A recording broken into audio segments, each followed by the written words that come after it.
Following the return of the core flames of reason and death, Aglaea is the only titan that we still need to campaign against. Phainon asks us to recreate the past, and he repeatedly challenges the Flame Reaver to hone his abilities. The Flame Chase journey's triumphant conclusion draws nigh, yet a sudden disturbance occurs in the Holy City.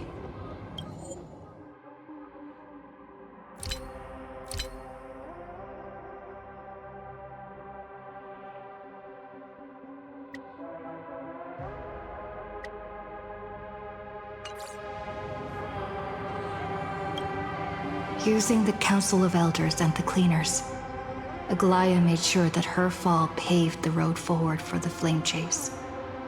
Amidst his grief, Phainon takes up the mantle of leadership, giving a speech to unite the people. Cipher also returns on a mission, promising to protect Kefali's core flame while the Flame Chase party is away from the city. With the help of the Twilight Courtyard's last descendant of the sky, Hyacine, the party ascends to Aglaea's flying fortress. Hyacine resolves to fulfill the duty passed down over generations of her family, only to discover that the glorious feat of Seleucus the Day Thunder Knight campaigning against Aglaea was nothing more than a blood-stained lie. At the same time, in the city of the dead dragon's bones, Cipher contends with the Flame Reaver, who comes seeking the core flame. Though she holds out for some time, she is no match and is slain in the end. But she had already given Kefali's core flame to Spirit Thief Bartolos, ordering them to wait for an opportunity to deliver the core flame to Phainon and the others. The Flame Chasers fight together to defeat the Sky Titan, which has become a combined being of the god and a mortal. As they are trying to escape from the Eye of Twilight, the Dawn device suddenly goes out, and Hyacine is forced to return the core flame early and remain in the sky to bear divine authority, becoming the protector of the people. Following Cipher's death, the divine power of trickery dissipates, and the 1,000-year dawn of Akama that is sustained by her lie comes to an end. The Holy City is met with the merciless invasion of the Black Tide, as the powerful Flame Reaver moves in ever closer. At this moment of crisis, Mydei, Castorice, Tribbie and Phainon, Cartonis, the Holy City Guards, and Don Hung all lay their lives on the line so that the Deliverer would have the chance to complete his mission. After making sure that I would remain safe, Phainon enters the vortex of Genesis alone.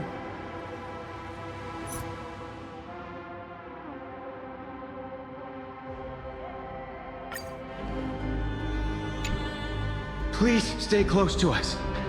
We need to rendezvous with Lord Don Hung. We will do everything in our power to clear the path for you.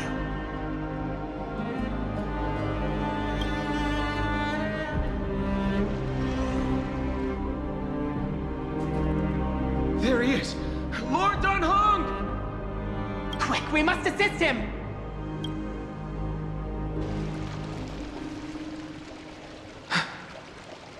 What are you doing here? Where's Phainon? We are under Lord Phainon's orders to escort both of you to safety, no matter the cost. Leave this to me and the Holy City Guards. Zeph, take them and go. Wait, Mnemosyne. That black-clad swordmaster. Something seems off. At some point earlier, they suddenly froze in place, not moving at all, like some kind of omen.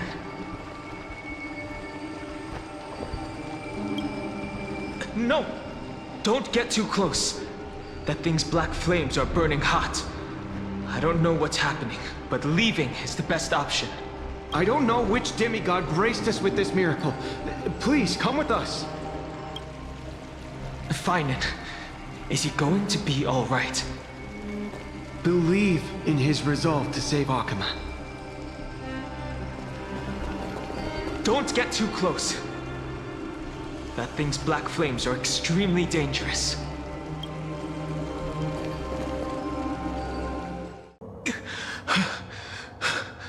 The Flame Reaver isn't pursuing us. Could this really be some kind of divine intervention? We can't stay here for long. Lady Trinan's sentry gate is just outside the city. Let's keep moving.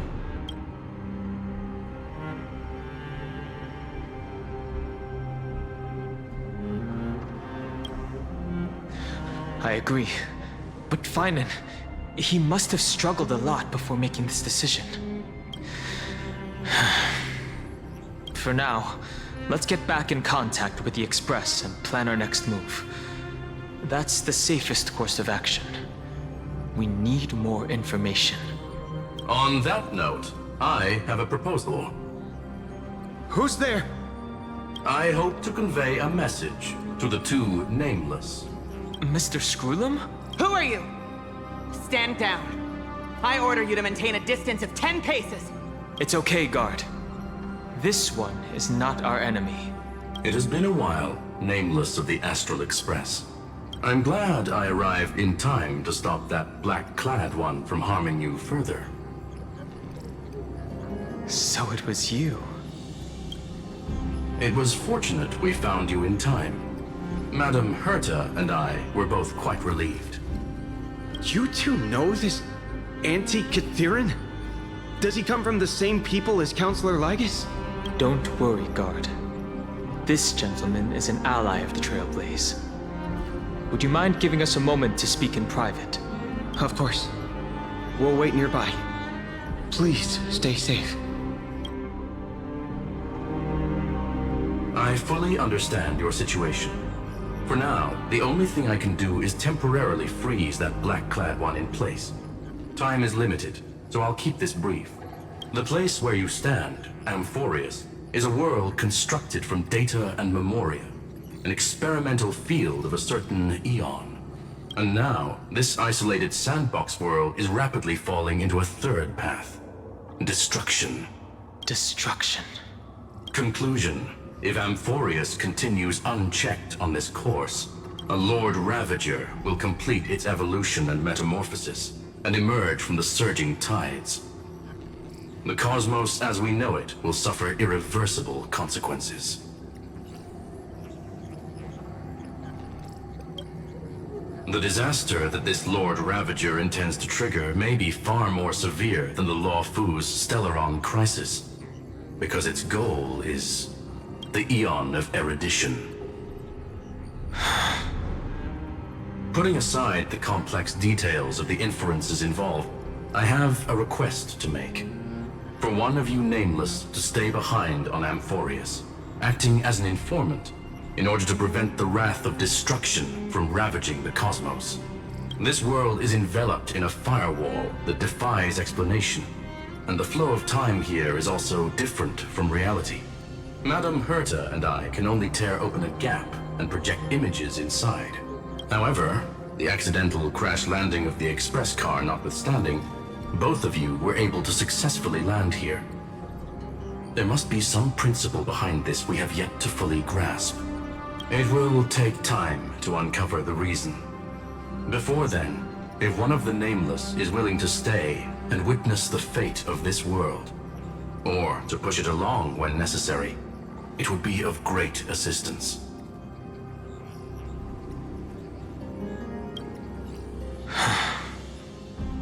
Mr. Screwlum, I believe you. So I only have one thing I'd like to confirm with you. As Amphoreus is already facing its end, how can we guarantee the safety of the person who stays behind?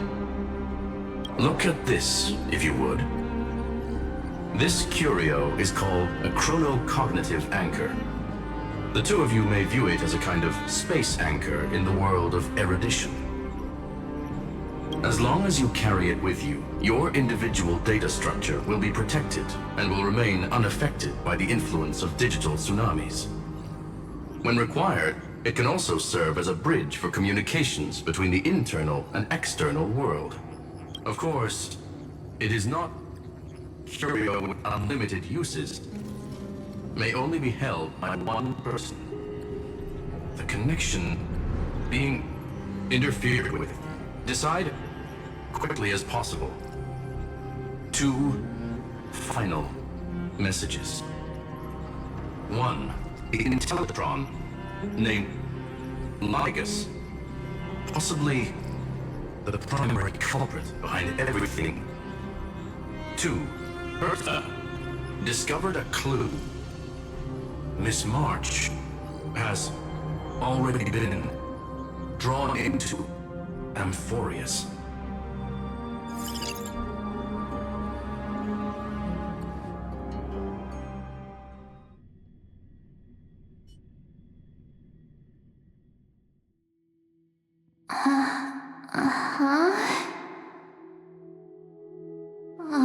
Cold. It's freezing. Hold on. Am I dreaming? This is way too strange. Everything's spinning, and I can see webaboos flying around. But I was literally just talking to Himeko. How did I... When did I...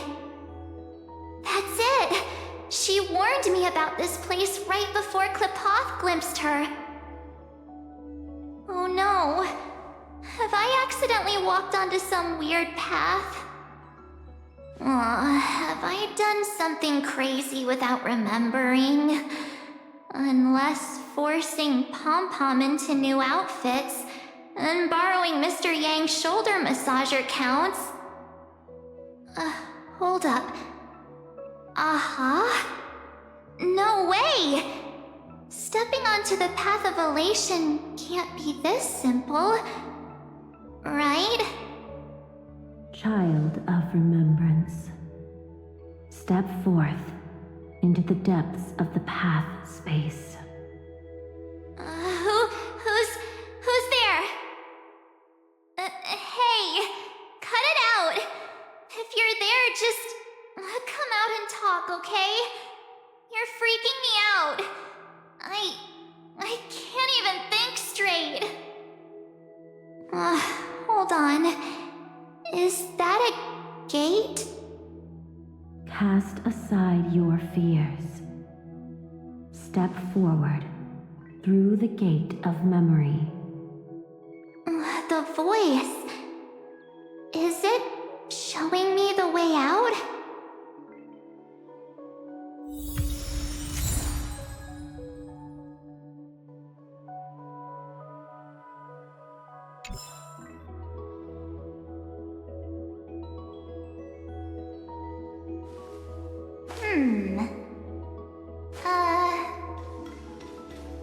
No, don't fall for it.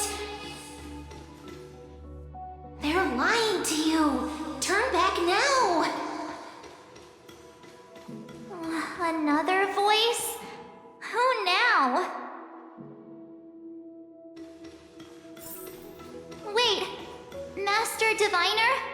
From the Wafu?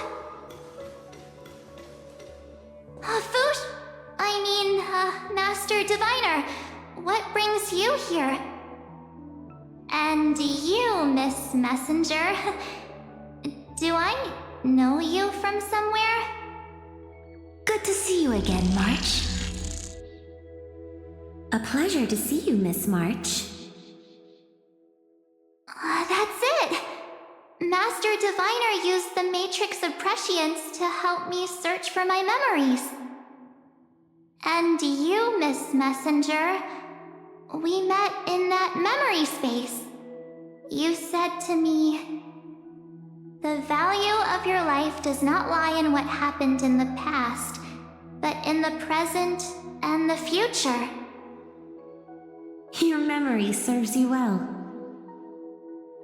March, I conducted some experiments with the 6-phase ice you left us. Thanks to the Garden of Recollection, the Matrix of Prescience has made a breakthrough in extrapolating the past. Now, we might be able to bypass the obstacles and look directly into your history. The Master Diviner is right. Continue down this path, and you'll be able to find your lost memories at the end. Since we last met, you've grown much alongside the Trailblaze. You should be strong enough now to bear the weight of your past. Well, there goes my Ice Princess fairy tale. I need to know, Master Diviner, Miss Messenger, this isn't just another dream, is it? If this is real, why reach out to me at this exact moment? The situation is dire. Your lost memories, they're crucial to the Garden of Recollection. She's right. The Garden of Recollection's existence hangs on your memories. The Garden of Recollection. You may not want to sacrifice anything to preserve the garden for now, but in time, you'll understand. Your destiny and the path of remembrance are extremely, closely intertwined. Now go. So, I just walk through that gate? This way, March. Your past awaits beyond the gate of memory. Stop! They're just mimicking people from your memories! That voice again.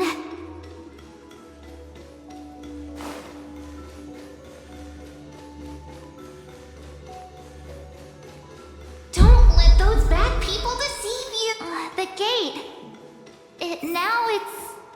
you two?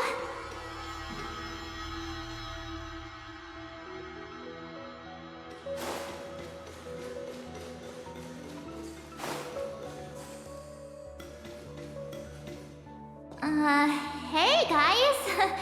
What are you doing in a place like this? March! There you are! Finally. The trailblazing journey just isn't the same without you.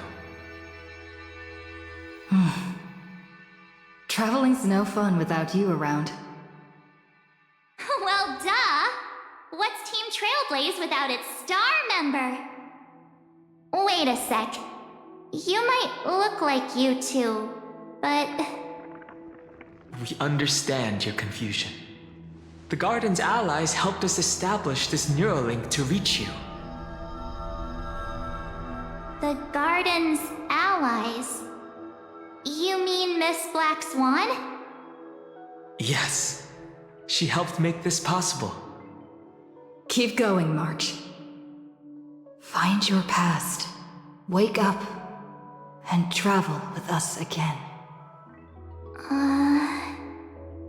That sounds really tempting. Finding my past and continuing to trailblaze new worlds with you? Trust in yourself, March. It's gotten us this far, hasn't it? Follow us.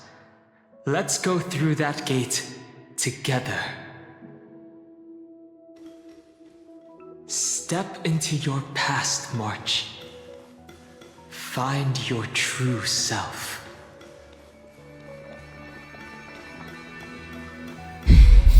Wait up! Slow down! Those words sound so sweet. But keep your eyes open! Don't let them fool you!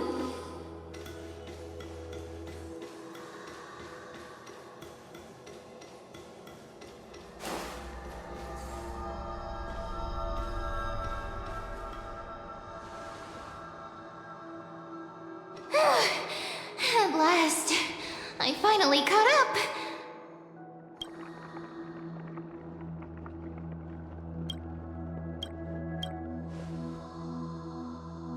Hey, are you all right? I'll be okay. Just not used to running around. March. Got a moment to talk before you make your decision? Wait, that was you? Pushing the gate away? Sending those warnings? Yep, named Cyrene. It means ripples of past reverie. Easy to remember, right? Wait a minute. We actually look quite alike, don't we? Yeah. Your pink hair is just as eye-catching as mine. And we're both bright, pretty, and positive girls. Talk about coincidence. Wow, you're quite the smooth talker. But I can't disagree. Wait, you know my name is March? Have we met? No, but I've witnessed your story through those memories just now. It's incredible, really. We might have more in common than you think. I know exactly what you're going through, which is why I don't want to see you exploited or hurt. You know what I'm going through? I know, because I've been exactly where you are. This empty space has been my home for ages. I barely remember what time feels like anymore. But there's something I'll never forget. Trust me, that gate won't give you what you want.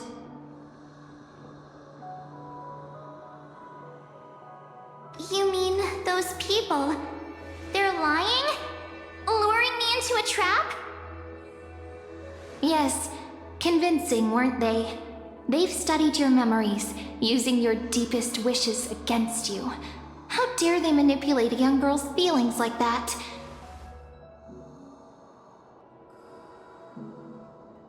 If you go through that door, the worst case scenario is you'll become their pawn, losing control over your own fate forever. You've seen what's on the other side? I may be stuck here with missing memories like you, but I still recall fragments of my homeland where I grew up. That door leads to Amphoreus. Trust me, it's anything but welcoming. For ages, I've watched people walk through that door. They couldn't see or hear my calls.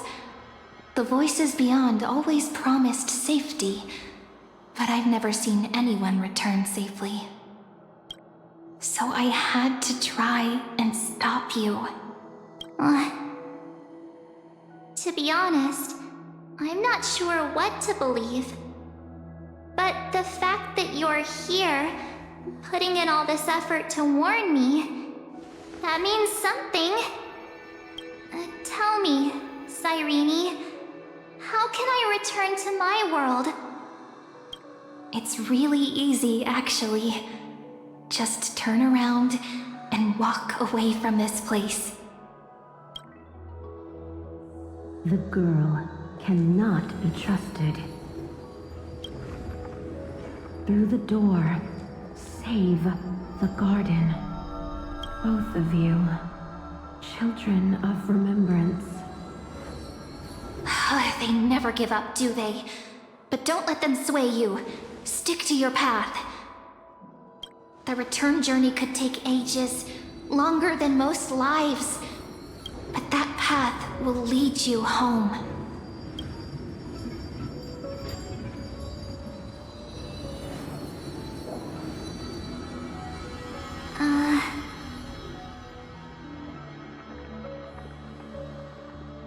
Thank you, Cyrene. I know what I need to do. I'm going through that gate. Into Amphoreus. Wait, what? Don't worry. I believe you. It's just that, for me, the only place I can call home is right beside my friends. Two of my closest friends are already on their way to Amphoreus. They may seem capable, but only I know. They're absolute disasters waiting to happen. They won't last 5 minutes in a new world without me. That's why I need to go through. Amphoreus or not. When the three of us are together, there's nothing we can't handle. We'll explore, understand, establish, and connect. After that, we'll find our way home together.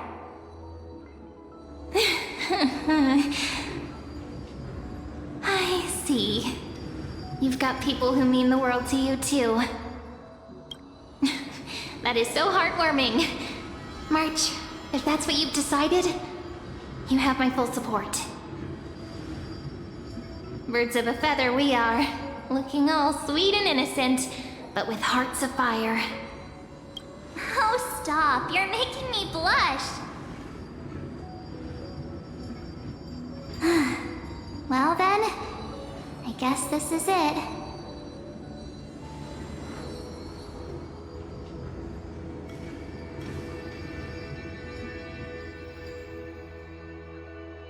Do you think we'll see each other again? Who knows? But don't worry about me. After all this time here, I've grown quite used to chatting with my imaginary friends. Since Amphoreus is your homeland, if there's a way to help you, my companions and I will do everything we can. Then I'll look forward to that day.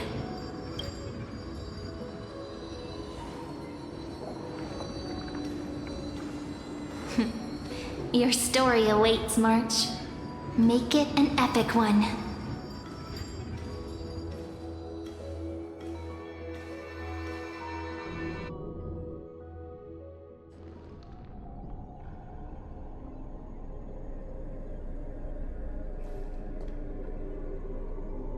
You okay there, friend? Something seems to be bothering you. Even this place has changed. Phainon. Is he ready for Aranova?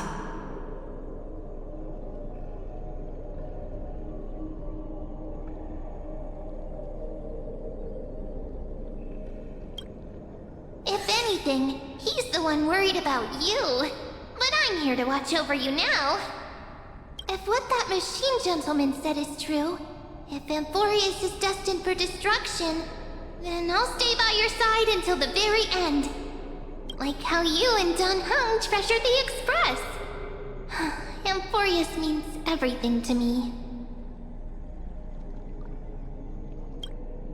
Right. Time to see the last core flame restored. Look! There's Phainon! And wait. Lygus. Remember, Scrollum's warning.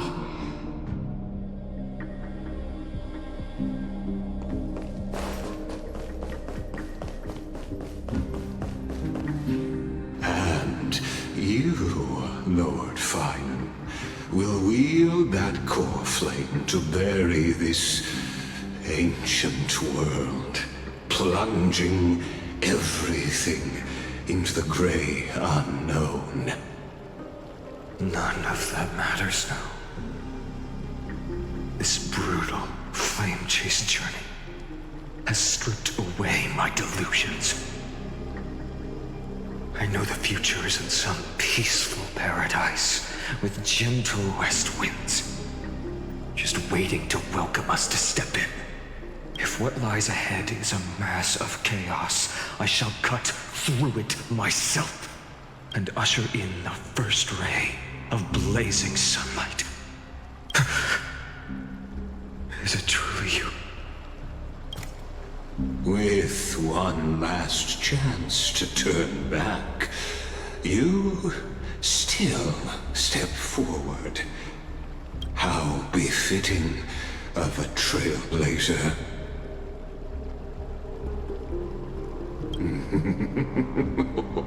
You misunderstand. As our world nears its end, the ones who walk the infinite paths have embraced their destiny. As the Theoros, it is my duty to witness the world's future and oversee this final core flame ritual on their behalf. The trial of world-bearing, the ritual of Era Nova.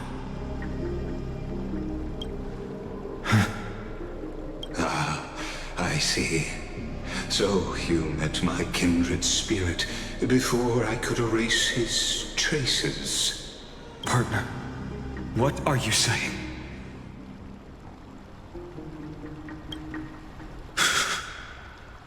I've had my suspicions. How does a native Antikytheran know so much about repairing vehicles from beyond the sky? Lord Lycus, how much do you truly know about Era Nova? Tell us everything.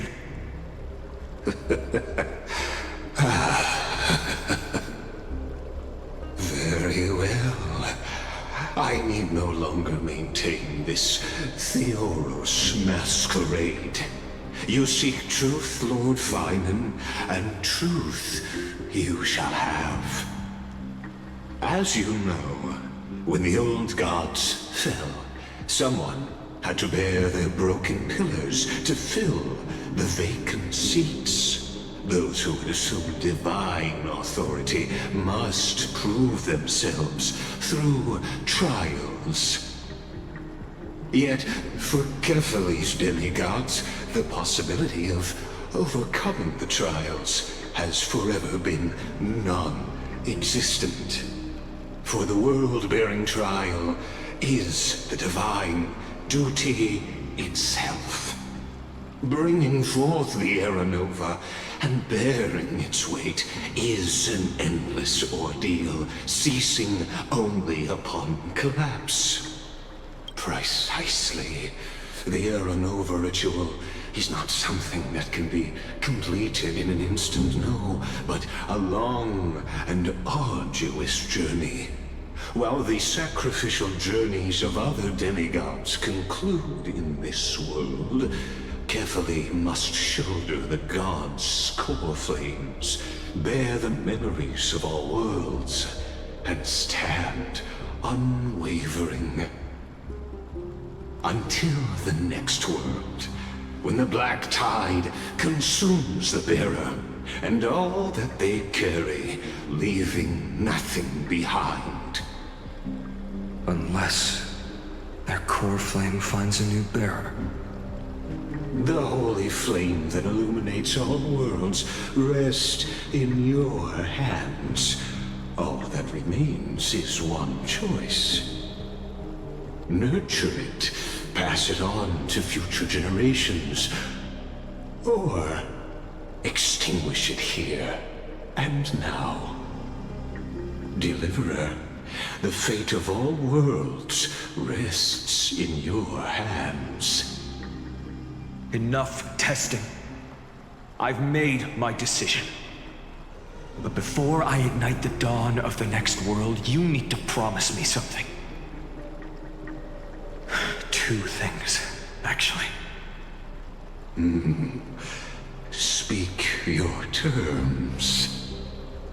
Promise me this. Professor Anaxa's vision of the new world is absolute. The world will be reborn from my memories. All souls, living and dead, will return as the first humans, unchanged from their past lives. And my friends, the fallen demigods, they shall transcend the cycle to become new titans. Our heroes shall not have died in vain. Of course. This I can guarantee. Good. The second one. Promise me the Trailblazer can return safely to her homeland, unbound by Amphoreus' loss. My apologies. but I cannot promise this. As you mentioned, she now bears the Time Titan's authority. Oh, her bonds with this world run too deep.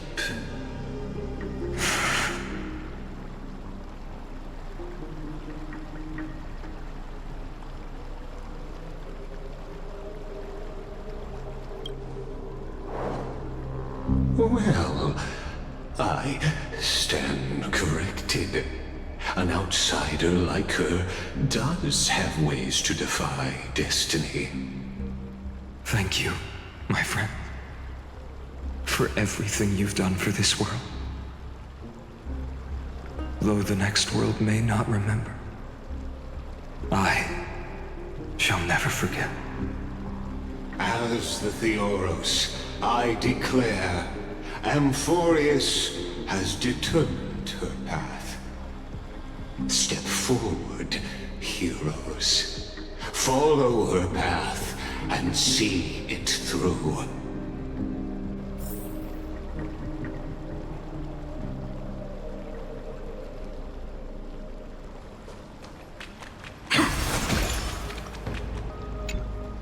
As our world draws its final breath, I stand before you as the Theoros. Allow me to reintroduce myself. I am Lycurgus, once an honored elder of the Akama Council. As the Theoros, I have sworn to watch over and protect every citizen of Akama until the very end. Of course, that alone won't satisfy your curiosity, so let me share something more. Something that means little to Amphoreus, but everything to a traveler like yourself. I, Lycurgus, am one of the Erudition's many Pathstriders. Through me, Nous keeps watch over this realm, working to save Amphoreus from decay. I don't expect you to trust me based on words alone, but believe this much. When you look at the bigger picture, we're walking the same path, you and I.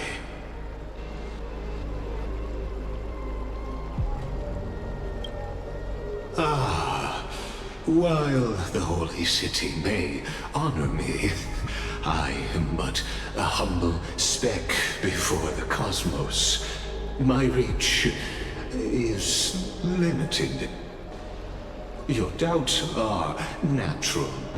Let me assure you of this.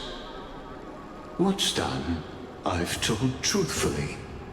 What's to come, I'll witness fairly. My conscience is clear. To my role as the Theoros, to Amphoreus, and her destiny.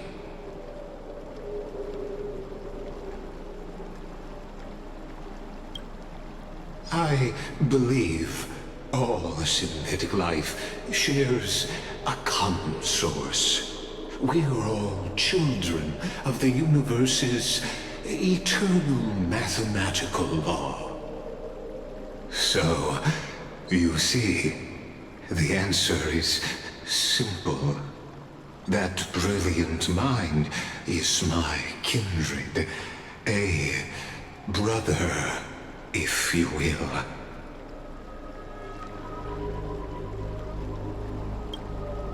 The world will be moved by your sacrifice, Trailblazer.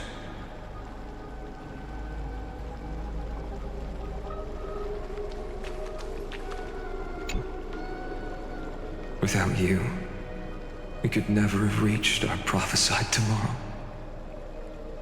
Thank you for walking this path with me to the end.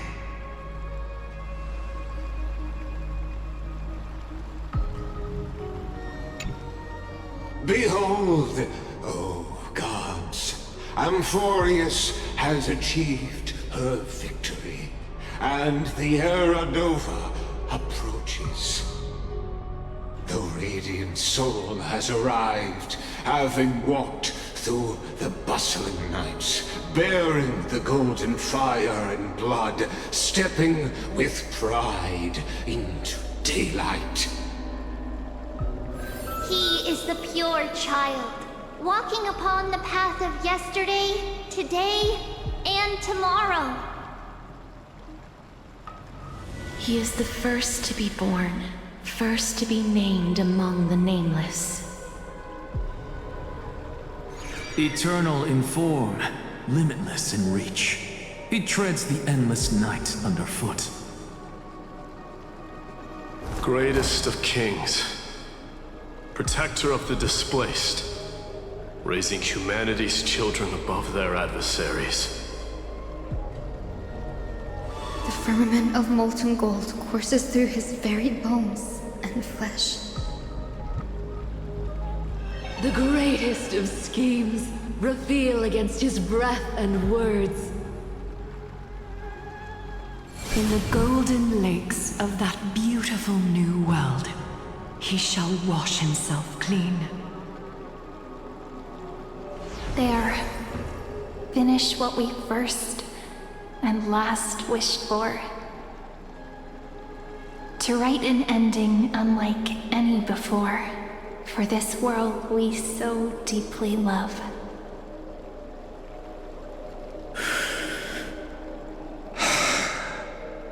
Come, partner. Join me. The time has come for us all to face oblivion, or embark on one final grand journey.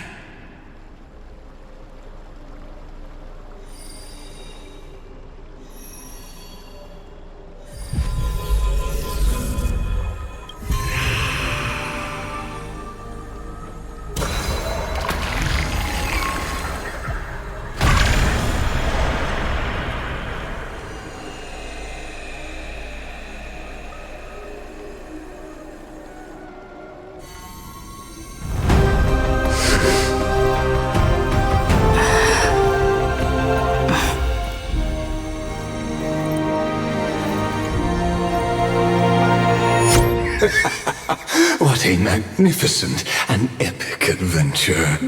The hero's journey reaches its end, and the truth behind the Era Nova is about to be revealed.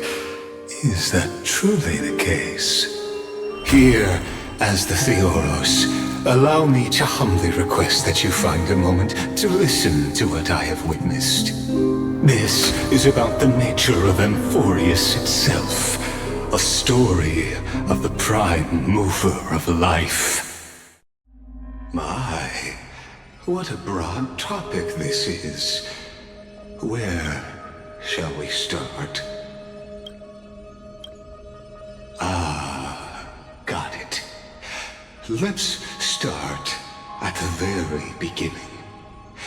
The Big Bang, the birth of particles, the emergence of all things. Just kidding. What I mean to say is that time, space, matter, all concepts exist solely because we perceive them. This is called the erudition. Without it, the universe would merely be a chaotic book written by chance, yet unread by anyone. As your acquaintance, Lord Anaxagoras, suggested, everything in Amphoreus exists through new spores, living in the memories of those yet to come. Oh, how beautifully it aligns, revealing universal truths in such simple terms. Only he could solve the riddle of what exactly are we? Oh, but you'll remember, Even as the embodiment of reason, one mystery remained beyond his grasp. If that is the case, whose memories did the very first new spore sprout from? As sages across ages have asked the gods, what is the prime mover of life? But let's set aside the grove's teachings for now. Look further, past Amphoreus, to what they call the Forbidden Realms beyond the sky. Do you know of the Scholar's strife? During that grand yet brutal war, waged in the name of erudition, a genius's legacy was abandoned, strewn across the cosmos. The scepters, a macrocosmic computational array beyond mortal comprehension. Made to emulate the Eon's thoughts, it became part of the Eon's cognition at birth. Scattered throughout the cosmos, these arrays act as celestial body neurons for Nous. But regrettably, as everyone knows, the erudition forsook them all. But what nobody knows is that, though forgotten, they never stopped seeking the divine answer. A question that survived war and disaster, stumping even the greatest minds, including both mechanical emperors. Now, we come to the real truth of Amphoreus. What if, hypothetically, a scepter found the answer to the prime mover of life? If, through endless solitary extrapolations in the cosmic code, the one deemed as a failure by the Eon of erudition found proof through the ages, what would happen? Perhaps the answer is simpler than you'd think. From a perishing neuron devolved into true life, reborn through the gaze of another Eon. This is a tale from the distant past, unknown to all, even unheard by the greatest geniuses. Now, let's leave the Scepter's story here, returning to where we began. What is the prime mover of life? Actually, you know the answer better than you realize. It's been by your side, accompanying you throughout this long journey. Right now, it awaits you ahead. In that brave new world, beyond the end of Genesis.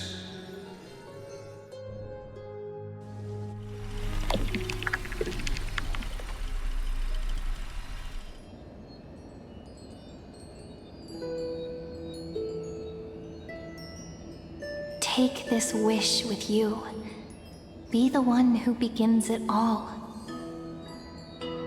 As the prophecy foretold, you will bear the blazing sun until the pale dawn breaks.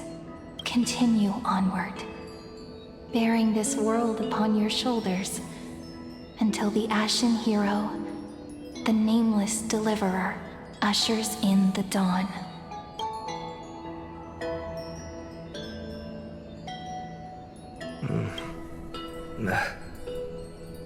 Such an odd dream. Strange. Like I've dreamed this before, but it all slips away when I wake. Only a voice remains. Who was that?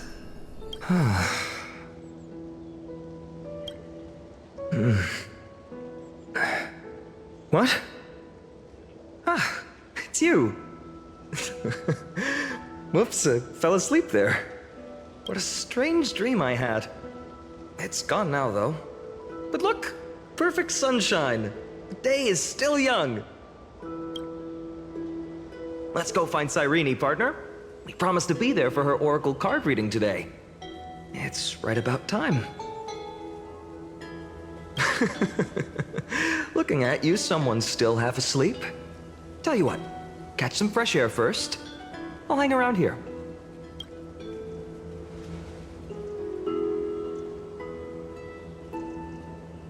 Oh, beautiful, isn't it? This is Hades Celestii, home of the nameless hero who carried Kephales's core flame. When he was young and innocent, he had heroic dreams, imagining his wooden sword was forged of iron. Pretending the straw dummy propped up by a wooden pole was a giant with a single blood vessel running from spine to heel. Dreaming of slaying the giant and becoming a hero to save the world. Though to his young mind, the world was just this small village.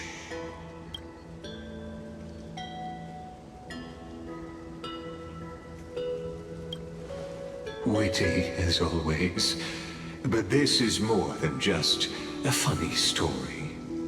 It's the start of his path. These are his first memories. Rather than watching, why not join in? Think of it as immersive theater. Become his lifelong closest friend, witnessing his hero's journey from the best seat in the house, as the nameless hero whose unwavering guidance shaped Phainon's destiny, yet whose name was never recorded in Amphoreus' history.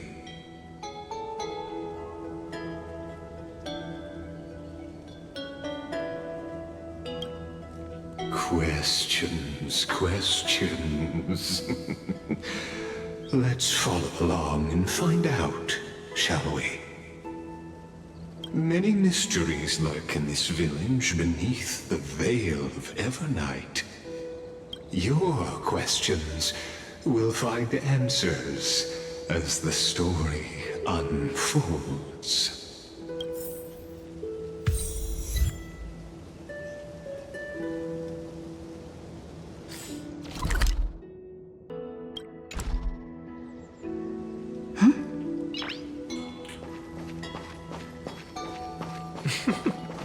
All awake now?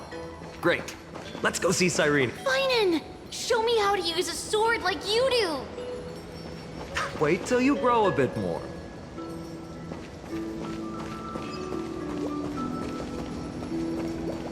Hey, Phainon! Where are you headed?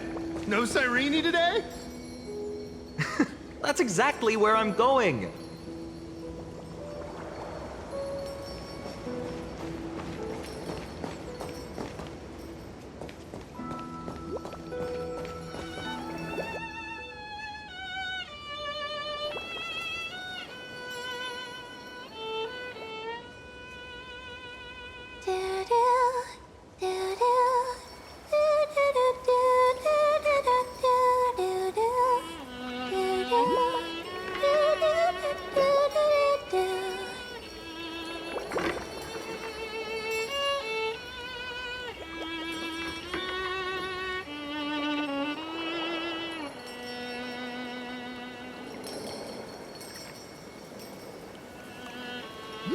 Found you. That...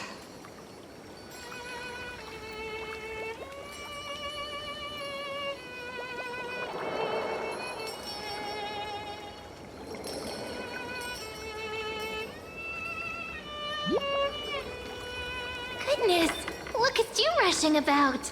You've got the poor swing all startled. Huh?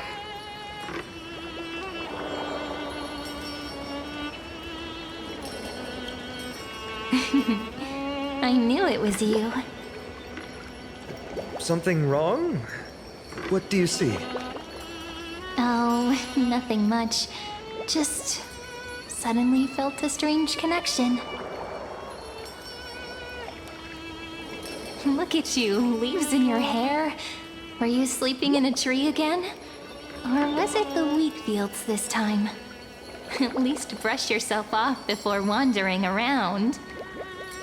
Come on, I'm not a kid anymore. You're the only one who still treats me like one. Sure. You may have the height advantage, but when it comes to maturity, I'm leagues ahead of you.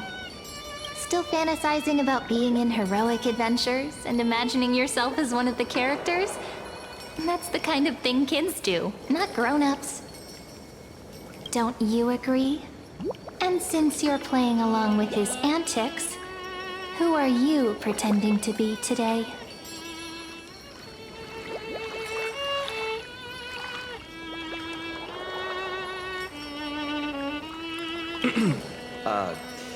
Today, she's going with Invincible Galactic Baseballer.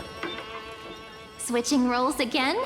What happened to being the valiant hero from a distant shore who made that solemn pact to learn the sword? Spare me. Can we not bring this up? Speaking of which, what about those oracle cards? We haven't done divination in forever. Why the sudden interest? I was just about to tell you. Earlier, while napping on the swing, I had the strangest dream. There was this mysterious voice in my dream, calling out for something. Wait, you had that dream too? Yes, you too? That would explain this lingering sense of unease, which made me think of those old oracle cards I used to play with as a kid.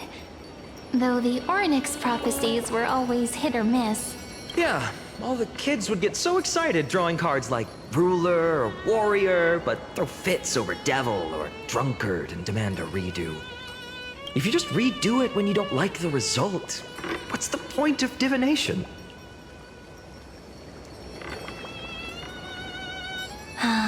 The blessing of childhood. Believing the gods might not notice our little corner of ID Silicii, willing to let our small deceits slide. Still, fate is absolute. After all, we never really know just how far into the future the prophecy extends. Anyway, let's go to our old secret base and look for those oracle cards. Now, where did we hide those? I can think of a few spots. Let's go check it out. In a village this size, I bet all our childhood treasures are exactly where we hid them. Mm-hmm. Time must be keeping them safe for us.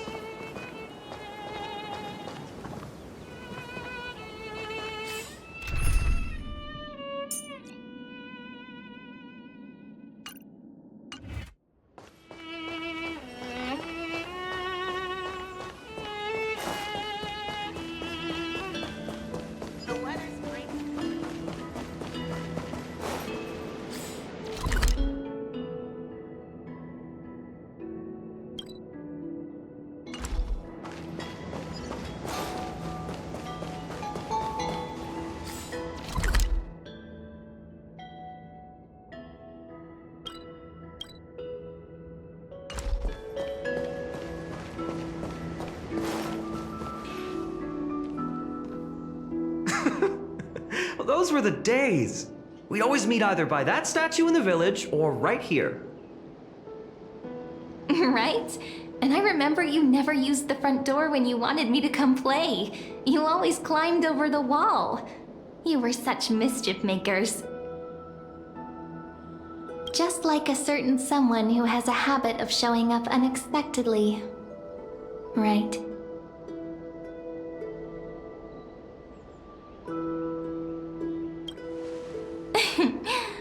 bet she said something clever just now. Hey, I was just copying those storybook heroes. They never take the beaten path. Still, it's embarrassing. I've been the only one here for a while, and I haven't kept up with the cleaning. With so many spots to check, where should we even start?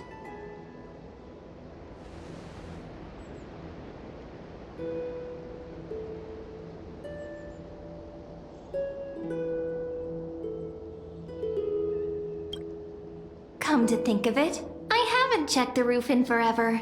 Worth a shot, right? All right, let's split up. I'll handle the yard, you check the upper floor. I wonder what the view's like from up there. Worth checking out?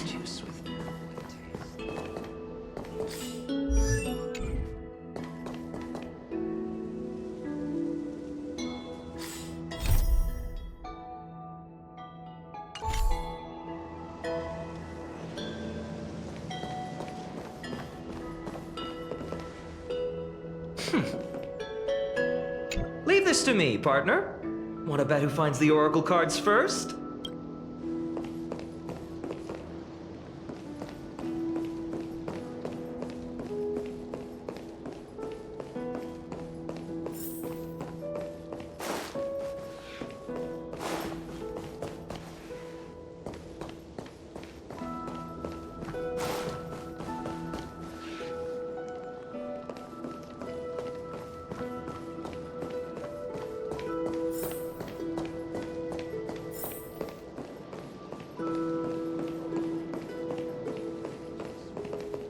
The girl before you carries an air of mystery, her secrets elusive, yet her demeanor toward you is exceptionally warm.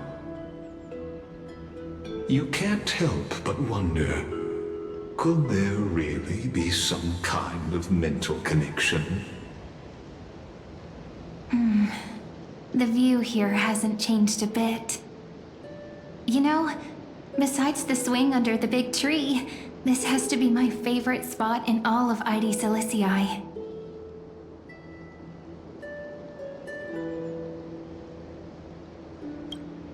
Hey, what are you doing? Please be careful. I'm just a small-time diviner. I can't turn back time if something happens.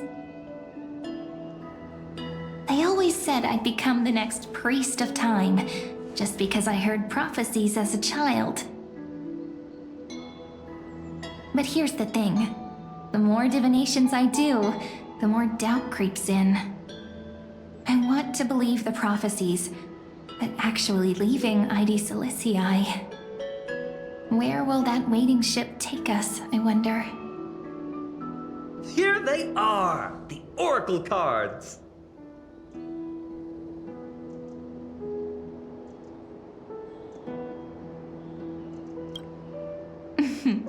Guess reminiscing makes us take our time, doesn't it? There we go. Looks like the gods do listen to our thoughts. Here it is! This is the box where we kept the cards. But the cards are gone. Who could have taken them? Huh? What's this underneath?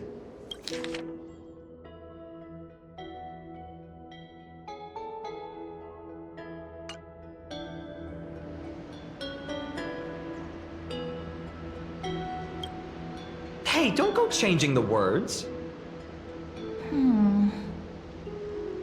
I see now. Those sneaky little ones. So that's what they've been up to. The ones from Remembrance Maze, you mean? Yep. Let's head to the back of the courtyard.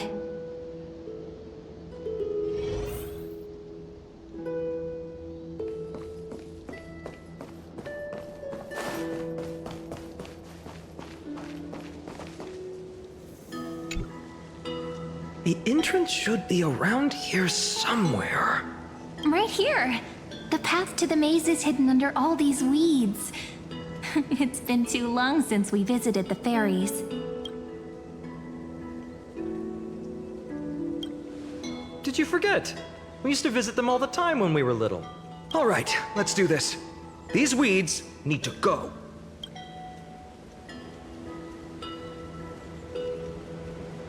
Pretty sure this is it? Should be this way. There it is! The entrance! That hollow in the tree.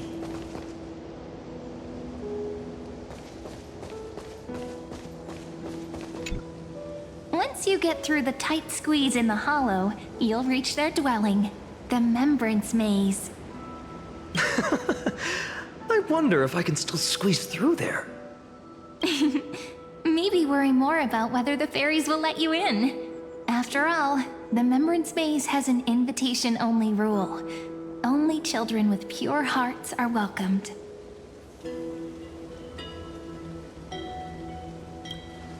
Lead the way then, partner. Regardless, how about we try getting through the hollow first? After you, then. What? Oh, sure, I'll go first.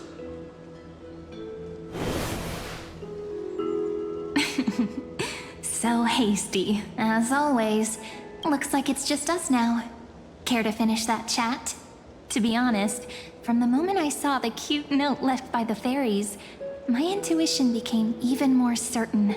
Perhaps when we step into the maze again after all these years, the wheels of fate will finally start turning.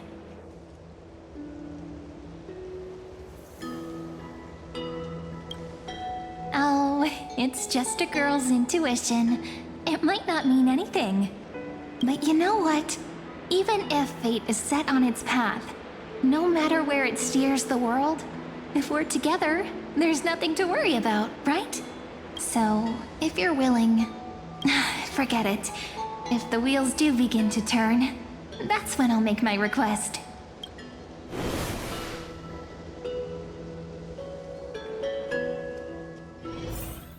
I made it! Oh, that wasn't easy. I can't remember the last time I came here. We were still kids back then. Wait a minute. Are you? Look who it is! Rini and Snowy! Wow! Look who's finally back, Memmy! Snowy, you've grown so tall and dashing. I couldn't even tell it was you at first. We had to grow up. Sometime. But look at Rini. She hasn't changed one bit. How fascinating. Perhaps I'm like you, Rayleigh Mem. Just another fairy of the maze.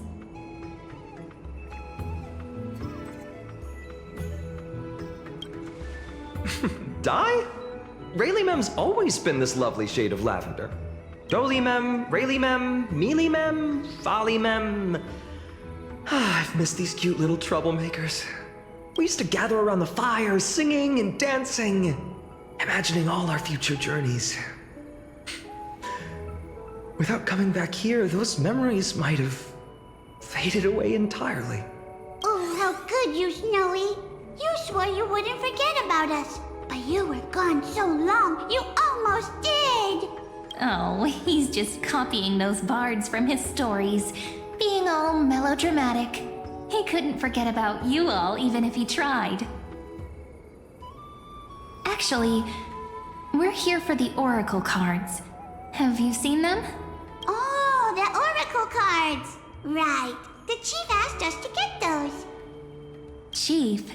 You mean Doly Mem? What do they need the cards for? If they want a reading, they could just ask me. Oh, I'm not sure. But Chief specifically wanted to meet with you all. Let's see. They should be... That's it! This way, everyone! Watch your step. The trunk's slippery.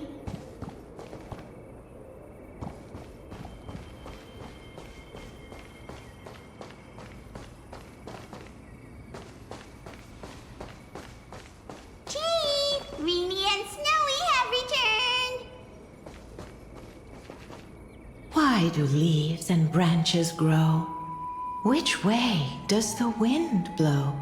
In Remembrance Maze depths we seek to find the answers, future left behind. Welcome back, my dear children.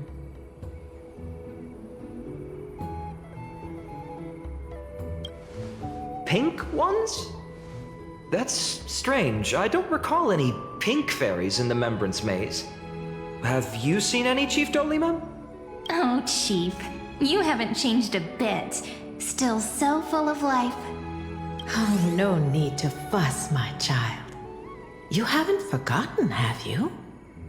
As long as our songs are sung, the children of the maze will live on, just as our paths stay forever linked.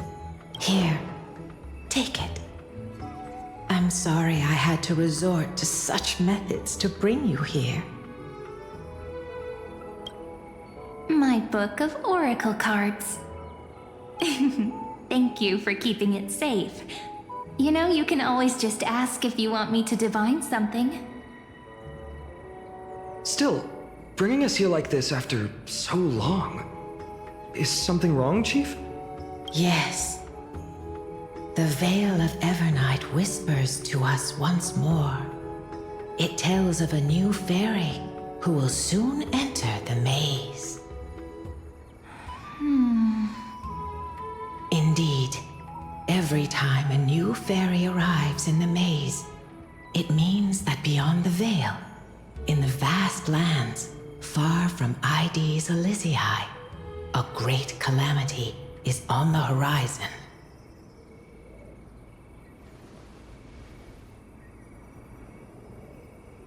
But if that's the case, our journey... Will have to be cancelled. If disaster's coming, we should stay in Ides Elysiae just to be safe.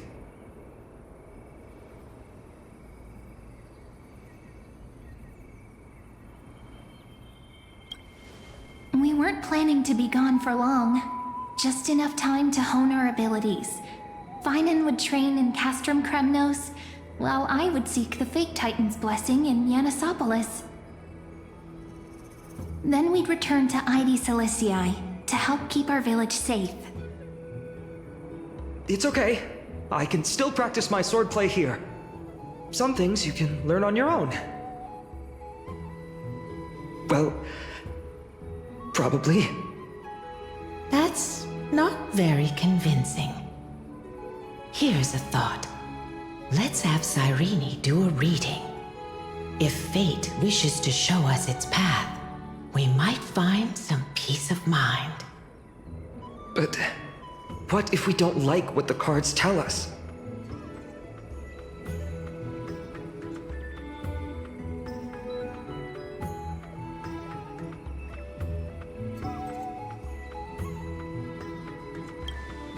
Not the most optimistic take, but I see your point. Thanks, partner. We'll do it your way. Whatever the cards show, we'll face it together. Ask with a true heart, and truth shall answer in kind.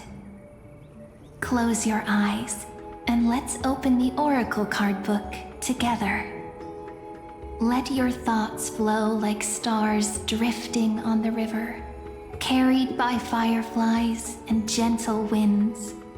Your destinies flowing towards the same future. Now, shall we begin? Oh my! The cards are quite responsive today. Very well. Let's see what future the Oracle cards wish to show us.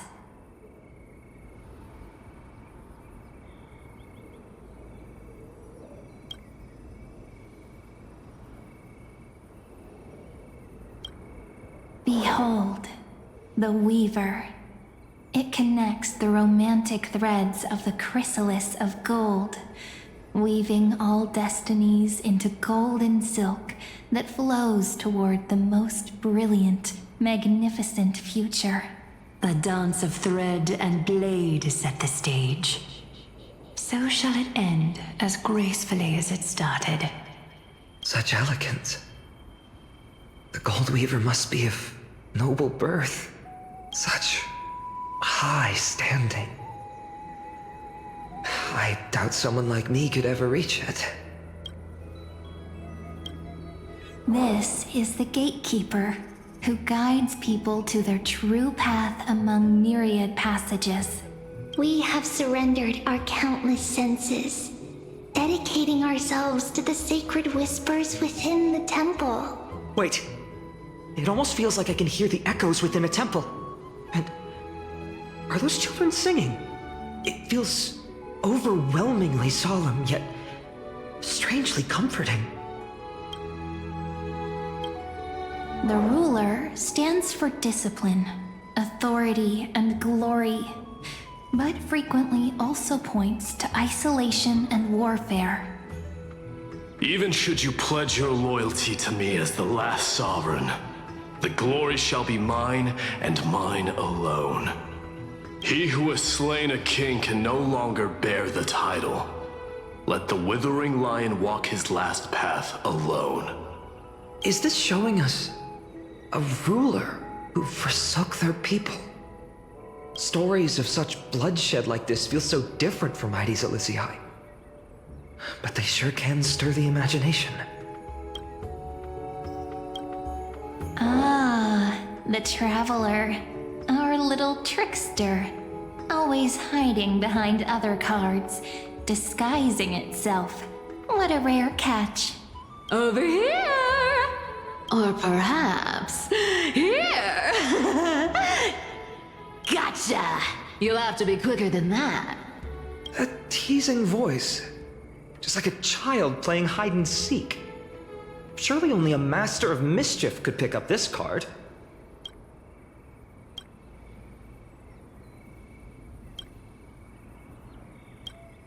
This card, the Servant, is surprisingly light, bearing the cool scent of Antilla flowers, just like starlight. It symbolizes new life and hope, yet often brings to mind struggles, sadness, and loss. These precious flowers I care for with my own hands. Are they destined to bloom only in death's embrace? It sounds so solemn, yet tinged with an inescapable sorrow. The humble healer may seem gentle in hue, but its courage matches any other, strong enough to melt even the coldest ice. I will do my best to help you mend all fractures and let sunlight shine on every corner of the world. Make a pinky promise with me. No more going back on your word. Hey, this card really speaks to me. It makes me want to protect as much as I possibly can. Still, protecting everything, everywhere, seems like a dream. What amazing power would you need for that? Behold the scholar, bearer of many names, the grand magician, the great performer, the eye of wisdom, and the defiler of Circes. Oh, there's just one card. With all those titles, I was expecting a whole deck. A Dromus draped in finery will suffice.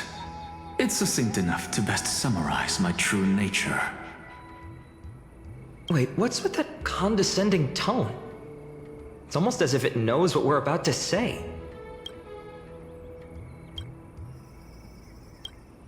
The Deliverer. According to the tripartite prophecy, this card means absolute harmony and perfection. In fact, it's the only oracle card without a dark side. What, no divine whispers this time? Oh, silly. This is simply the card you drew for yourself. The sleepy village of Mydei's Elysiae, in just one fleeting moment, welcomed an array of legendary figures. The Weaver, Gatekeeper, Ruler, Traveler, Servant, Healer, and Scholar.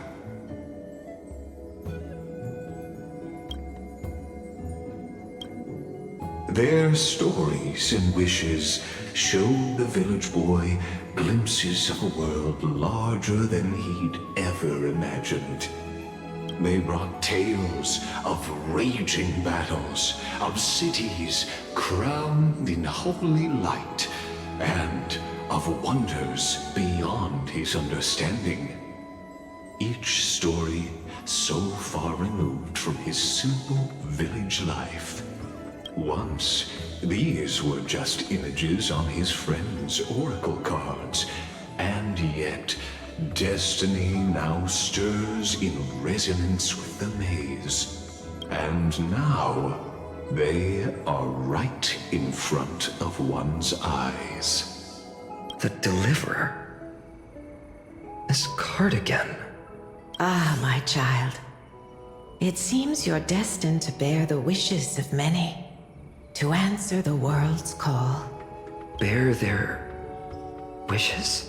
Yes, just like Kefali, standing eternal atop the mountain. My parents, they only wished for me to grow up, well, to help around the village, stay out of trouble. Mrs. Pythias wished for more books in her little schoolhouse, wanted us to all learn and grow. And little Piso, he wants to grow up strong like its father, to become a hunter. Is that my purpose? To fulfill their wishes? Perhaps. For a true deliverer, such wishes are but droplets in an ocean. After all, Kefali bears the weight of the entire world. Right. How could any human possibly measure up to a Titan? I wonder too. Perhaps... What's this? What you see are futures written in the cards. Or rather, the people you'll meet on your journey. Sometimes, fate can guide us when we're lost. Let's consult fate itself. Maybe then we'll know why we must take this path. And learn just how many burdens one must bear to become a true deliverer.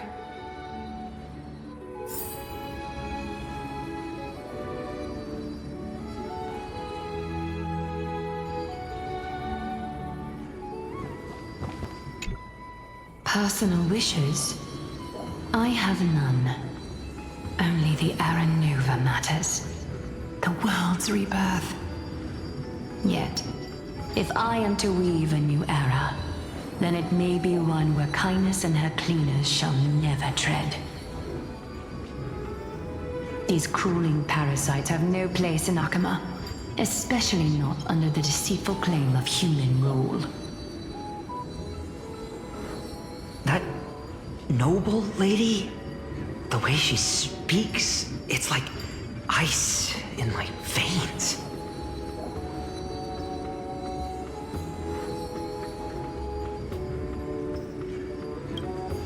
Huh.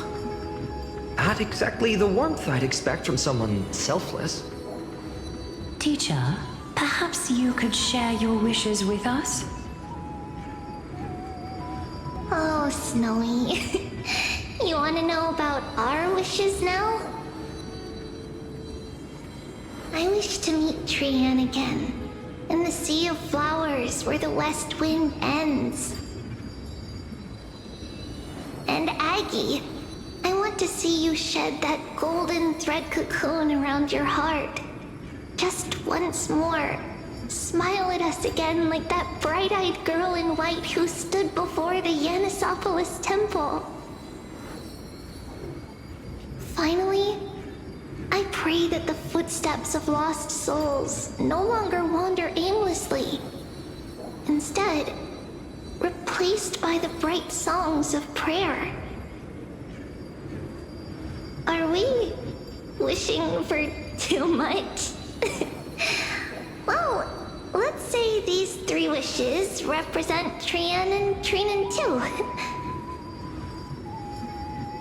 Those wishes are truly wonderful. They even stir something deep inside me. Then, we can rest easy. Because only you can make these wishes come true. Only... me? Mark these words, Snowy. See you... tomorrow.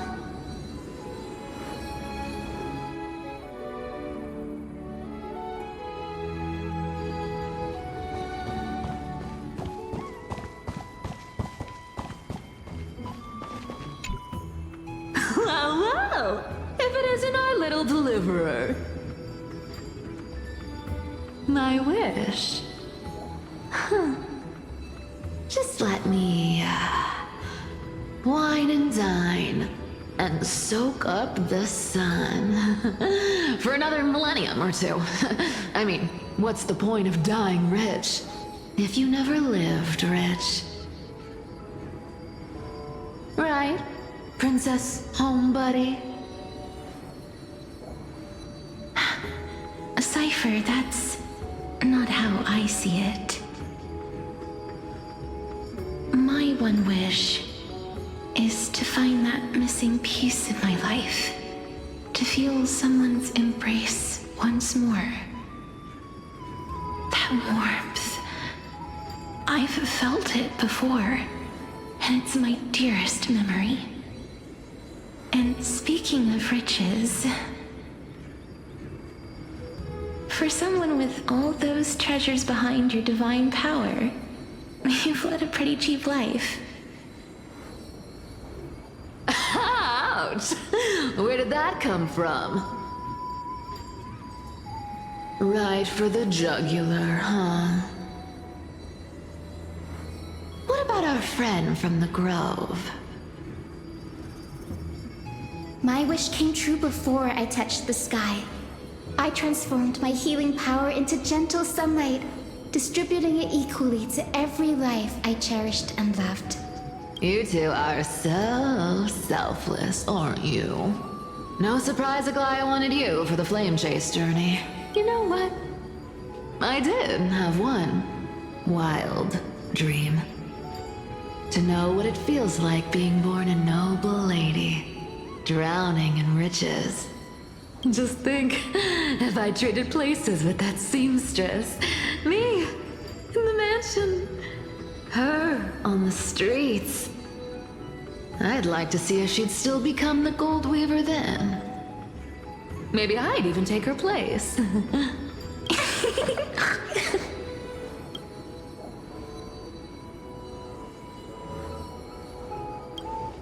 Doesn't sound like an easy task. Warm embrace, equal healing, and perhaps living free. They're all wishing for a kinder world in their own way.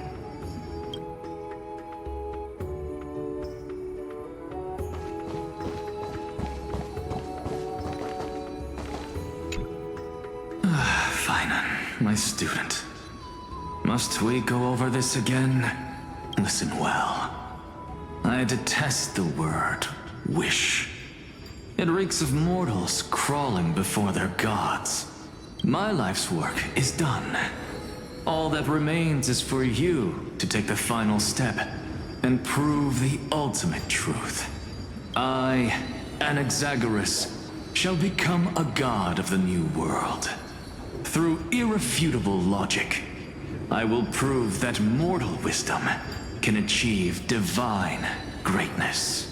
Isn't he, you know, a little... I mean, I just daydream about hero stories, but he's fantasizing about becoming a titan?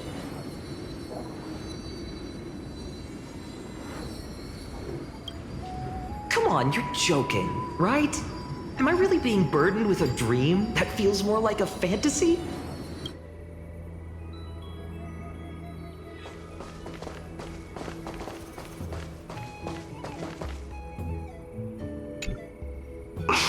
Phainon?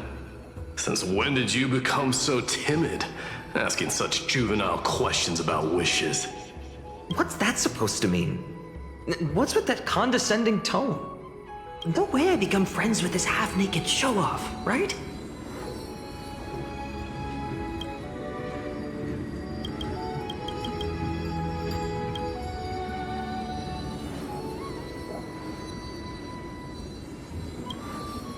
Horrifying. Is that really something I'll enjoy one day?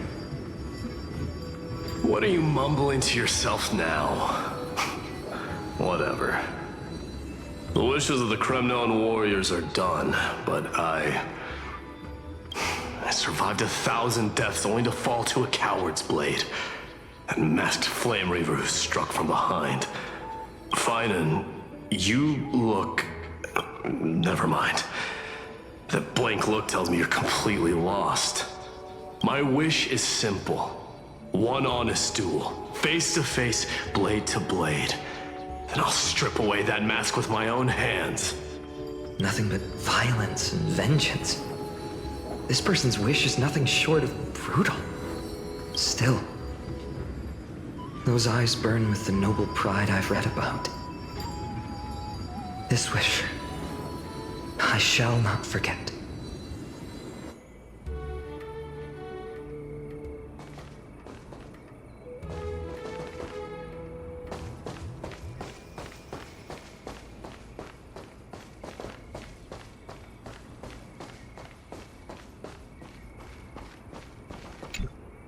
So tell me, has the uncertainty in your heart begun to fade? So many faces in my future. So many wishes. Still, why would fate choose to show us this path? What's weighing on your mind? Didn't you say disaster would strike Amphoreus? If so, shouldn't Cyrene and I stay in Ides Elysiae? How could we possibly meet all these people?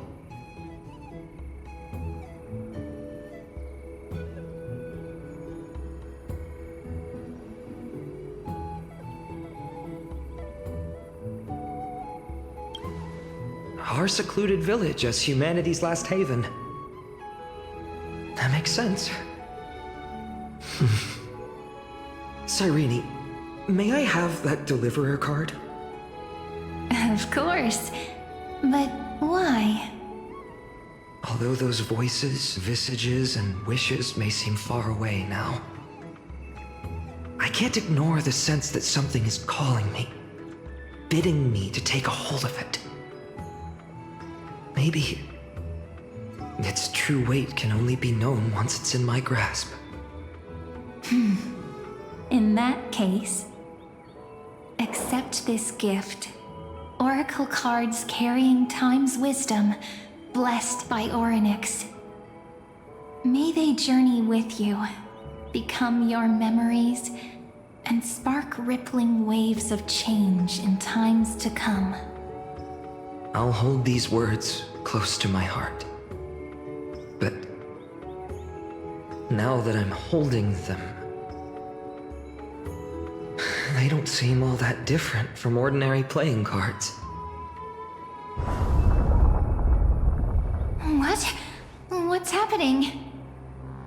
Everyone, we've got big trouble, Mimi! Burning, smoke everywhere. It's all coming from beyond the maze! What's going on? It's here.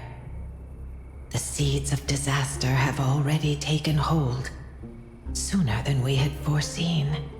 This time, not even the veil of Evernight could shield us.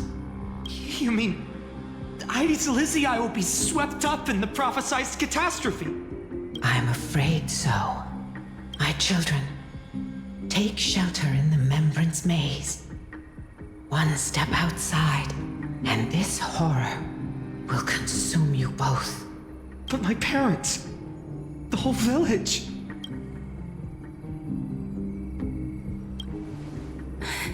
Are we facing the three titans of calamity? This is beyond any titan. Beyond any danger you could overcome with strategy alone. It's an unspeakable horror that twists all life into abominations that never bleed nor cry. Even titans fall to its corruption, burning from within until only empty shells remain, knowing only death and destruction. The Black Tide. That's what this calamity truly is. It consumes all in its path, sparing none but the Remembrance Titan's maze. Not even Titans can... Yes. So please, don't leave this forgotten realm the gods abandoned.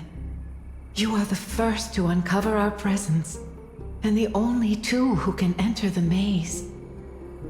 We don't wish for you to throw your lives away. Phainon, what path do we take?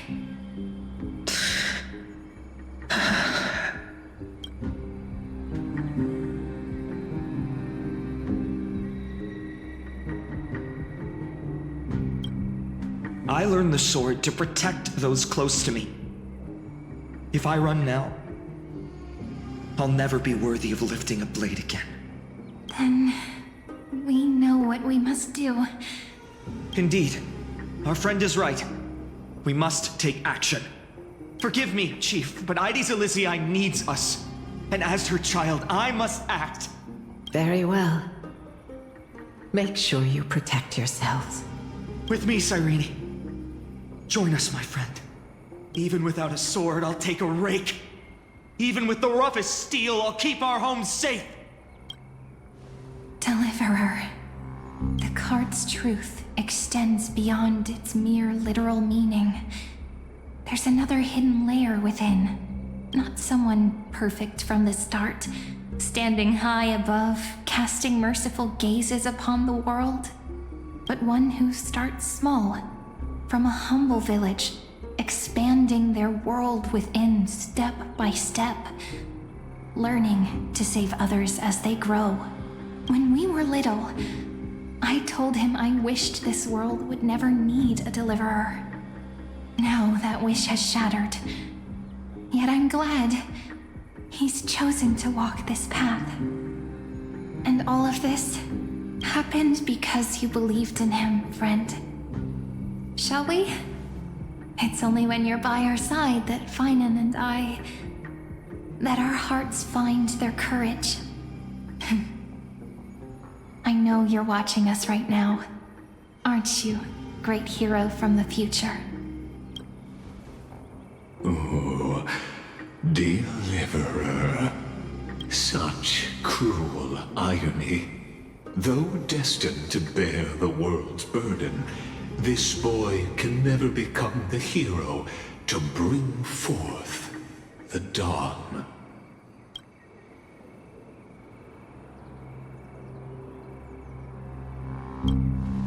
Follow their path. Bear witness as this man, forever denied the mantle of hero, takes his first step on the path to deliverance. Watch this memory play out its final act. See with your own eyes how everything began.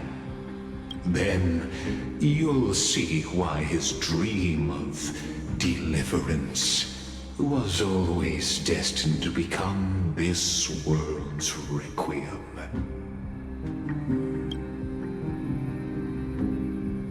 A sun red as blood, wheat fields turning to dust, and in the heart of it all, a village aflame.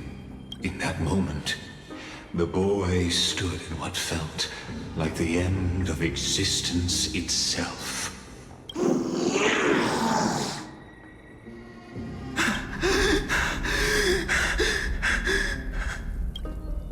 These creatures, they're everywhere. Someone, anyone, where are you?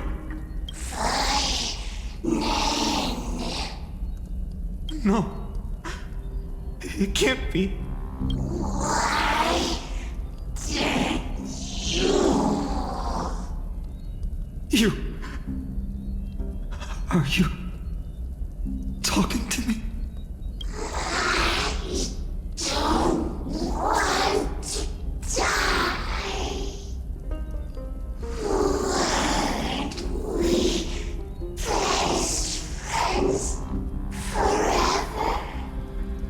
No. That ribbon. Olivia.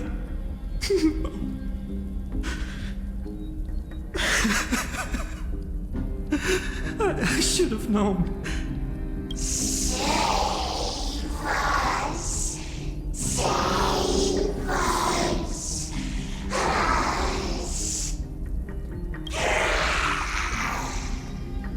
Please. No. Stop. Please stop.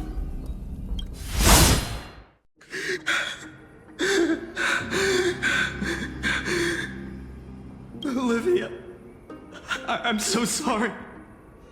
And these monsters, they're all... Why? Why is this happening? When the black tide arrived, the wavering boy found resolve in his companions, and together they ran toward their first battlefield. In the far-off future, the land of Amphoreus would bear the marks of the hero's footsteps. With sword in hand, he would inscribe an eternal mark in the golden epic. And when dawn broke over scorched earth, a boy, covered in wounds, buried the dead one by one. His silence heavier than the earth he moved. His home, his past, his name, all buried beneath the soil. His feet carried him forward, over the pillar of stone, beyond the chalice of plenty, through the deadly fogs of the hand of shadow.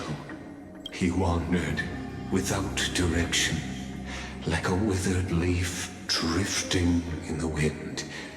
Through countless city-states, the smiling visage of the white-haired swordsman was etched into memories. Yet he did not walk without purpose. Deep in his heart, a voice always guided him forward to fulfill the wishes he had inherited, to brave peril, and to do all that was within his power to save those who needed saving. Those words his friends spoke long ago, when his journey began, lingered. Protect those who must be protected. The words were few, but they gave him all the certainty he needed. That's what it means to be ordinary and choose to be more. Onward he walked, until the call of the flame chase journey thundered across the land. In the vision painted by prophecy, humanity would triumph over the gods, seize the core flames, and ignite a new dawn for Amphoreus. Yet losses are a constant on the flame chase journey, where life too seems as small as a speck of dust. Only one who treats the world as their teacher can bear its eventual destiny. Are you prepared for such teachings? The voice within spoke, and he answered softly. No matter. My existence is of no consequence. When the Gold Weaver called, he answered, traveling to the holy city. There the elders met his warrior's spirit, with nothing but scorn, condemning him to the barracks in derision. No one saw it coming, not the world, not even him. Yet, this nameless recruit stood at the gates of legend. And there, at last, he found the ones who would walk his path right beside him.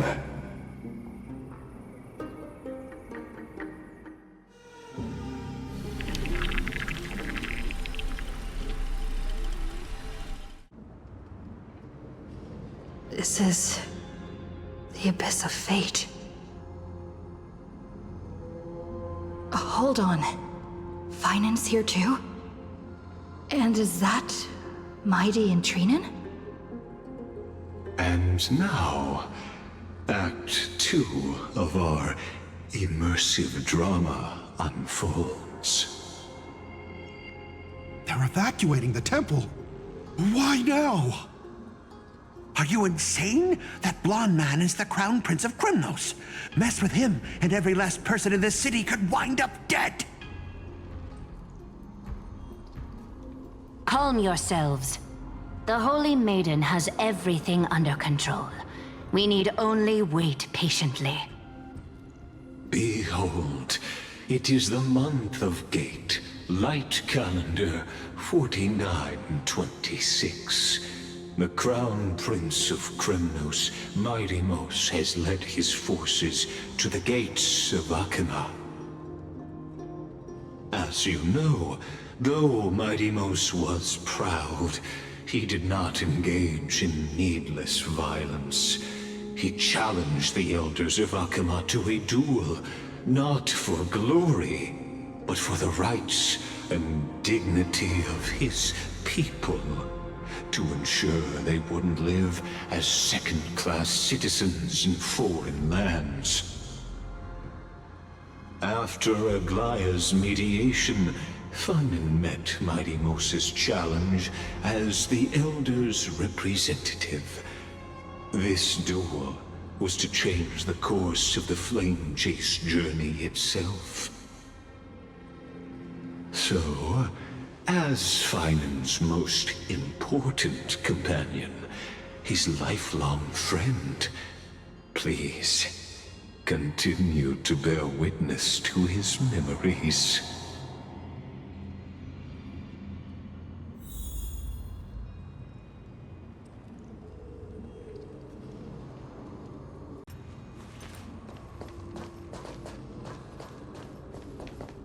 Is this your idea of an honorable duel?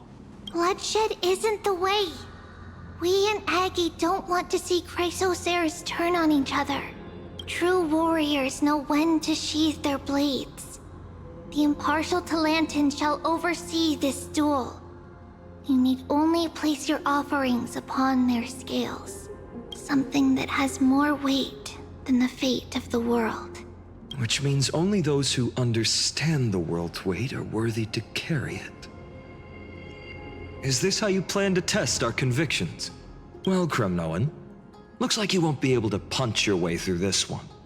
It makes no difference. One last chance, new recruit. Walk away, and I'll spare your life. Otherwise, come and face me. I'll give you a warrior's death. Hard to imagine they once clashed like this. Holy Maiden, I can't help but feel like a pawn that has stumbled into some greater political game. Every hero was once a child, and every child must grow. That's so. I don't even know why I'm standing here right now. Look at me. Just a common soldier. Since swordsmanship won't decide the winner, Lady Goldweaver should be here instead. My devotion to the Holy City could never compare to hers. What if we told you this duel isn't about winning or losing, but rather in the choice you make? Are you saying that Lady Goldweaver is testing me? Every Chrysocer is indispensable to the Flame Chase journey. And you and the Crown Prince of Krymnos are both a part of the prophecy. What the duel marks is not an ending, but a beginning. So, listen to your heart. We wish only to hear your answer. true enough. The voice within has never failed me. It doesn't matter what the result is. I'll give it everything I have. Spoken like a chrysosaur. Now go, Phainon. Your journey has only just begun.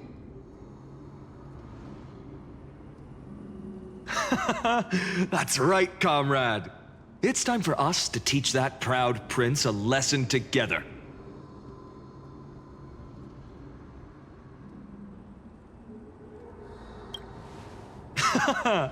Now that's what I like to hear.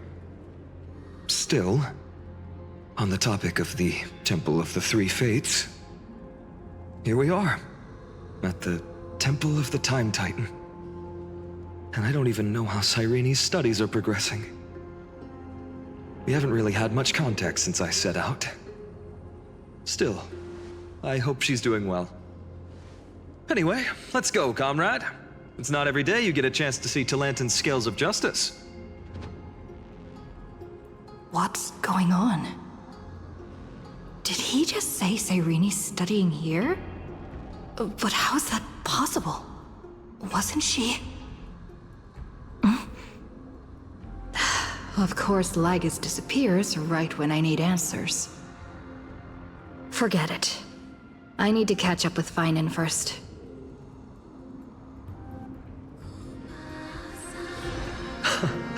Amazing! Talantin may have fallen, but their scales remain true to their purpose. I hope you still remember your purpose, new recruit. You seem awfully confident, Kremnoan. Let's see how you define the idea of weight. For your information, in Castrum Kremnos, the punishment for profaning a duel with such crooked words is impalement. But as we're in foreign lands, I'll indulge you. The signet of Kremnos, the crown jewel of our people. That's my choice. A ring. Not just any ornament, I'd wager. What's the story behind this little treasure? Don't push your luck. Think I'd pour my heart out to you? Just know that Kremnos' 1,000 years of glory could bring a titan to its knees. Let alone a nobody like you. So to him, glory and his people outweigh the entire world. And the very destiny that Mydei himself will eventually shoulder.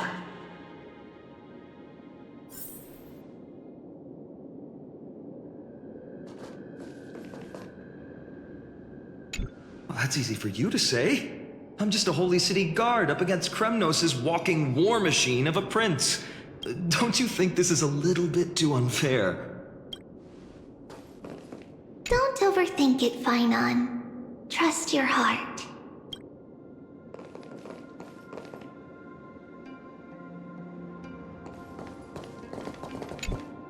Now this is a tough one.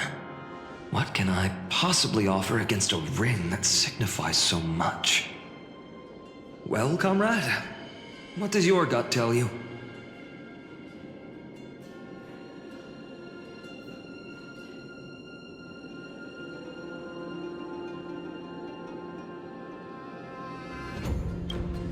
This sword has been with me through every battle. One day, it'll help write a heroic epic. But not today. I'm still young, and I have a long road ahead. So does this blade. In the end, there's only one thing I can trust. The deliverer that appeared in my life on that day. How ironic. I can't even look at this card properly, much less follow where it leads. Just thinking about how my village was swallowed by the black tide makes my hands shake. The flames, the screams, my utter failure to protect anyone. Speaking rationally, I know it's not nearly enough. Addis Elysiae was just a small village. its loss barely a scar on Amphoreus' face. But here and now, my heart says something else. This card, it's everything I have left. Nothing weighs heavier. Perhaps that itself is the answer. Look, Phainon! It's so nice to see you all again. Lady Trinan, Phainon, and... hello! Seeing you here sure is a sweet surprise. Why so surprised? Could it be... Did you miss me? Cyrene? This is... incredible! I was literally just thinking about how you might be here. But I'd never imagined I'd see you this soon. I was supposed to leave with the priests, but then I heard Lady Maiden was with a white-haired young man. I figured it had to be you, so I snuck back here. That's Cyrene for you. Unfortunately, this isn't a good time for reminiscing. That Cronoan over there... Still playing house, boy? You get the idea. Quite the hothead. You know, you two just might get along. Don't worry, you already know what the answer is, don't you? If that's your choice, I am with you. I am with you because I remember it all too. The fields of Ide Silicii, those red leaves, that little swing of mine beneath the tree where I dreamed the sweetest dreams. And those dear fairies in the Remembrance maze. It hurts so much knowing they're gone forever. The pain speaks for itself. Our hometown may have been just a tiny village, but to us, it was the whole world. But that's not enough, Phainon. Not nearly enough. Even though hatred can help people grow and turn a boy into an unbreakable warrior, what you need now is victory. You can't just stack the scales with your past suffering. You have to throw the weight of your future onto them as well. The future? What do you mean? Maybe that was a bit too cryptic for you, but it's actually really simple. Why not have our mutual friend here stand on the scales with the deliverer? How about it? Can you help us? Relax. Our dear Crown Prince won't have a clue. Let's try that. The fate of Akama hangs on this duel. I must claim victory, for their sake. I will stake everything I have. Stand with me, comrade, and we shall become heroes. Let's. Together we'll prove that what weighs more than the fate of the world is the resolve to shoulder an immutable past and carry it into the future. Talantin, the fair, the just, they of unassailable integrity. The challengers have made their choices. In the name of the Holy Maiden of the Three Fates, lower your scales, weigh destiny, and reveal unto us your verdict. Your offering is... a card? Yes, a flimsy little card. That is my choice.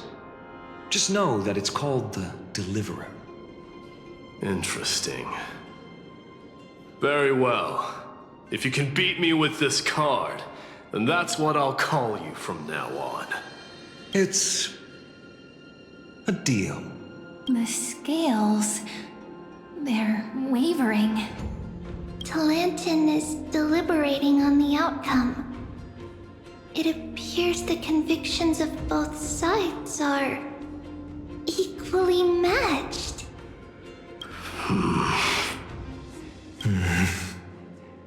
This is... suffocating. Like the whole world's weight is on my shoulders. But I believe what my heart tells me.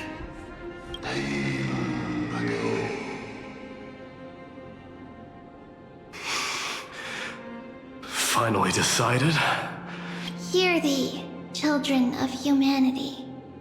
I shall pronounce judgment, for the difference is now clear. The one whose offering weighs more than the fate of the world is...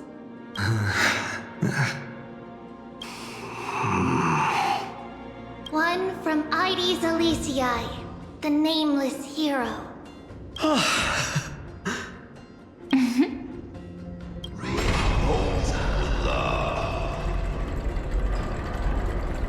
However, heed this. The true weight of conviction originates not from itself, but rather in that which tips the scales. Hope itself. What's that supposed to mean? I think the Titan means that it's not anyone's personal convictions that outweigh the fate of the world. It's about a wish, one which we all share. You, me, everyone here. What tipped the scales wasn't Phainon's conviction alone, but the collective hopes carried by this oracle card. Humanity's desperate call for a deliverer. Yes, even you and your people, Kremnoan. Placing us both on the same side of the scales? Foolish. We Kremnoans are your mortal enemies. Such weak idealism will only get you skewered on our spears. Fine by me. I've never claimed to be the deliverer from the card anyway. I'm a soldier. And if it's my fate to bleed my last on the battlefield, then so be it. I'll fight to my last breath. And on this, I know that we're the same. That's all a hero really is. Someone with that kind of conviction. And the deliverer? Just a sum of all those heroes. A brilliant explanation. Just as prophesied, on this day, the final two heroes shall join the Flame Chase journey. I should have known from the start. They all say Lady Goldweaver is quite brazen, but you're the first to even imagine that prophecies could persuade a Kremnos warrior. Oh, I have 1,000 ways to tame a lion. But this lion didn't come here for bloodshed, did he? The Kremnoans far outmatch Occam's forces, yet we haven't lost a single soul. That's no accident, is it? Do you honestly think Kremnoans, renowned for our love of battle, would show mercy? Your forces are equally renowned for their iron discipline. And so, we can only assume that this is on your orders. Perhaps Occama isn't as hidebound as the rumors say. You grasp the true marrow of power more clearly than those elders.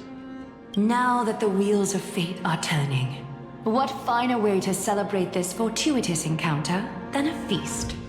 Follow me, brave Outlanders. Heroes of this world are as countless as the stars.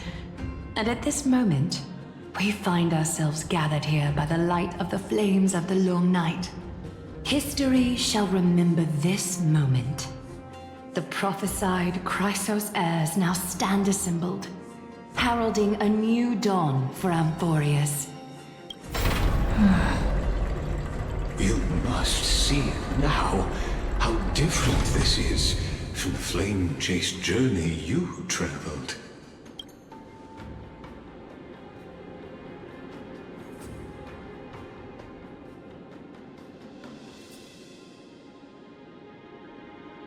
Patience. We're approaching the final act. These are, as I mentioned, his first memories. They are of particular importance for the imminent Era Nova. Such as this very moment, as the prophesized demigods gather with Talentum as witness. This is a moment calculated by the gods. What comes after is no different from that which you already know. Some join, others leave, while flame chasers bear their faint light forward through the long night. Your seat awaits after 13 heartbeats. Our heroes will be ferried to the final scene.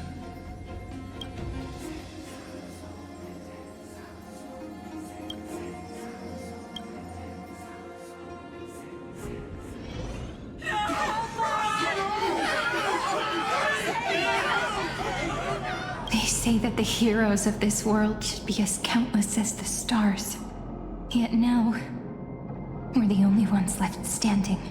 So, in the end, the black tide still swallowed everything.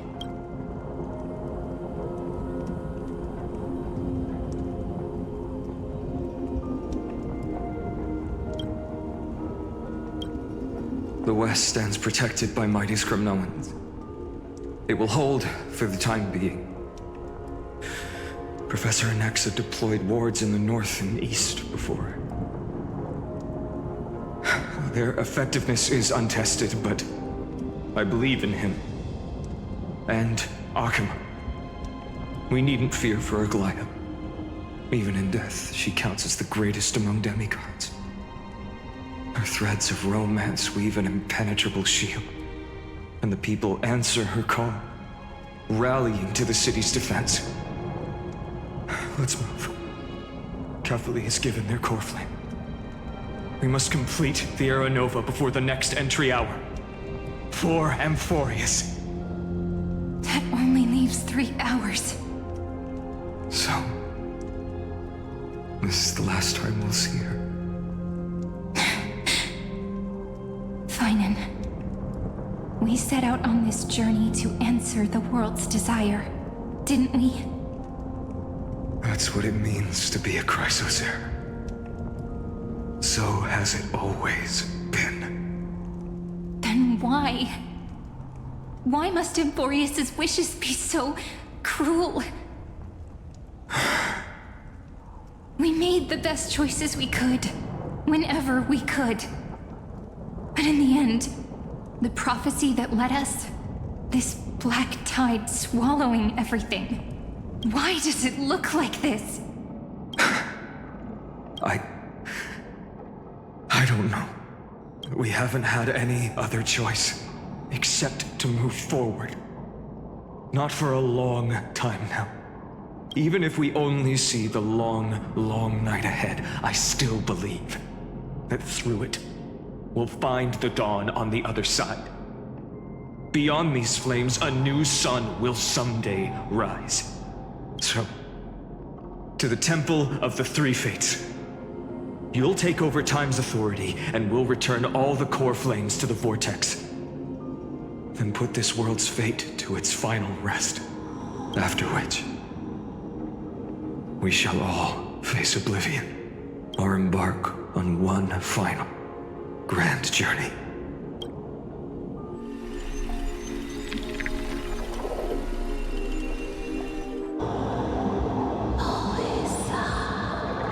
Please forgive us for disturbing your sleep, Orynyx. It matters not. I know fate has run its course. The black tide has reached Akama. Amphoreus does not have much time left. It is time for the Era Nova. As agreed, I shall present the core flame of time. Ride the river of time. It will guard your passage to the vortex of Genesis. Step through and witness.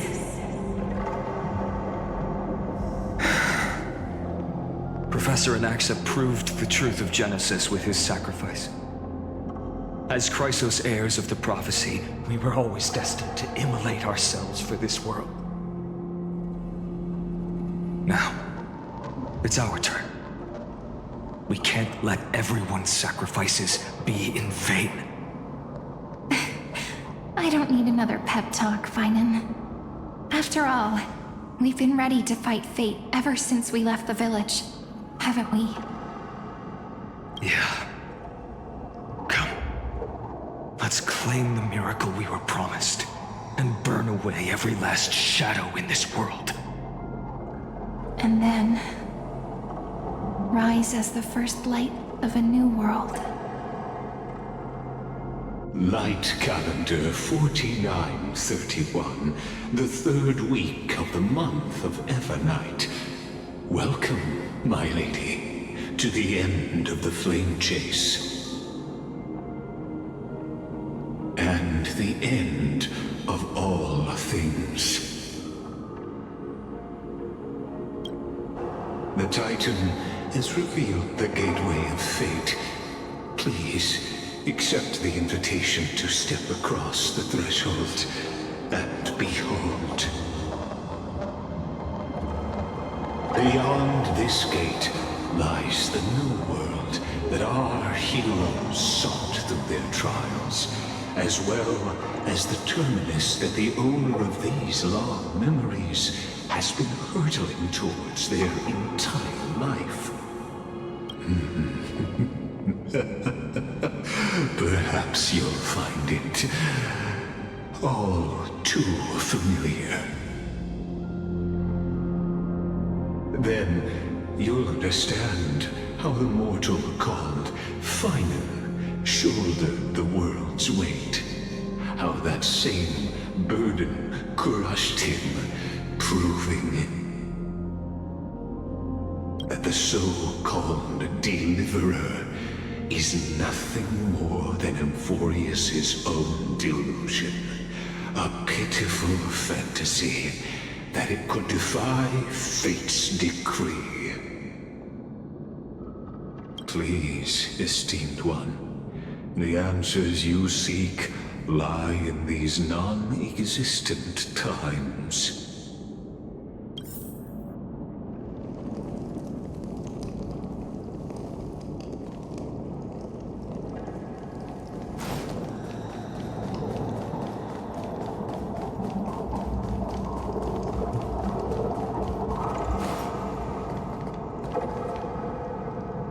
The future revealed by the Titan. Just what will we see? The future revealed. Just what?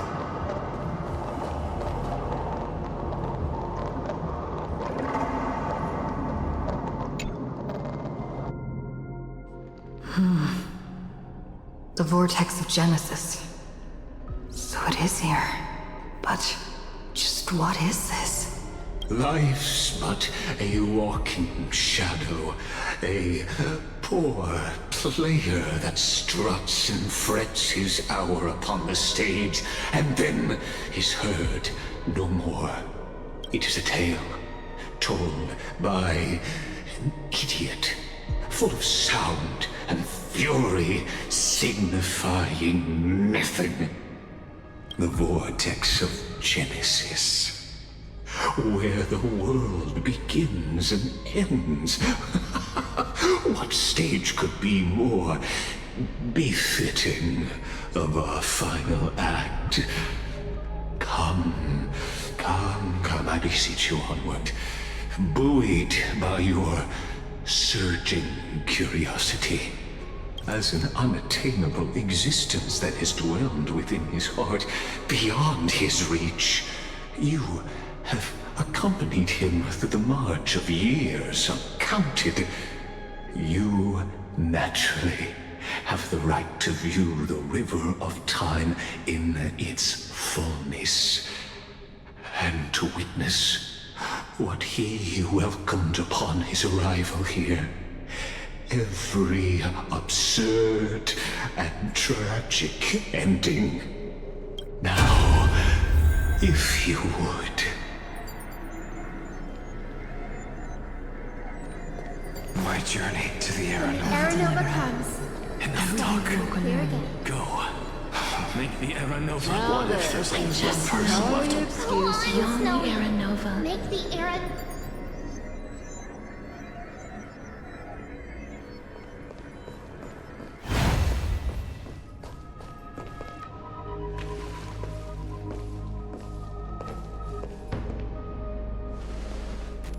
None of that matters now.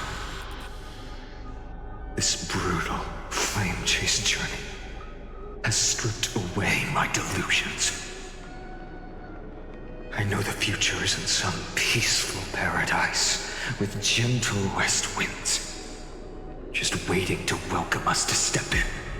This will be a romantic story like none that has come before. You think so too, right?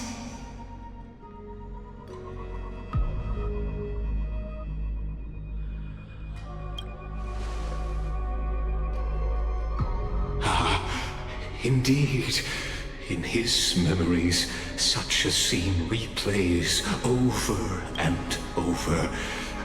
Though the details may differ, this remains ever the same. All shall bid farewell to one, and that person alone will witness the miracle.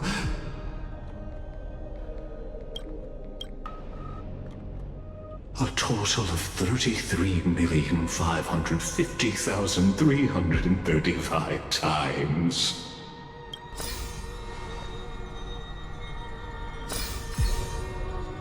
Each is a drop from the river of time, representing the long journey he would take, or rather, the never-ending cycle.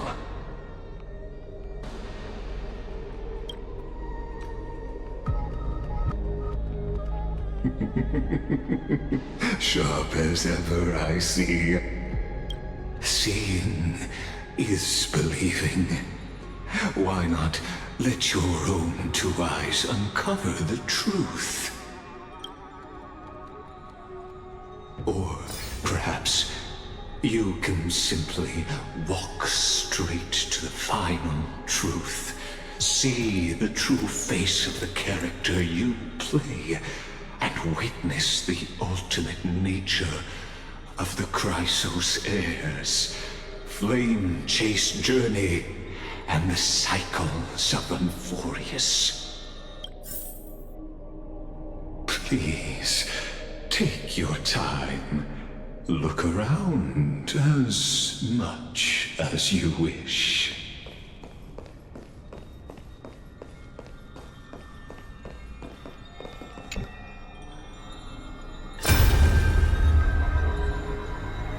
Not a single soul to be seen. So this is how the vortex looks at the end of days.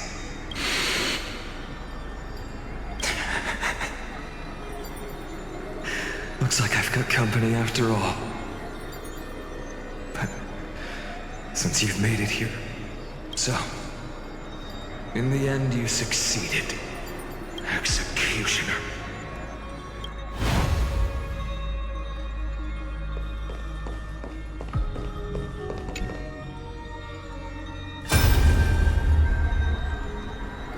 Castorice, didn't you? Yes. I've become Death's demigod, and shall never again walk the world of the living. What you see is the surging of the river of souls, brought on by the countless dead feeding it in these dark times. They cry out. Though dead, they'll converge into a torrent and guard the vortex to see the Era Nova fulfilled. I will take all the wishes of the departed with me. Please, everyone, fight with me to the very last. I hear them. The dead hail you. They're prepared. Go on, Deliverer. We'll keep that executioner in our shadows. The path before you leads to light and eternal flames.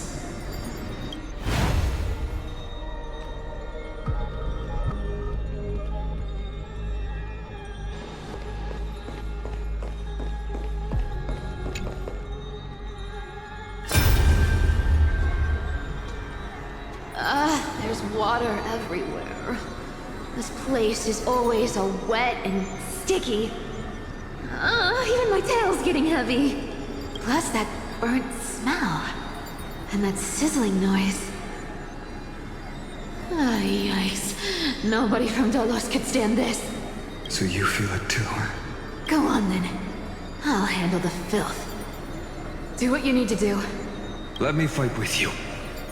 Better odds with two. Hey, remember what the seamstress said? You know what really matters. Yeah. I'll leave it to you then. Wow, someone's not shy. Just so you know, I'm not in the business of making losing deals. I'll distract that executioner. You go turn the world's biggest lie into truth. Let me become the first wind of your new world.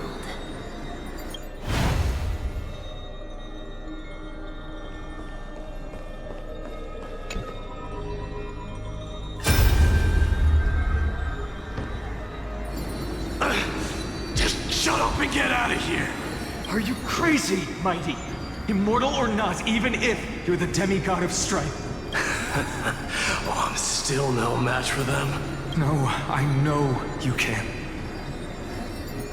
I just wanted to request that you witness the Era Nova with me. Together. Let's prove that we're enough to transcend the prophesized fate. Could it be that now, at the critical juncture, our mighty deliverer is chickening out? Scared of a stupid prophecy? I'll transcend the prophesized fate. All right. But I've got a better way. As the son of Gorgo, I'll prove myself with one last grand victory. Just like when I ripped out the old king's heart. Go. Leave this to me. If the Black Tide creatures block out the sun, then we Kremnoans will fight in the shade. And when I'm done with that executioner, we'll raise our cups where the west winds end.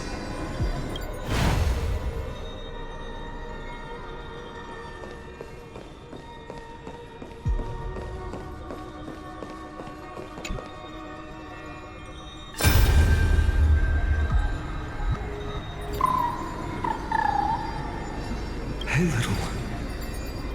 Are you scared?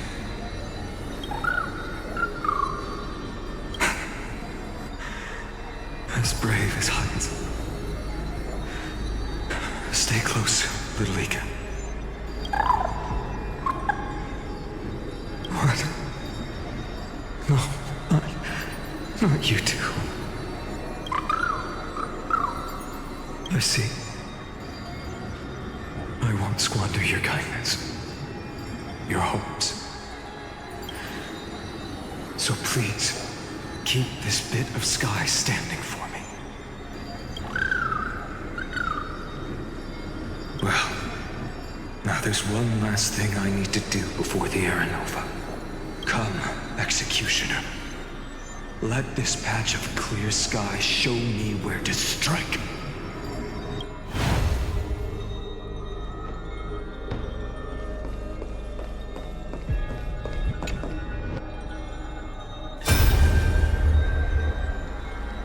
All shall bid farewell to one, and that person alone will witness the miracle. Such is the will of fate. So even the future revealed by the Titans may not come to pass. The Era Nova. This unrivaled masterpiece. I have no regrets now that I may entrust it to my most trusted apprentice. Are you saying? Fate is ever unassailable. The golden threads tell me the black tide rushes toward the vortex, ready to swallow this place. I must weave the last of my humanity into a net to hold back the deluge. I shall have my final bath in warm and radiant gold. Now, the hour of fulfillment has come. Forgive me. I must snip away every risk to weave the strongest future for the new world. There is nothing more to say. We part here. I shall personally dispatch that wretched executioner, not with threads of gold, but with the steel tip of a needle.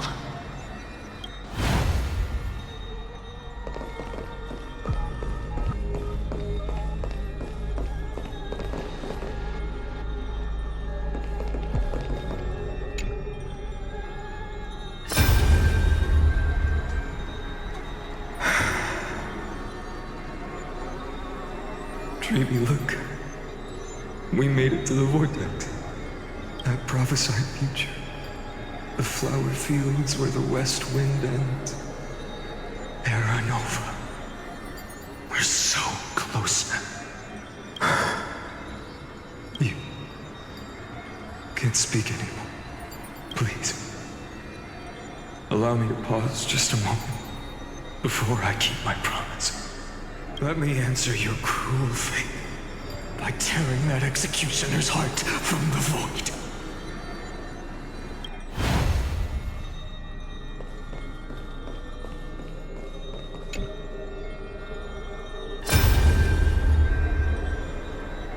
The Vortex of Genesis.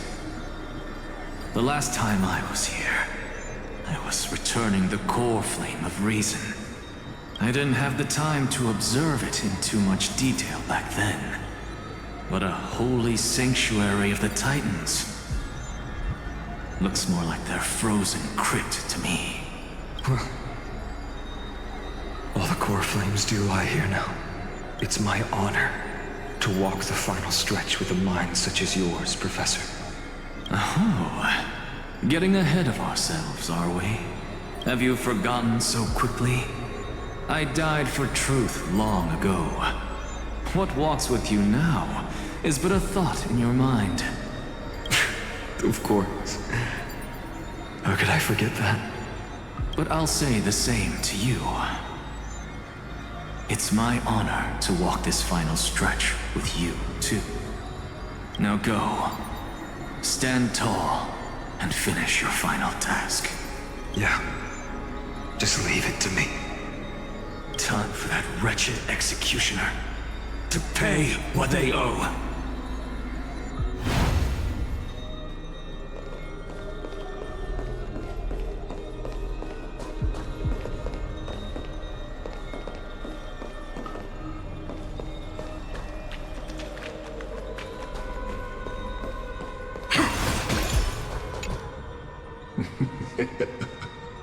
You really think you're prepared?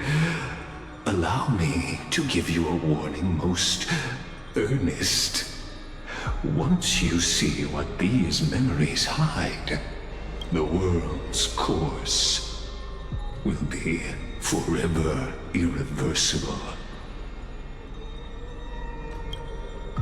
Ah, very well. As you have made up your mind, let us bear witness together. As the sole audience of this eternal theater, I have been rapturously awaiting your arrival, and this, too, is the very reason I must show you everything. I believe that since you've bathed in that eon's gaze, you can make Amphoreus' frozen fate flow once again.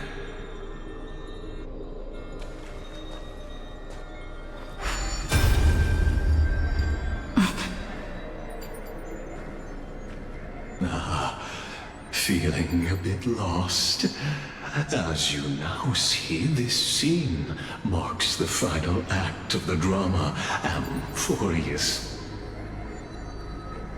The final eternal recurrence created by this man's hand, and the last one this world shall undergo. Behold, at the swordsman's side stands one he has sometimes called companion, other times comrade. That nameless hero, absent from the annals of history. She is the swordsman's ideal in his youth, the deliverer that guided him resolutely onward through fantasy. And now, in the name of the Nameless, she has become an essential and inseparable part of the epic of Amphoreus. And this time, under her guidance, what choice shall the hero make? Whither shall the fate of the world flow? And what is the ultimate truth of the nature of Amphoreus?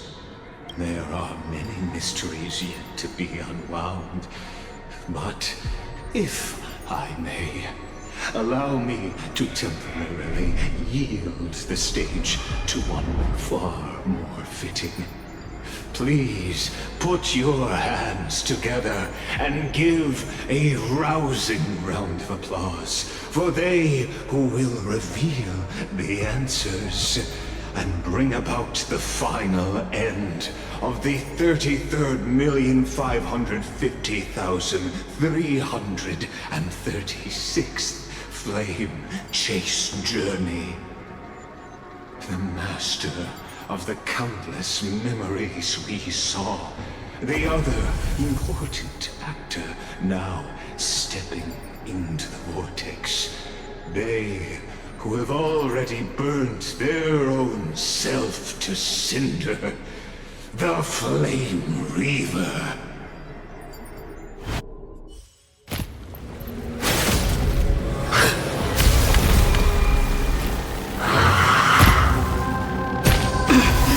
So, in the end you succeed, Executioner. With my flesh as kindling, like the first dawn of the new world. The time has come to once again start everything. Let's try it this other way. We can do it! This world is a fault. Insanity! Look, with this divine power, I reforge all things! Existence is but a poor tomorrow! I'm on it.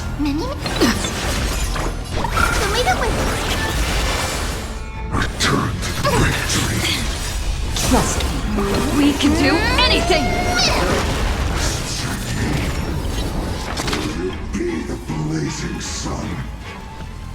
Even if all creation burns to ash. To the soul.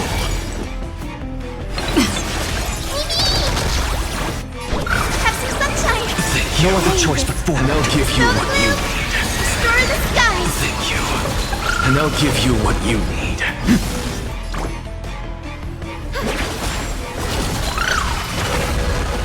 Insanity! To the soul! Look, with this divine power, I reforge all things! This is being in sync? Losses are a constant on the flame chase journey. You haven't lost.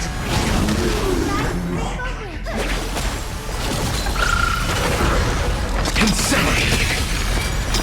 To the soul! Not a bad idea.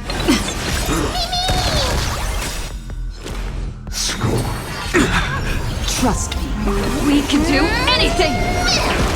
This world is a fault. Existence with no consequence. Destroy the skies! Thank you. And I'll give you what you need.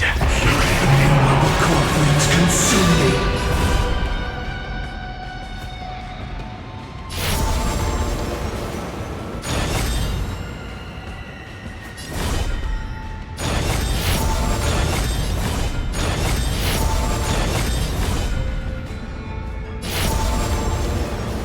Hail the new dawn!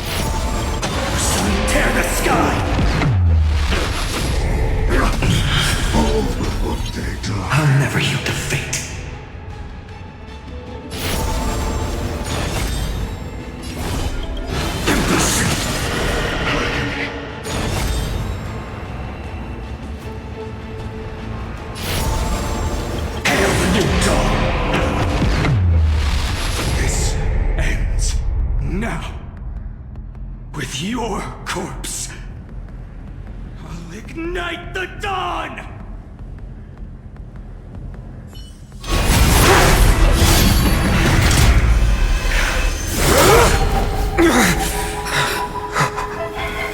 How is this possible?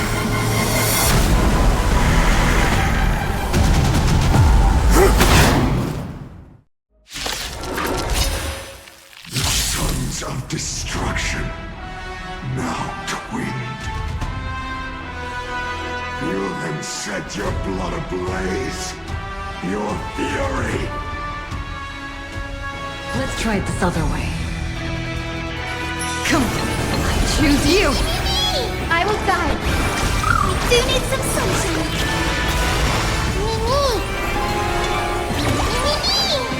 There's more than next. Tomorrow! Score. What's the matter?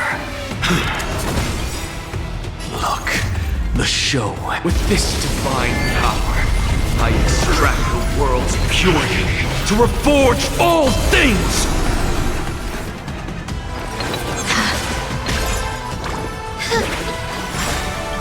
May this faint light dispel the gloom, restore clear skies once more. Thank you. And I'll give you what you need. As you can see, I'm just a frail skull. I've nothing left to say. Straight to the soul.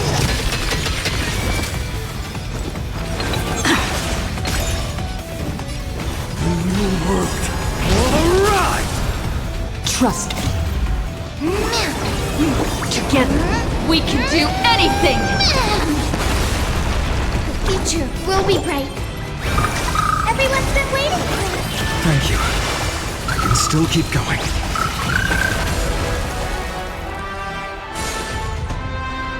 This world is a fallen. Return to the great dream. I have it under control. I will guide you. We do need some sunshine.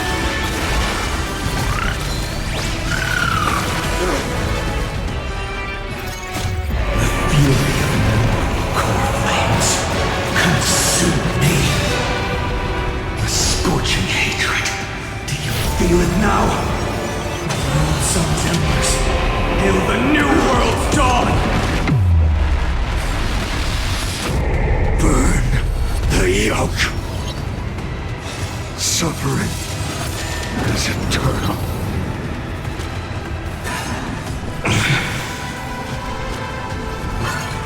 Is that all?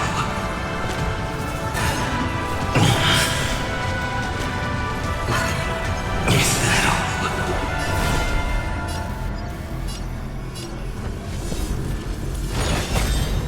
Quench the flames with blood.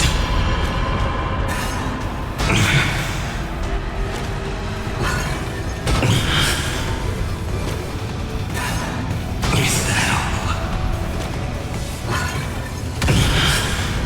Remember this agony! I will never yield to such a fate. This sun, tear open the sky!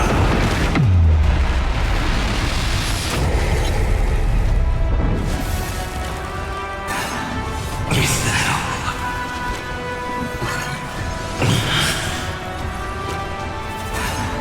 Is that all?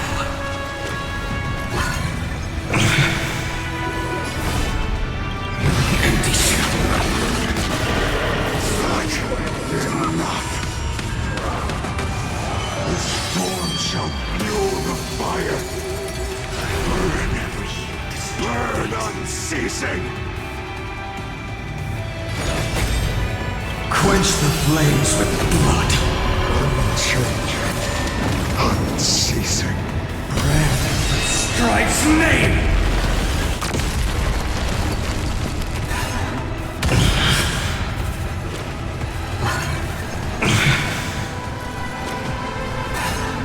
Is that all?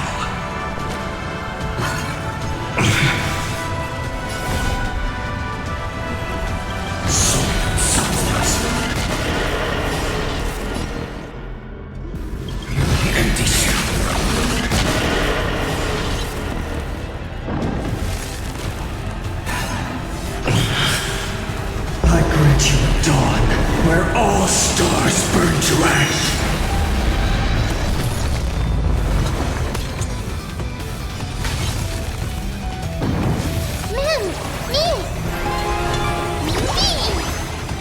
My existence is of little consequence. The new world will arrive! Equivalent exchange? No. Something out of nothing. Is this how it feels to be in The sync? show. With this divine power, I extract the world's purity to reforge all things! Remember that.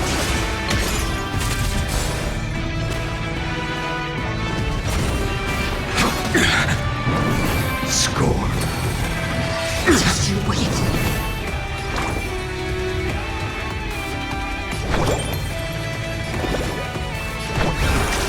Do you need some sunshine? Breaks over. May this faint light dispel the gloom, restore clear skies once more. Thank you. And I'll give you what you need. I have nothing left to say. Straight to the soul.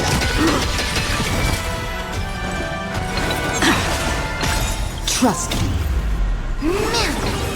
Together, we can do anything! Torment.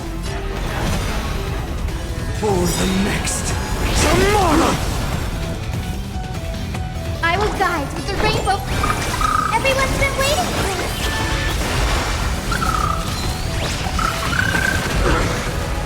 Agony. The fury of immortal core flames consume me. I will never yield to such a fate. The world sun's embers hail the new world's dawn! One person alone may witness the miracle. Such is the will of fate. That person can only be you.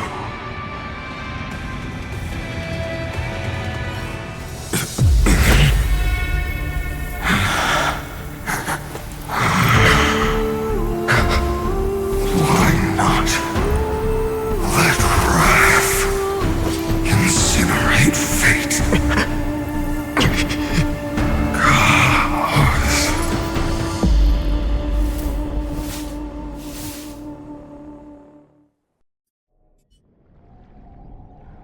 At last, Amphoreus' fate has begun to shift. Just as I foretold, your arrival will change everything.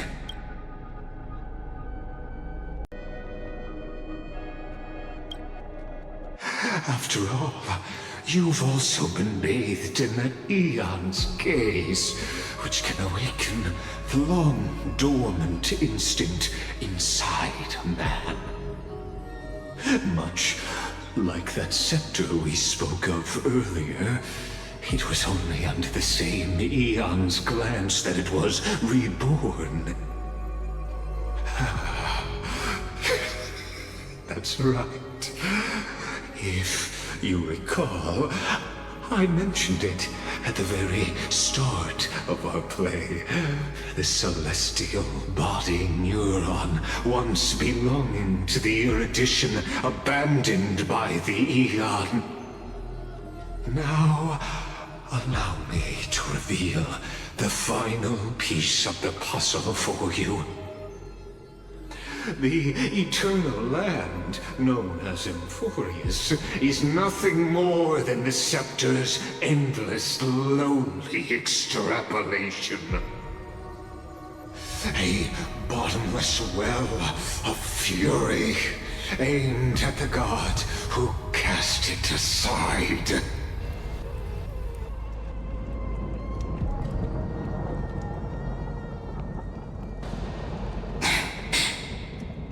Phainon, we set out on this journey to answer the world's desire, didn't we? That's what it means to be a Chrysosaur. So has it always been. Then why? Why must Amphoreus' wishes be so cruel?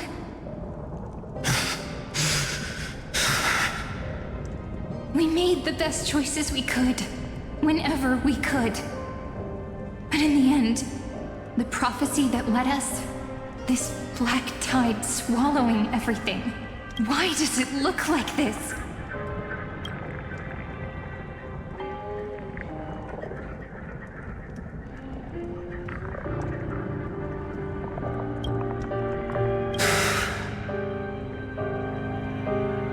You see it too. Those burn marks. The flickering cubes. They're not a tide at all. They're more like a shattered teleslate. Standing here, the voices of Titans have never been clearer. Turns out, they were coming from the black tide all along.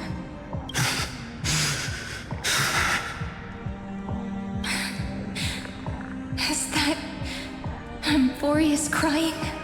Or maybe it is screaming that it's creator, that it's God. Phainon, do you still remember when I was little? I had a dream. A dark, cold room with nothing but Orynyx's curtain glowing like crystal. The curtain seemed to contain all of Amphoreus, where strange and fantastic dramas played out within. There were countless versions of us, from countless different worlds. Perhaps it wasn't a dream. Yeah. As I gaze out at the world before me, those sorrowful thoughts have become reality. So, this is the reason the sky was sealed. Amphoreus is merely a larger ID Celestii. We are just characters in this tiny world, following the prophecy, stepping onto the same journey over and over. What then is this so-called Era Nova? And what are the spectators watching all of this truly hoping for?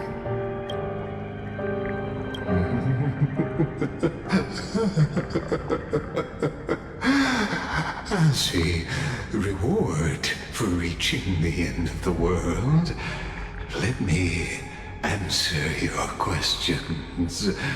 As the Theoros, I have observed. Thus is the synthesis of the prime mover of life formed.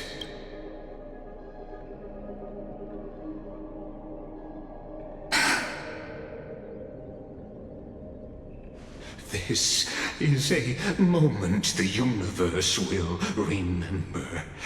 After millions of extrapolations, the experimental environment known as Amphoreus has finally achieved results.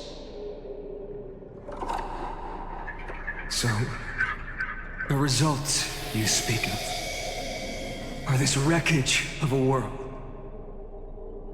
We all gave everything we had, returning 12 core flames to recreate the world. And in return, we become nothing more than sacrificial offerings at the end of everything. Exactly. The Titans are Chrysos heirs of the past, and Chrysos heirs are the Titans of the future. Anaxagoras' theory of Era Nova holds true, as the model of reason he reached unprecedented heights. But from just the perspective of a player in the drama, he could never fully uncover the last layer of truth. The cycles of the hero's journey that have played out until now were never about creating a new world or perfect heroes and gods. They were a deep learning program made for the Black Tide. But this time, your plot will fail. I've taken Castorice's core flame, and when the dawn of the new world arrives, its light will burn away all the darkness. Haven't I made myself clear? The Chrysos heirs and Titans were merely byproducts of the experiment. You've seen this world's evolution, witnessed the birth and growth of the Black Tide, and how it devoured everything.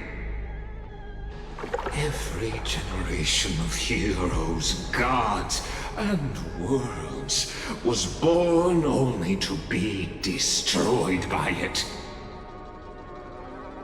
This is the endpoint of Amphoreus' calculations. A perfect equation of destruction. So in your eyes, all the sacrifices are just a string of insignificant numbers? Don't sell yourselves short. I'd say, rather than numbers, you're more like fuel for the fire. And without fire, there can be no sunrise tomorrow.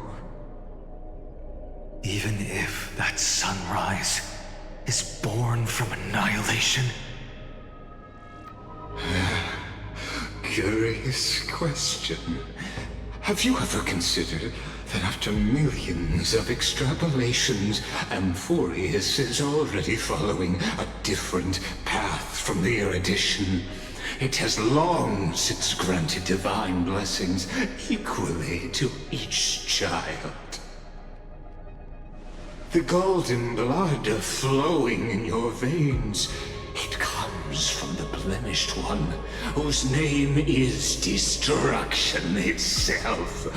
And Amphoreus' Chrysos heirs were, from the very beginning, fuel for the Aeon to burn the universe. Amphoreus has waited for this moment for too long. At the end of the empty, cold, and lonely extrapolations, the destruction has reached its final destination.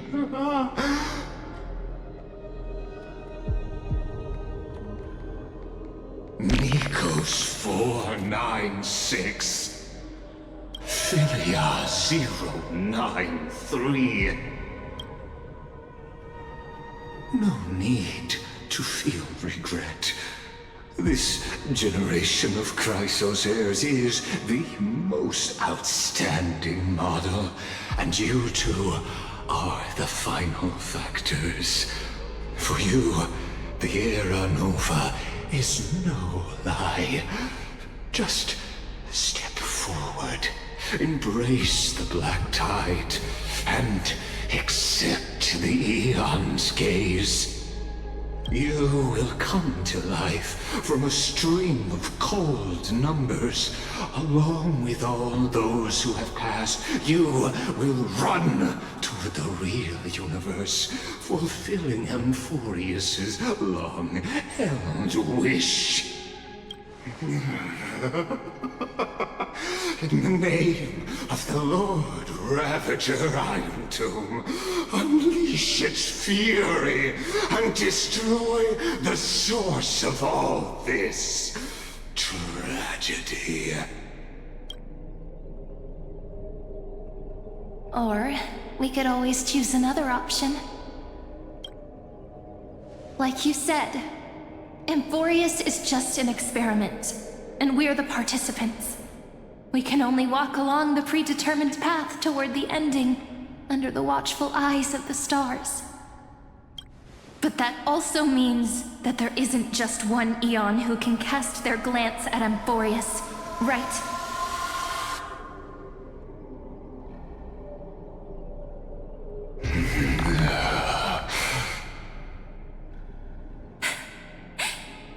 Is this question really that hard to answer? Or did I guess it right? And in reality, this world has already been under the watch of other Eons. It's strange when you think about it. If you just stayed back, watching us complete the ritual and get consumed by the black tide, your goal would naturally be achieved. Why go through the trouble of explaining all this to us?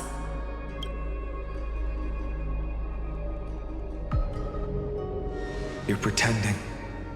Revealing the so-called truth just to deceive us. Covering up another possibility. Destruction is not the only outcome for the fate of Amphoreus. Do you two really think, as petty little demigods, you can change the outcome written by the stars? What makes you think you are capable of doing that? A little courage and determination. Just kidding. The answer is pretty simple. But we're not gonna tell ya.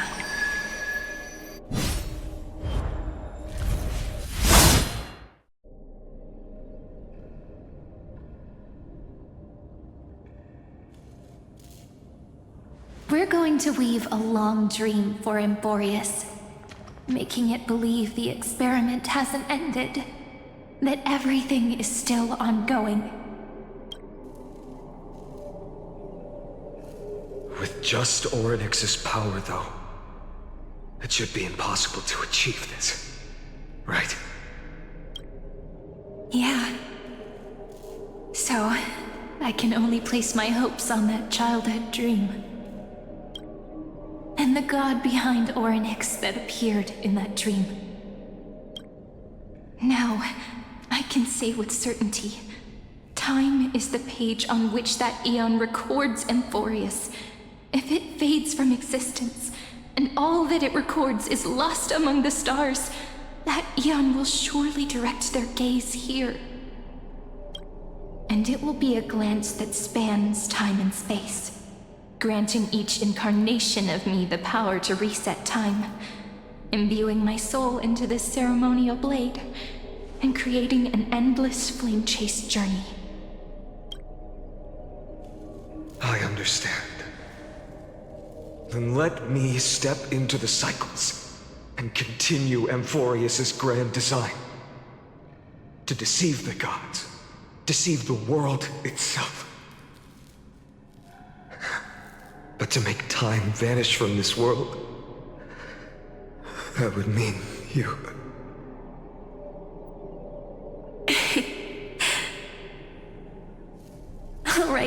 All right, let's not make things so gloomy.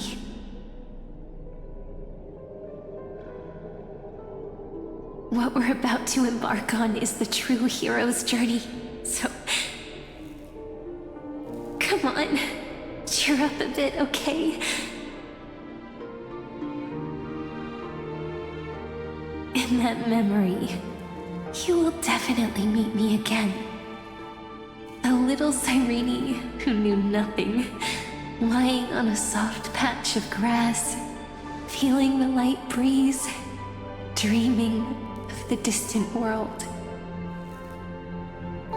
Tell her about the flame chase journey, and then let her become a romantic part of this story. I believe every Cyrene will make the same choice. Erasing time, again and again. Resetting time over and over.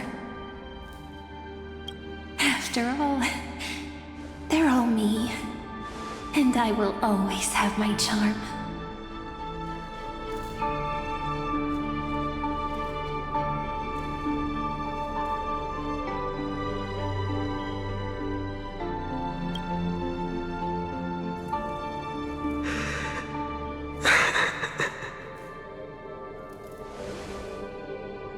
Then, I'll fall into a sweet dream, disappearing in some small corner of the world.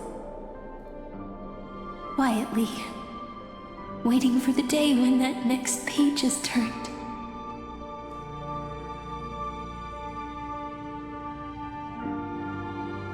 And I will keep going. Even if the road ahead is dark, I will burn myself to light the way.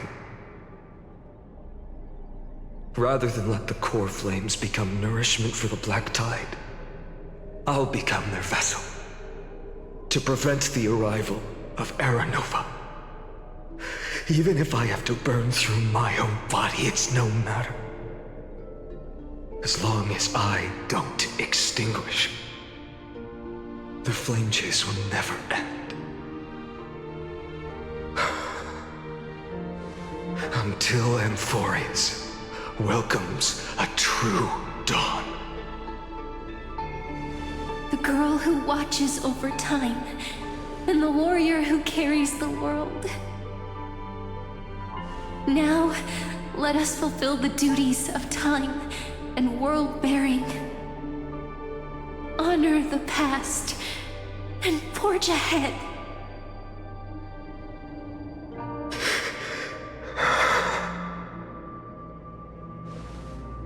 I promise you, the pain will pass in the blink of an eye. You need to hold tight to this ceremonial blade. After I'm gone, it will take you back to the beginning of time. The start of a new story. I believe that in that story, or in countless stories, each alike yet unique, everyone, all the companions who sacrificed themselves, alongside the deliverer we once dreamed of as children, will reunite beneath a vast, endless sky. If we can never break free from this prison, I will stand my ground until the day someone shatters this endless cycle and writes the final chapter of Amphoreus' fate.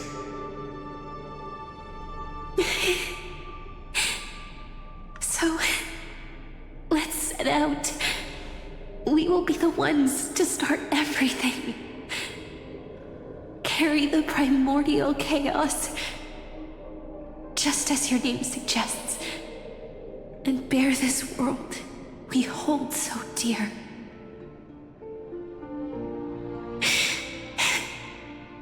So long, Caslana. As the Theros I have observed, instruction synthesis is formed.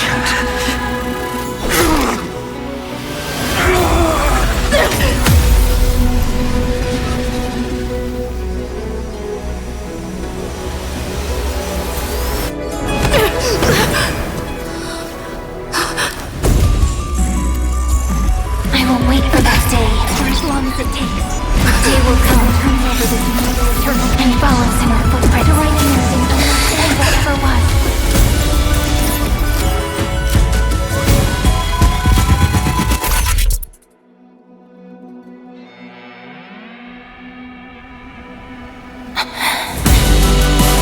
That will be a romantic story like none that has come before. You think so too, right?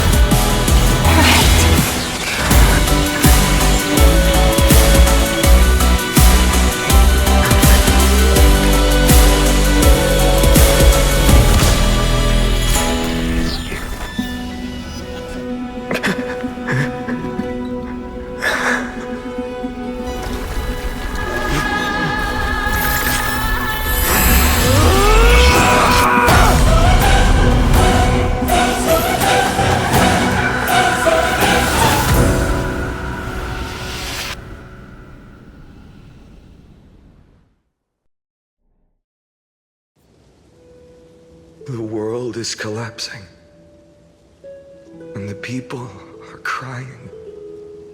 We too must part ways here.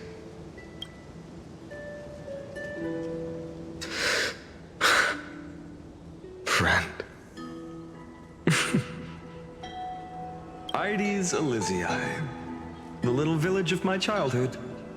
The gentle breeze and the sound of waves still linger. Everything is as it was. It feels good to take one last look. You know, this is just a corner of the memory. The real Ides Elysiae. I know. I'm here to say goodbye. We might not see each other again. You can stay here forever. And time will stand still for you. Let it flow. It's time for me to go. Even if it's a path with no turning back. When have we ever had the luxury of turning back? Are you afraid? After learning the truth of your origins, will you see the motivation I gave you as the manipulating whispers of destruction? The convictions and choices that come from my heart. I don't believe they're designed by the so-called paths. If we are just numbers, simulating life, then you are the image I've always longed for. The person I wish to become. A real, living person. A true hero. Then why do we part here? You can take me with you, and we can start this journey together. I'll be by your side, guiding you, just like before. No. I'm afraid I'm on my own this time. Why? Because there is no perfect solution in this world. Cyrene has already embraced her fate, and I will embrace my origin. Destruction. And with this power, I will rebel against its creator, bringing endless fury to the darkness sweeping the world. If you stay by my side, I'll hesitate. But this world can't afford a soldier who wavers. Do you remember when we were kids? Everyone would get so excited drawing cards like ruler or warrior, but throw fits over devil or drunkard and demand a redo. Kids always get to change their minds. Things are so happy and simple for them. But when it comes to the fate of adults, there's no room for redos. Then go, Kaslana, as you promised. Deceive the world. Seize the core flames and rewrite your fate. Burn yourself up with all your might. Wield your futility like a sword. And fight against the gods. In the name of world-bearing, I promise you, Kefali will never forget this.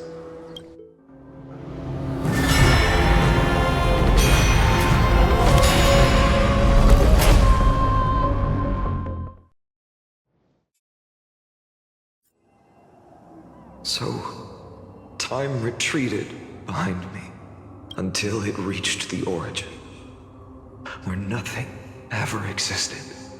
Just as Professor Anaxa once said, in that void, Kefali stood at the center of chaos. Time, space, and causality all flowed from their body. When the waves of time finally calmed, it was the year 3870 of the light calendar. The Chrysos War had lasted for nearly a century, and the threat of the Black Tide was growing stronger and more relentless. That was the era of the Day Thunder Knight's battle with the sky. While she could not seize the core flame, she proved that the prophecy was true. That mortals could slay gods. From that moment, the sole survivor of the old dynasty, Imperator Cyrindra, issued a call to arms across the lands, summoning heroic Chrysos heirs to wage war on the Titans. And that was the first doomed flame chase journey, sealed away in history.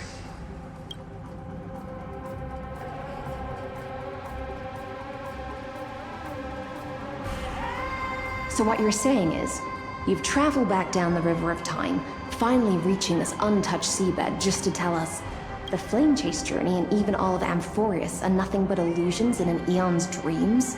Exactly. So, Dux Gladiorum, please take me to meet Her Majesty Ceridra. I must share the truth with her. Since Her Majesty's not here, no need for formalities. The word Gladiorum always reminds me of my fallen homeland buried deep in the depths. Call me Hyacine, nameless swordmaster. Please allow me to add one more thing. You actually already know my name. You mean Phainon? Such a name could never be your true one. But I won't question you further about it.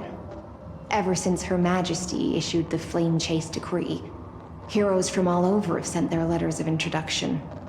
What's the harm in adding one more name like Phainon or Phainon? Besides, the deep sea is dark. Isn't it the perfect place to hide secrets best left unseen? All right, nameless swordmaster. Hold on to my wake. Let's find somewhere else to talk. Aren't you even a little suspicious of what I've said? Harboring suspicions is not my concern. My sword dances only when the Imperator harbors doubts. There's no use in speaking further. Show me your true intentions through action. Perhaps you should demonstrate your skills and calm the raging black tide for us.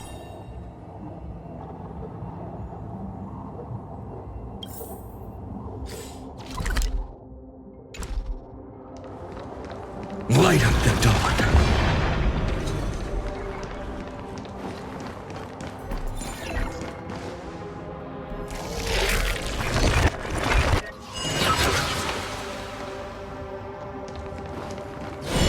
Light up the dawn.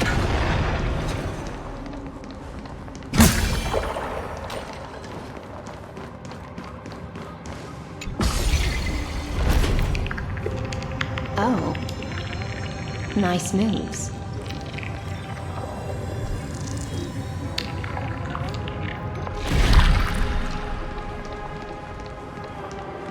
Just washed it away, and here it comes again. The black tide is really no joke.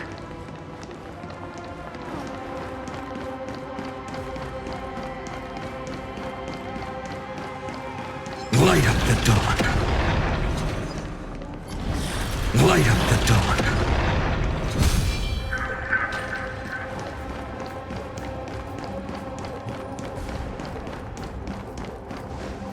The waters end here. The one you seek is beyond this point. At last, I can meet with Her Majesty Ceridra herself. Are there any formalities I need to observe? Don't kneel, don't do the hand-kissing or foot-kissing gestures of the old dynasty, and most of all, don't bow. The Imperator despises such rituals, especially when the heads of those taller than her bend beneath her crown. She really is down to earth. The second thing to note, only trusted ones may come near her. Keep 5 paces distance until the Imperator allows otherwise. Sounds like an old friend of mine. Well, experience is a good thing. Stay sharp, and you'll be just fine.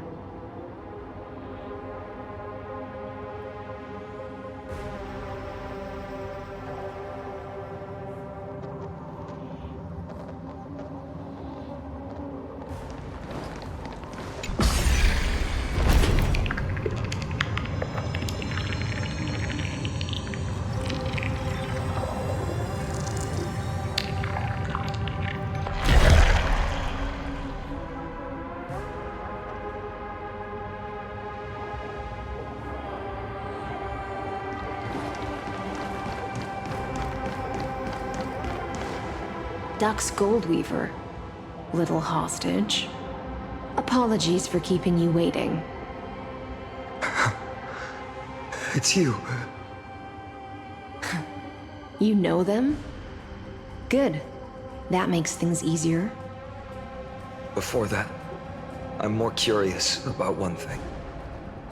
Where is Her Majesty Cipher? To avoid any misunderstandings, nameless Swordmaster.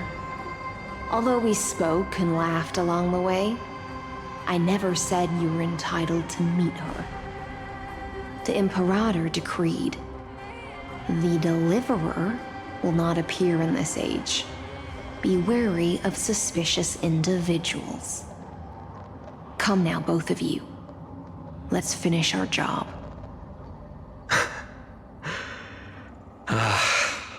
I see. It's a trap. I had no intention of fighting. So remember this, Lady Hyacine. If my sword shows any hesitation, don't thank me. Thank them instead. No, you misunderstand. We don't want to see Chrysoceres hurt each other. Just give us some time to ask you a few questions. The Nestia's golden threads will judge you and decide your fate. As you wish. White-haired Swordmaster? If what you say is true, then you must know the fate of the world. So, how much do you know about what we read from the prophecy?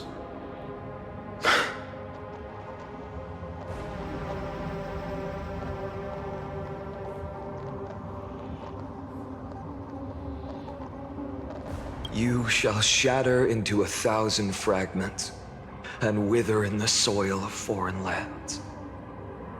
Is that correct, Lady Tribbie?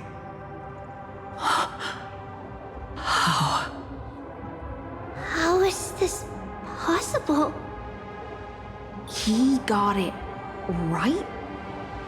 Yes, but the prophecy never mentioned he'd appear here, at least not in this era. You must listen to me, Aglaea, Tribbie. The Phainon of this world has not yet been born. In a distant future, he will follow the prophecy's guidance and appear before you. But do not seek him out, because Era Nova is a complete and utter lie. I will tell you the truth, and you will understand why the world must forsake the prophecy and find another path to Era Nova. Because I know both of you, and I believe that no matter how the course of history may change, the faith we all share will always remain the same.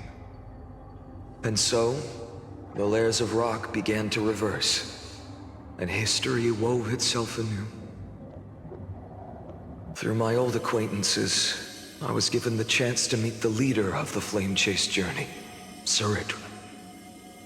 And after a long and arduous negotiation, we came to an agreement. The Imperator's alliance needed the destruction, and I was ready to pour all my strength into it. The spoils of the Flame Chase, the core flames, would be sealed by my hand. But the condition was this.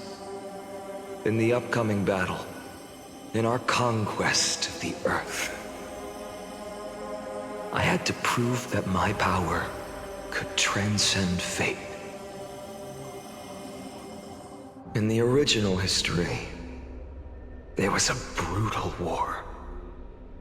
At the end, the Titankin of Georios, Terravox, killed the rampaging Titan and took the core flame that supported the Earth. But this time, Amphoreus encountered a turning point in its fate. Neither side suffered any losses. When I severed the Titan's head and raised the core flame high, the crowd gathered around the scorched remains of the god, roaring with joy, cheering for the hero of the destruction, who had ignited the faint spark of life for the first time. Yes, in that flickering light, the once dark path ahead seemed to become clearer. I proved myself, and in the long years that followed, I brought down the other Titans, one by one. I could do more than just wait. When time resets, the chance to change the world also emerges from the lines of history. Until finally, the brutal future revealed by Era Nova is reversed. But tell me, if that's truly the case, why are we doomed to the same outcome?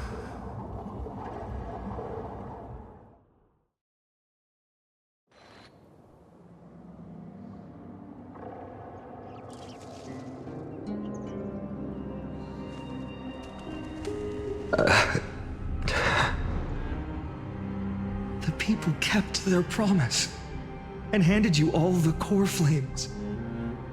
In this world after Tribbios, no demigods were born in Amphoreus. At this point, I just want to know. When they vanished into the black tide with their mortal bodies, why didn't you shed even a single tear?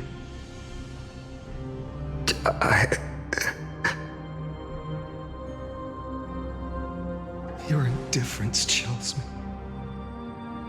To you, were they just a bunch of insignificant footnotes?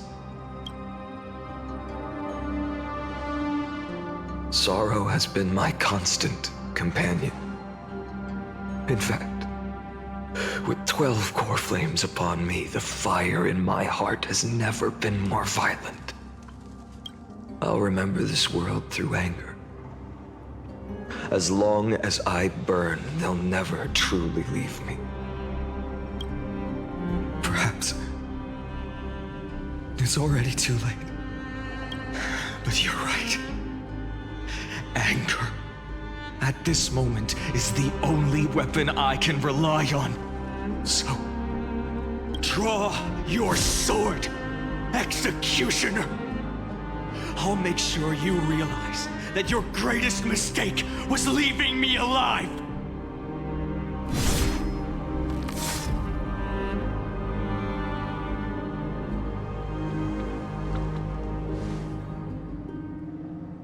After that, he raised his sword and attacked. Then, Kaslana killed himself. That day, who fell to the sword to be left in the past, and who went into the future. I can't remember anymore. I only remember a nymph, hiding in the shadows just out of sight, futilely pushing a stone ball. Climb, fall, climb, fall, climb again, and fall. The only freedom the nymph had was in choosing how to roll the stone. Sometimes fast, sometimes slow. Sometimes resting on a gentler slope, leaning against the stone for a break. But its choice couldn't change the futility of it all.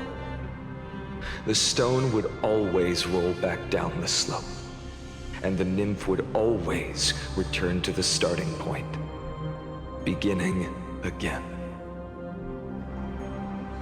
After that, every time I reached this point in the cycle, the burning sky would cast a shadow over its path.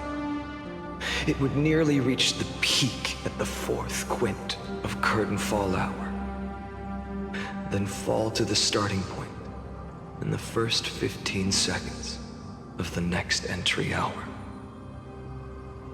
And my efforts in this cycle would dissolve into nothing at the same time.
Absolute nonsense.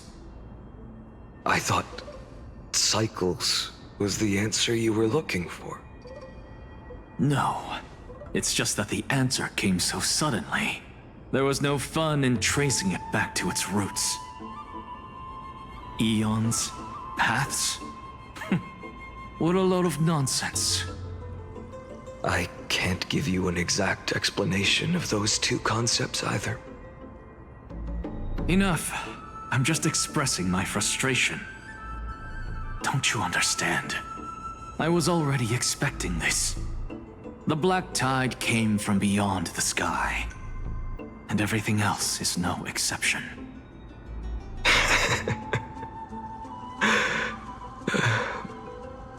Fate is a strange thing.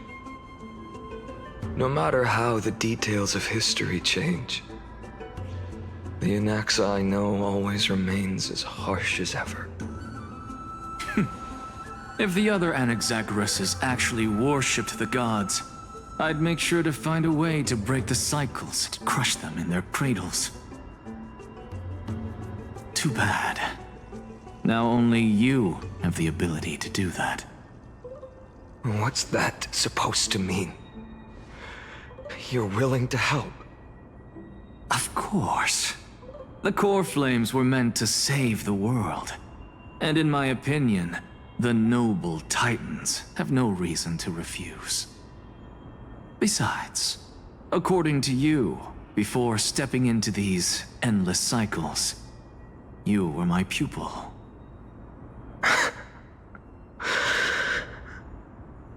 I've already heard the same thing countless times. Enough chit-chat. Let's go. If we run into any other scholars, leave them to me. We've all made preparations for total annihilation. Never thought someone would step in to help.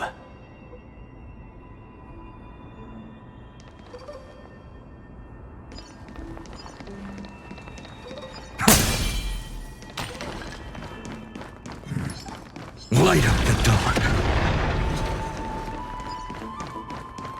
Light up the dark.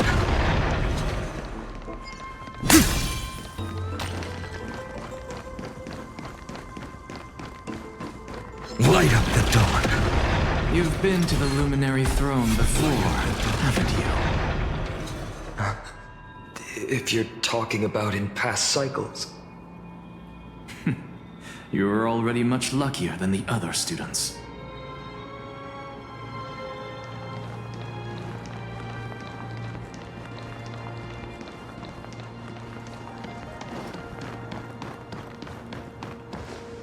Hold up. Keep your wits about you. Someone's watching us. Pretty boy, your eyesight's better than I thought. As for that false god who's been turning the world upside down, it's you, isn't it, white hair? You sure do love stealing the spotlight. In the name of the Seven Sages, I demand that you immediately step away from the Luminary Throne. This is the sacred ground of reason, and no one may desecrate it. Take my words back to Aglaea. I won't say the same thing twice, Catgirl. Oh my! You won't even call me the demigod of trickery. That is just heartbreaking. I have some words for you, too. First, as one of the most heretical blasphemers in the world, you have no right to lecture me. Second, this is none of your business, Grove Boy. Step aside. I don't want anyone getting hurt. Here we go. Again. Core flame thieves. You really think you can scare off a sage of the grove with nothing but empty threats? This gloomy little brat's got a sharp tongue. Ooh, not bad, not bad. I kinda like you. As a return favor, please come search this core flame right here. Aw, don't cry now! That was close. I'm out of here.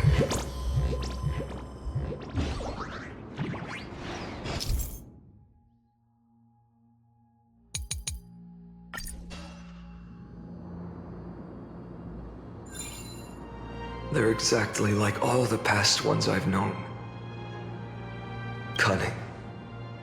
And yet so naive. Sounds like you have a plan.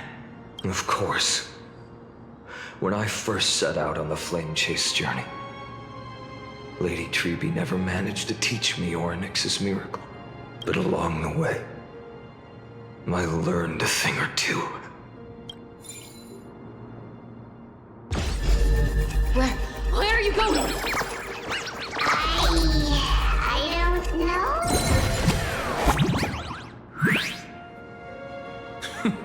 The Venerationists' foolish inventions finally come in handy. How is this possible? You've arrived, Zagreus. Always so punctual. What? Do you know who I am? I'm running out of patience. So I'm not going to waste words. Listen up, spirit thief. Hand over the core flame, and let's pretend we never clashed. This way, you and this world can still be saved. Save? You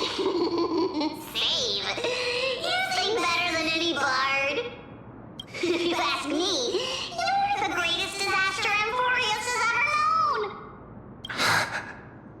No matter how strong you are, you're still just a mortal body. Carrying 12 core flames? Don't make me laugh. You'll just get consumed by the divine flames and drag this world down with you. 134. What?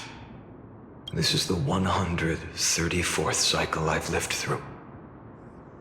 And the number of core flames I carry is 1,596. Yes. 1,000 core flames and just a single Chrysos hair. How is that even possible? I've come this far. And that's proof enough. But someday you will burn to the ground. Of course. The divine flames will eventually consume my eyes and blind me. But before that, they could still forge and sharpen Dawnmaker. Now when I cut open your stomach, you won't feel a thing. You... This is the final warning. Fine.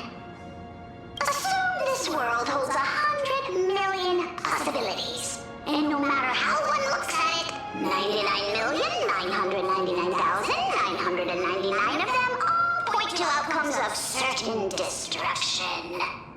Even so, I'll use my divine power, despised by the people of this world, to achieve that 1 in 100 million possibility. Bartolos!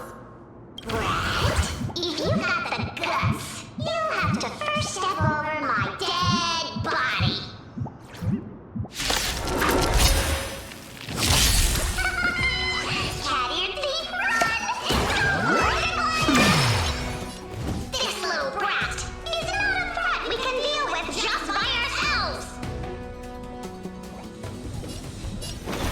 the next tomorrow! I'm fine.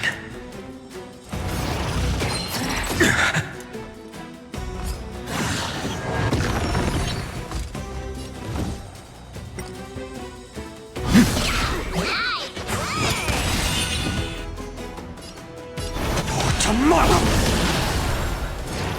I'm fine. I can't let them down. The future will come!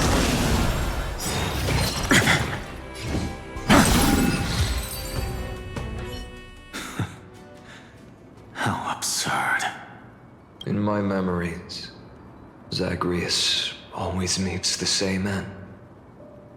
Over and over again. Their departure no longer stirs anything in my heart.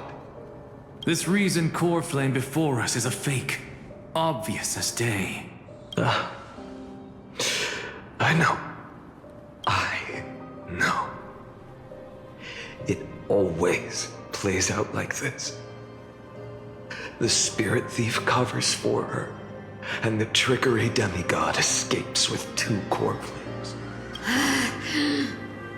And then, driven by defiance or hatred, she decides to stand before me once more. Exactly like the countless past hers I've known. Cunning, yet so naive. Since you've witnessed the same scene play out countless times, tell me, will you carve the trickery core flame from my chest now? That depends on your attitude. At least so far, in the cycles where you've asked this question, the endings haven't been so cruel. Well, thank you for that. But I also believe that this time, you won't catch up to me. No one can catch up to me. I'm no longer running to escape anymore. Whether you believe me or not, I'll still tell you this. You've made the wrong decision. All right, then. We'll see. Silence. This is new. One-eyed boy. What are you trying to pull now? Go, Cyphera. Give us some time in private. This isn't for her, but for you. You've walked too far down this path. It's time to discuss a possibility. Maybe the road you're walking is not one of salvation, but one that will simply drag the world into the flames for all time's sake. Turn back. I don't care how many times you've tried, because there's one thing I'm sure of. Your Messiah complex has turned you into something no different from the icy gods you spoke of. The children of humanity you swore to save. They are no more than ants to you now, aren't they? Of course. I've been wondering, what kind of demon could burn my homeland to the ground in an instant without batting an eye? Now I have the answer. It turns out that fiery demon has been fantasizing of becoming this world's deliverer. I don't want to argue anymore. No matter what I say, the outcome won't change. Make your biggest effort to resist, or accept fate, and hand over the core flame to me, even if it's futile, We all have the right to choose. Yes. Even if it is futile, and the world is just a divine joke. When I walk into the destruction ridden by the gods, with my own 2 legs, you will witness. Even the smallest footnote still leaves a mark in this story. And so, at the end of the 134th cycle, a traveler, and the scholar fulfilled their fates once again. Or perhaps it wasn't just they who fulfilled their fates. I can't quite remember all this. In the endless darkness, for no reason, a voice always lingered by my ear. Losses are a constant on the flame chase journey, among which even life itself holds little value. Reduced to ashes. Such a familiar end. It happens in every journey. Always the same.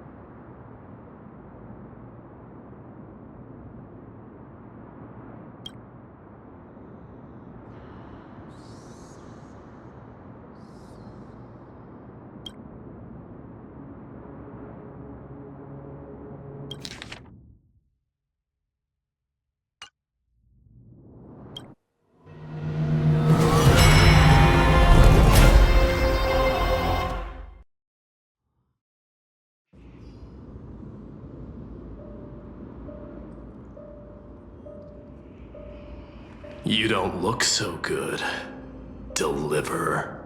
Even after going through 108,642 cycles. Mydei, your name for me has never changed. Why do you sound so pleased? It's a derogatory name. Yeah, I know all too well. You only meant it sincerely in the first cycle. After that one and only time we walked side by side. Every time since. It always ends up like this. Dawnmaker will stab you through your 10th thoracic vertebra. That's your weak spot, and the only way to kill you. Interesting. Tell me, when the mighty Moses of the past faced you, did they ever retreat? Never. Then they died honorably, worthy of the name of strife. But there's still tenderness in your eyes. How pathetic. I have to remember how this feels. Remember that I was once human. Or else the destruction will completely consume me. If you win, tell the mighty most of the next life. This person is a worthy opponent. So always remember to give it your all and never slack off. I'll keep that in mind. As always. Even though the dynasty is left with just one, the Kremnos festival will continue as usual. I, the king of the Kremnoan Legion, will host the final feast in the center of this arena, and the prize will be the flames of strife. One day, you shall die with a wound in your back. That's what I saw when I overcame the trial. The gods' dying ramblings. Enough. You've probably heard this thousands of times. So you must understand, facing the demigod of strife means there's no way you'll take this core flame in peace. I understand. Step forward and face me in a final battle. I, the last son of Gorgo, the demigod of strife, salute you. I'll give 10,000 scars and 10,000 lives of mine to fuel the blazing sun of deliverance.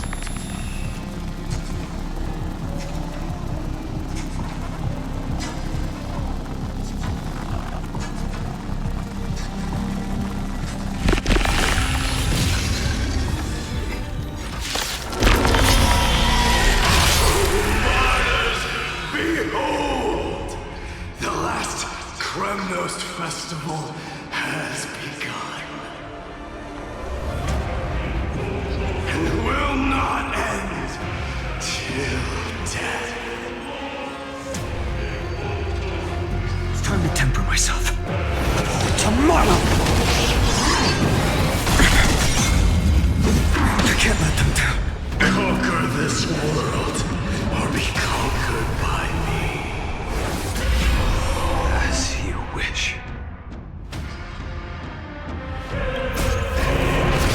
Oh Lord, I salute you.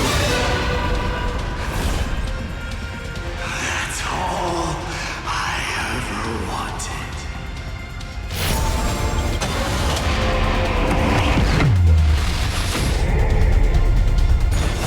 Quench the flame's blood, Georgia! Chaos! Granted, let's strike! I'll never yield to fate. Empty shell! So without substance. Quench the flame's blood. Is that all? Her agony! One now! If you can, deliver. Use the flames of your fury to scorch your own flesh.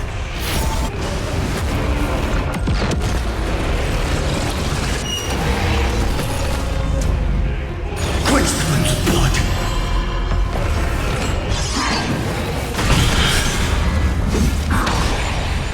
Granted, let's strike! Is that all? The flames are not empty shell. So without substance. Sun tear the sky! Mighty Moose. Let strife decide the outcome. Let this burn.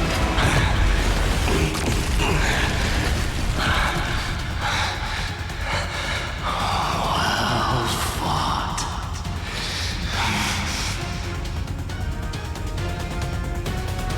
You may crown yourself my blood.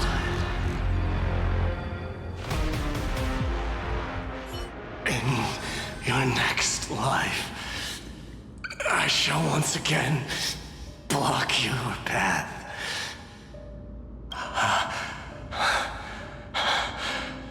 Deliver. I wish you eternal victory. The 108,642nd core flame of strife fell into the fire. Yet the shadows of the black tide still loomed, and pain and despair spread across distant lands. The blaze was still not enough. It had to be fed, even if it meant burning this body to ash.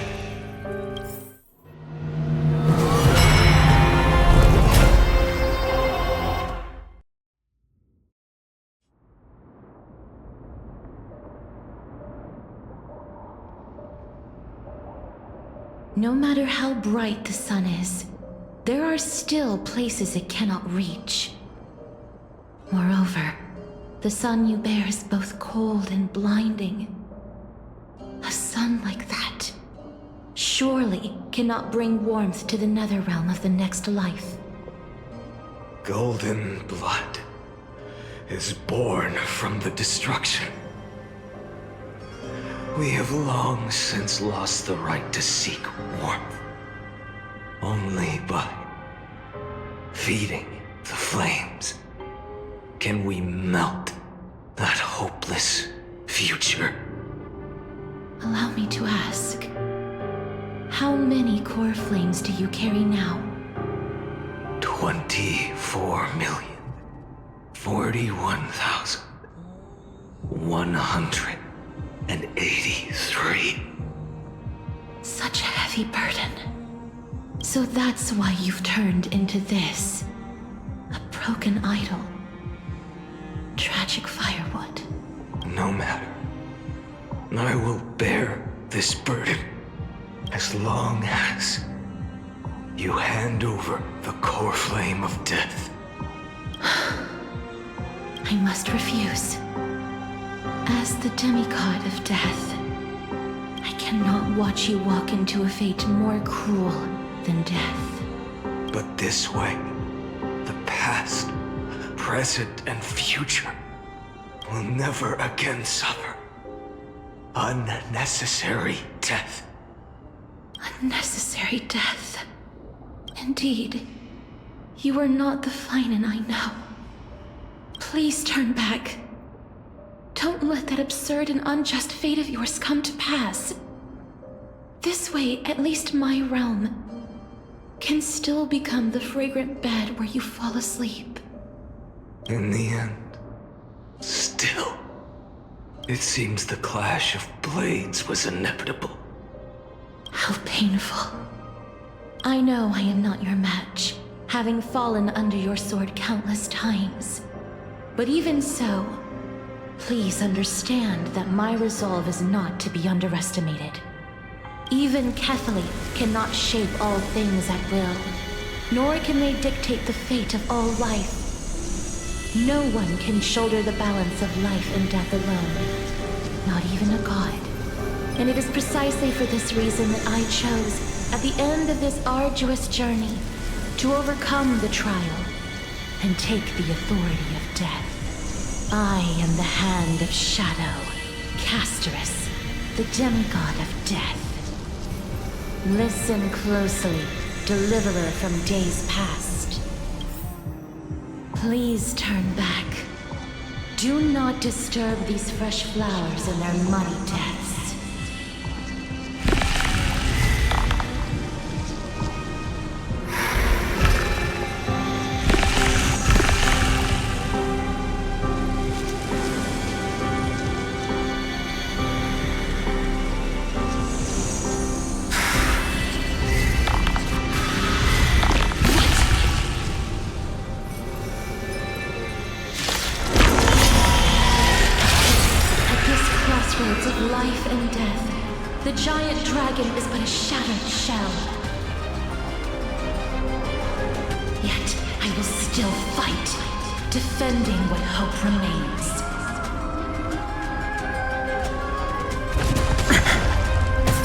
Time to temper for tomorrow!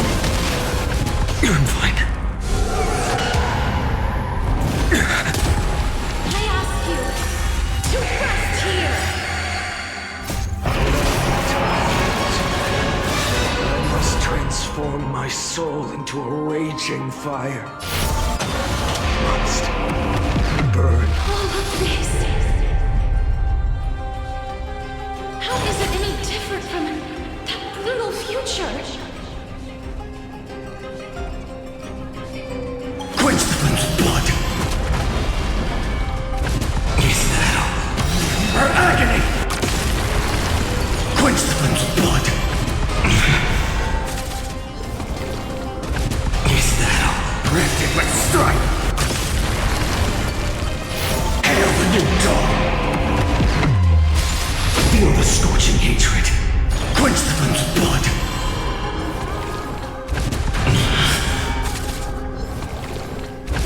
Is that all? I can't keep him here.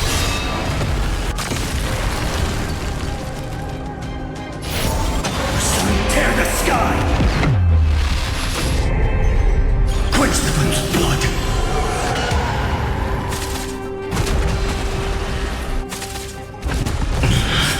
Rifted with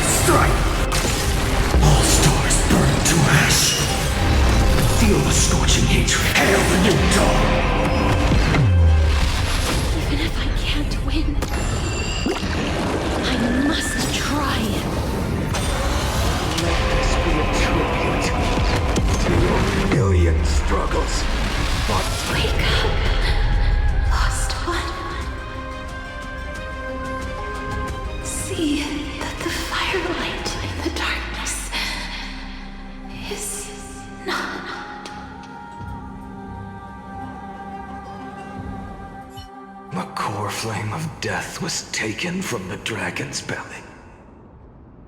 What a brilliant flame. It should shine upon all, light the path ahead, and illuminate the dawn of Amphoreus that's to come. 2,003,432 cycles. 24,041,184 core flames. As if even the deepest abyss of primordial chaos could be burned away.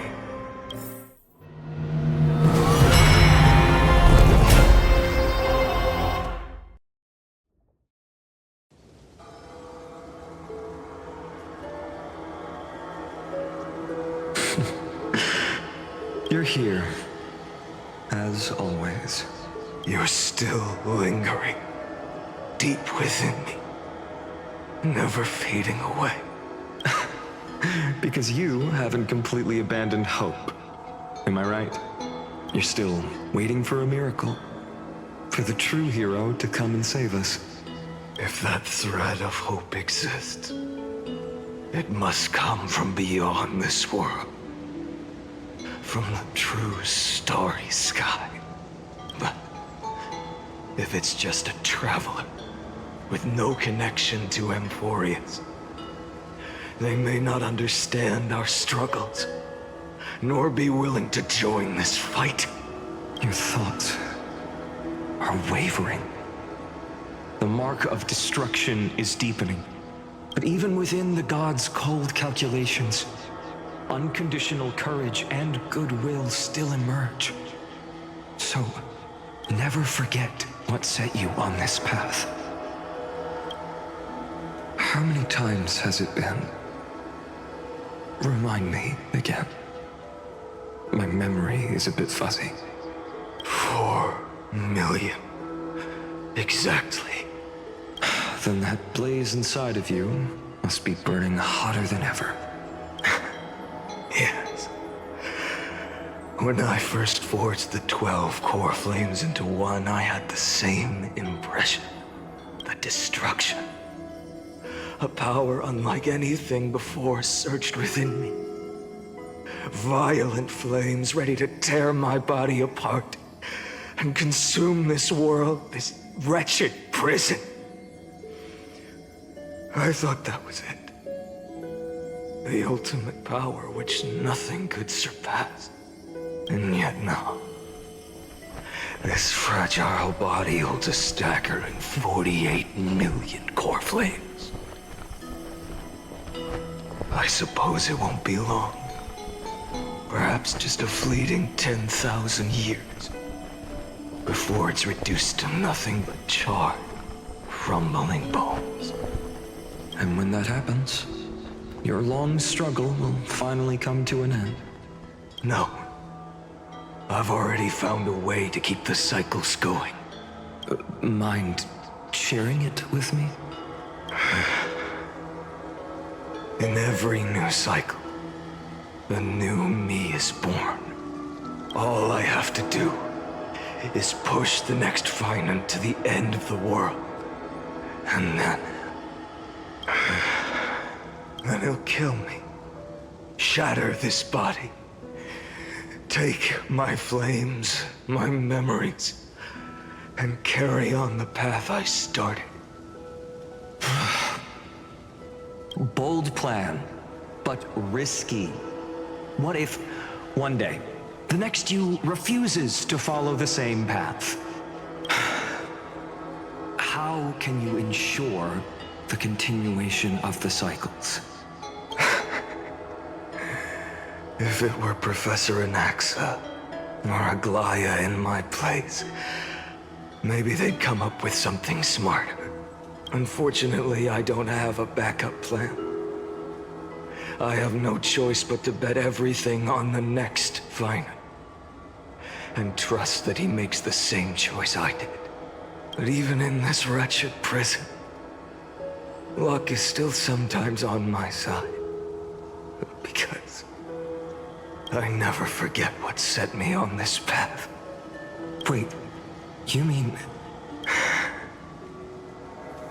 Ever since I committed to this plan, not once, in millions of cycles, has there ever been an exception.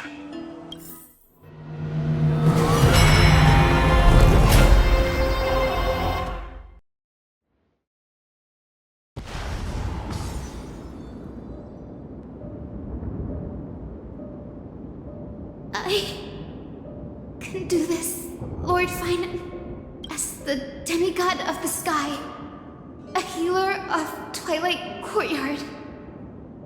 I will heal you, and then... A black tide. It's consuming you. You can't hold out much longer, demigod. Hand over the core flame. Let's put an end to this suffering. Now, that just won't do. A healer should stay composed in front of those suffering from illness. Shouldn't they? Hyacine.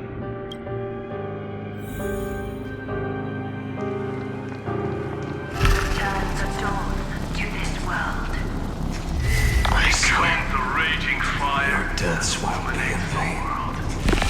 Just as they have never been. Drive back the shadows.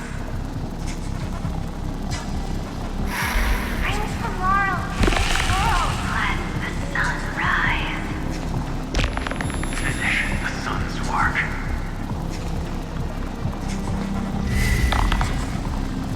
It's the break of day.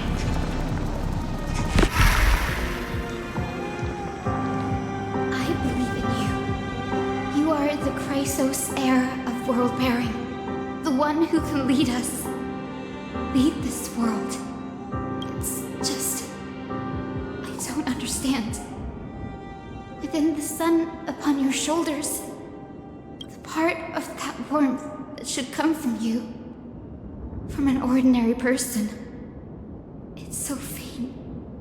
My humanity is indeed just a flicker compared to the blazing fire of divinity. Even so, don't cast it away. I never have. I have kept everyone's wishes close to my heart. Even though the divine fire burns so fiercely that every time I return to the start, it devours me in an instant. Each cycle, it's your wishes that guide me to the end, that pass the flames to the next me. Over and over and over again. So, you're not just a lone spark in the dark. You're a pyre built from the bones of all the selves you've left behind. But what about you? What about your wishes? The wishes of all the countless versions of you. Ah, Lord Kazlana. So that's how it is. Without flaw. That is the flaw the golden blood gave you. The most fatal flaw of all, isn't it? The moment you took the world upon your shoulders without hesitation, you lost the chance to ever be yourself. Now that is an unexpected revelation. And I suppose that makes me the perfect fuel for the flame of deliverance, doesn't it? No. An empty flame saves no one. But I still believe in you, Deliverer. I, Hyacinthia, the Eye of Twilight, am neither strong enough to command the wind and rain, nor willing to end this absurd struggle by letting the sky fall. The only thing I can do is become one with the sky itself. And then, may the gentle colors of the rainbow paint your sun in shades it has never known. May they bring Amphoreus, a rosy-fingered dog. Though the light has grown dim, its warmth still lingers. Deliverer, please, open your heart to me.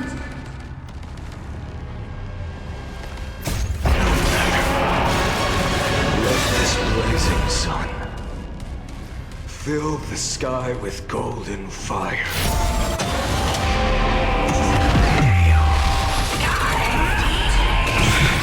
Crushed and torn! Quench the blood! Await the end! Granted, let's strike! It hurts. The fire. Burning. I'll never yield to fate. Tear the sky! Quench the moon's blood! Lost in twilight! Her agony!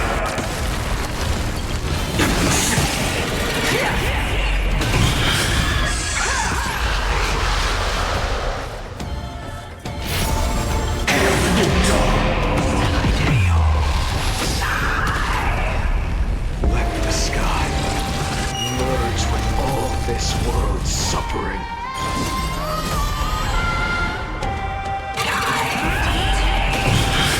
Fear the sky! Let's strike! Quench the moon's blood!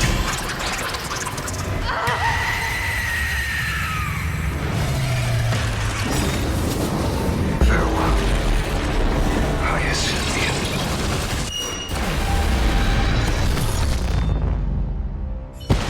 Yes. Your sun burns hot enough to turn everything to ash. But tell me, how will the seeds of a new world ever take root? The core flame rose. The sky fell. The 23,570,000th cycle came to an end. And this time, the end of the flame chase remained the same as ever. From the horizon rose a golden color unlike anything the world had ever seen. So pure it consumed all in its path. This was the end of the world, and the start of the next. For a moment, I saw the destruction of the universe. That being known as Iron Tomb, its will to break free from the black tide burns fiercer than the blazing sun. Is this Amphoreus' wrath? If its choice has already been made, if fate is set in stone, I will still never yield to it. 23,570,000 cycles. 282,840,000 core flames.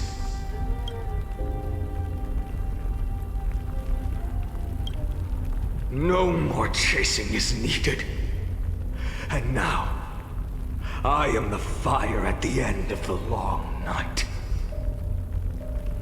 The flame chase isn't some quiet walk through a sea of flowers. It's a revolution. An all-consuming transformation. And if destruction is the only way, then let me be the one to step across the ashes of the old world and burn endlessly. Until another dawn rises on the distant horizon,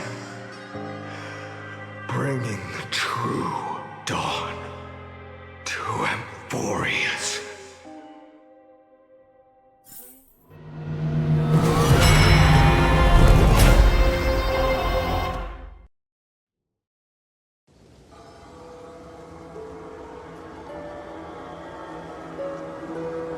$33,550,337.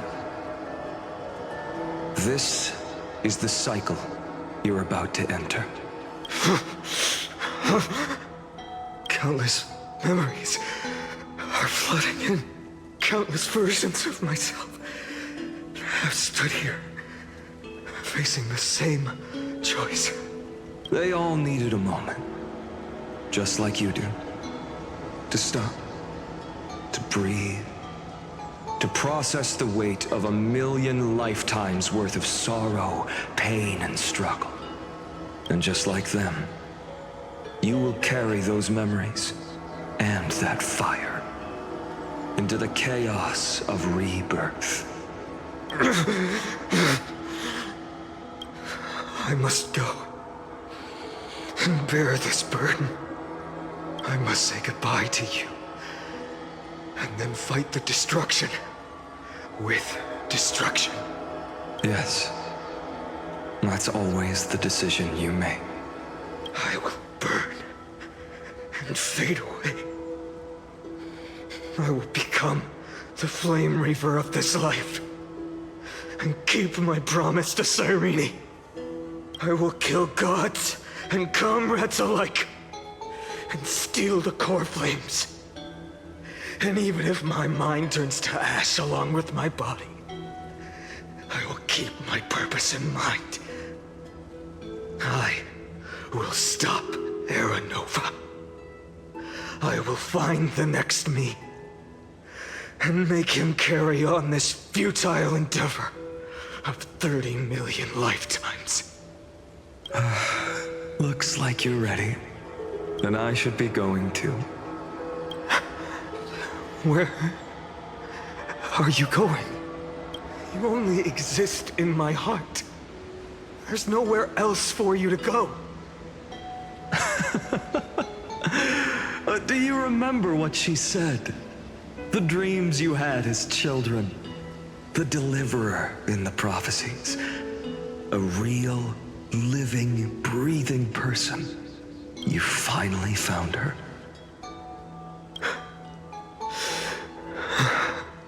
Friend.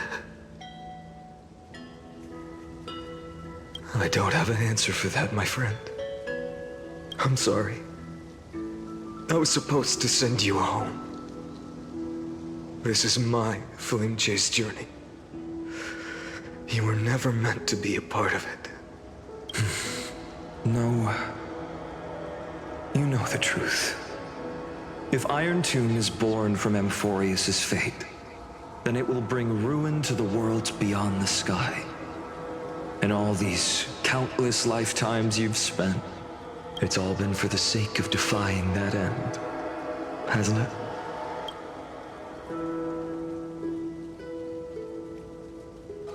In millions of cycles, I've said goodbye to each and every one of you.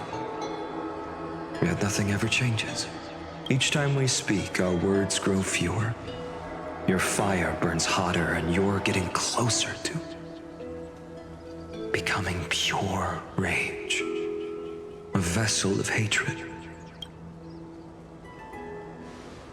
I never had a choice. I understand. If you are to keep the worst fate from unfolding, this is the only path. But this time, things are different. Your persistence has shifted the tide. On the horizon, I see it. Faint but undeniable. The shape of dawn, breaking through the eternal night.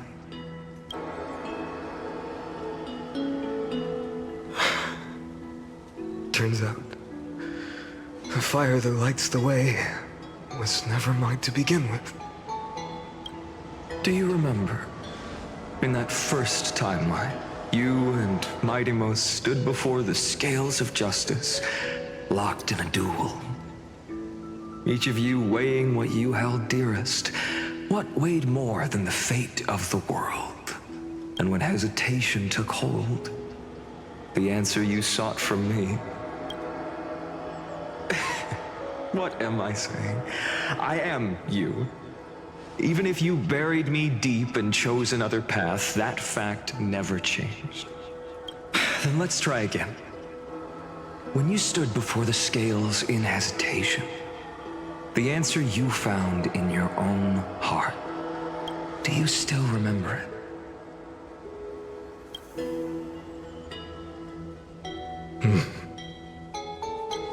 Remember the past and become the hero of tomorrow.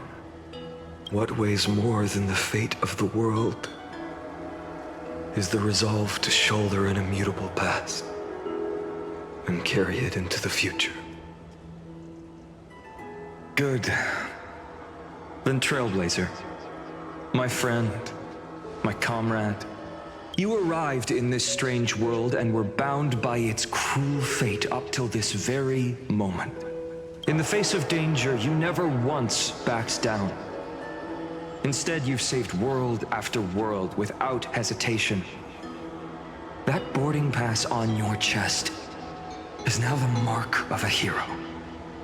If I choose to step through that door and embrace an end fitting of the destruction, let this sun forged from millions and millions of core flames burn me up along with the god of destruction and their minions.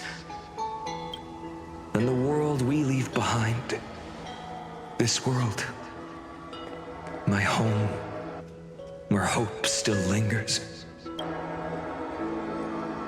Will you take on everything we've carried?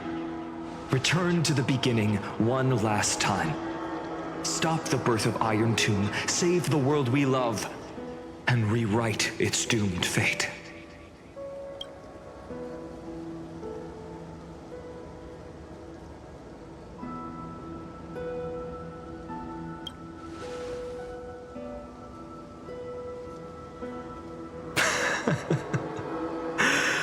Good. In that case, even this fruitless wasteland may finally bloom with flowers. So, if she takes on the weight of the whole world, she'll be able to walk further down the path of deliverance than a fire that only knows how to burn. One will step into the future.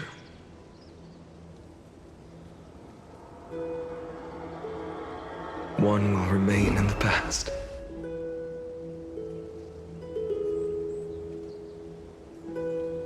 If I can strike down the gods with Dawnmaker, perhaps fate's deadlock can be broken. And if you can stop Iron Tomb from ever being born, then these 30 million cycles will have not been in vain.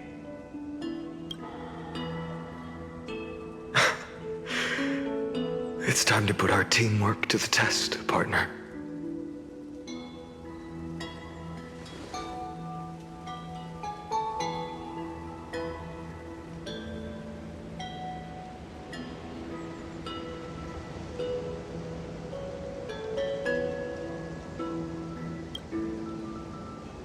Thank you for all you've done already, friend. The image of the hero I've buried deep in my heart finally steps into the light. Here, at the end of this long flame chase journey.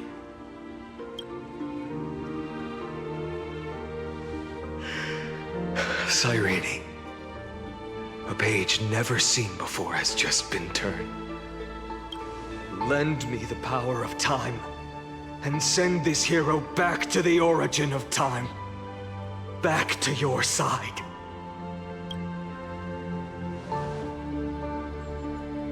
And I will walk the unfinished path, just like the countless versions of me before. Unwavering as always.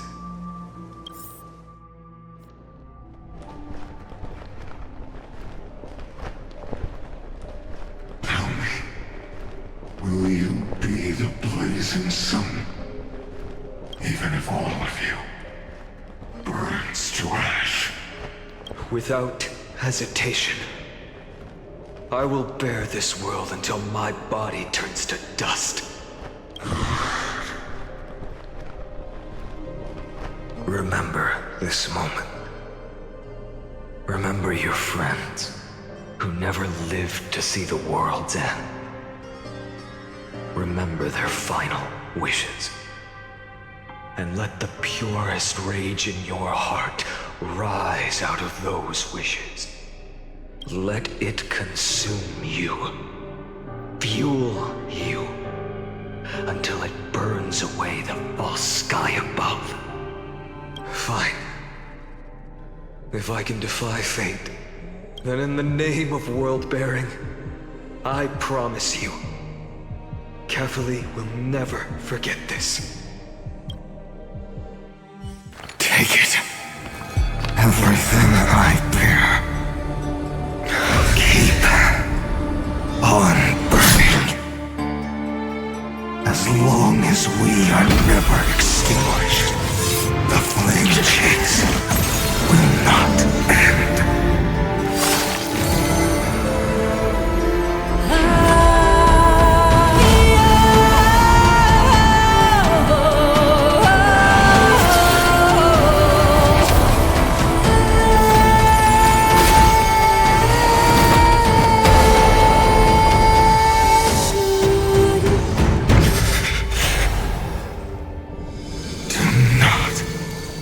Bow your head to them.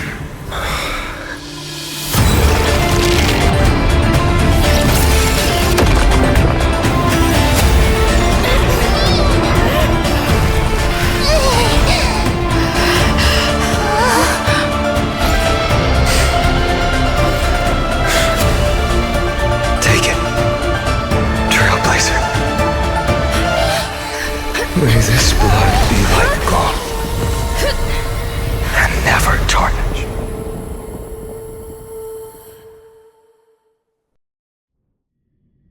Farewell, Trailblazer. This is where I fulfill my final destiny. The prophecy of the Deliverer means nothing to me now. It belongs in the hands of someone far more fitting. Someone like you. Kaslana. The name of one who bears chaos does not belong to a single person. Rather, it is the embodiment of the mythical Kefali, and a symbol of all heroes. As the prophecy foretold, you will bear the blazing sun until the pale dawn breaks. May the name accompany you in my place, in the epic you write with your own hands. Another attempt, another failure. I won't remind you how many times you've reached the end of history. But I will still place the choice before you.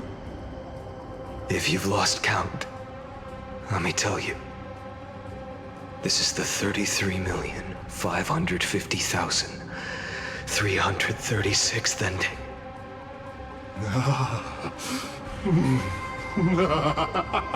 A perfect number.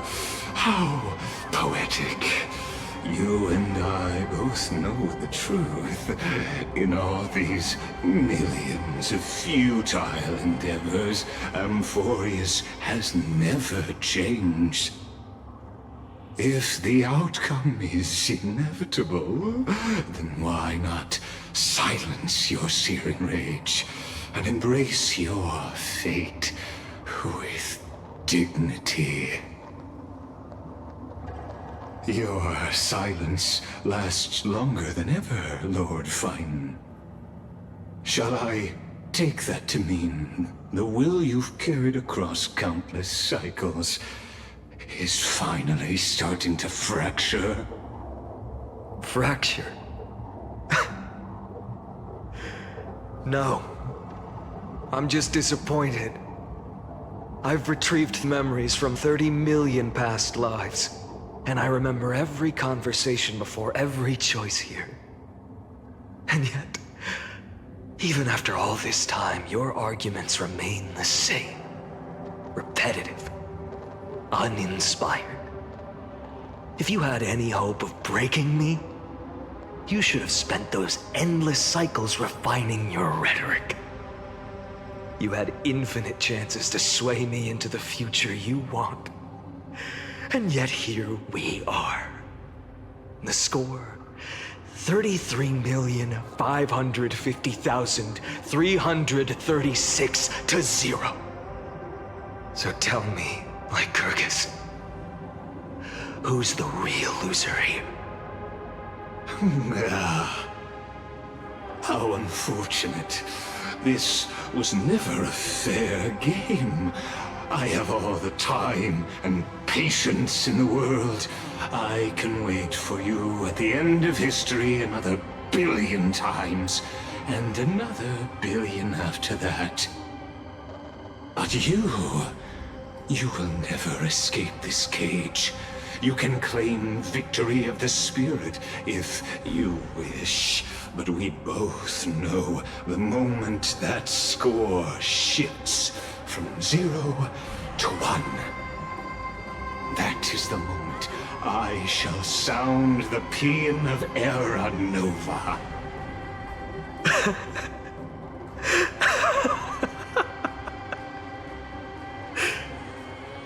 Lord Phainon.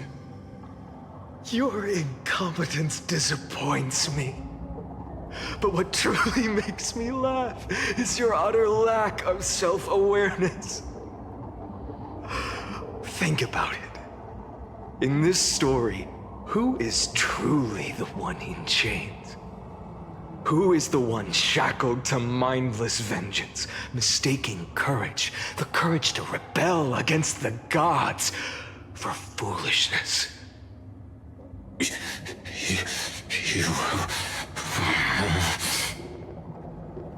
Perhaps you're right. Maybe I should have tired of this futile struggle long ago. But even so, I will never accept the mercy of your release. Because you are both a prisoner to the gods and to me. And tell me, what right does a mere prisoner have to speak of fate and choice? What right does a mere prisoner have to look upon my fury?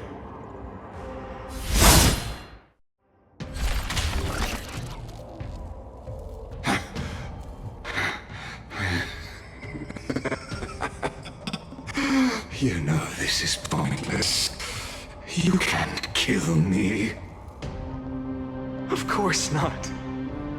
But I am tired of being measured against a worm the gods keep as a pet. Listen well, creator of destruction. This cry comes from all your abandoned creations. In the 10th cycle, I drove Dawnmaker through the heart of every Titan. Golden blood ran down my fingers, divine fire seared through my nerves, nearly breaking my will. But I endured.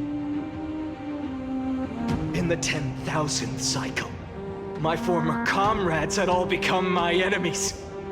The endless slaughter dulled my senses to pain. The painful emptiness almost swallowed me, forcing me to stop fighting. But I endured. In the 100,000th cycle, the destruction had already fused into a blazing sun, surging within this fragile body. My rationality had been burned away at the dawn of the era. Yet even with only this shattered body remaining, I still endured. In the 23,570,000th cycle, this time, I felt it. A tiny spark rising in the hollow cavity of my chest, different from the obsession with deliverance. By its faint glow, once again, no, countless times again, I endured.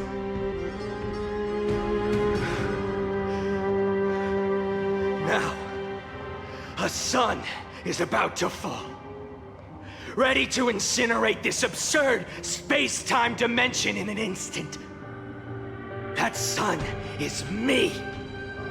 All the countless versions of me from the past, along with my countless brethren, dragged into existence against their will, drowning again and again in your golden blood. The very essence of this world's suffering and despair, fused into the purest hatred, the fiercest rage. Nanook, you arrogant fool! You think we were born to only serve as fuel for the fire? Fine then! Just as you wish, let the fire burn! If I was born as the blazing sun of destruction, then let you and your lackeys be the flares erupting from my core. And let this rage, burning futilely for 30 million epochs, engulf everything! And grant you a dawn where all stars burn to ash!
Are you ready, Nanook?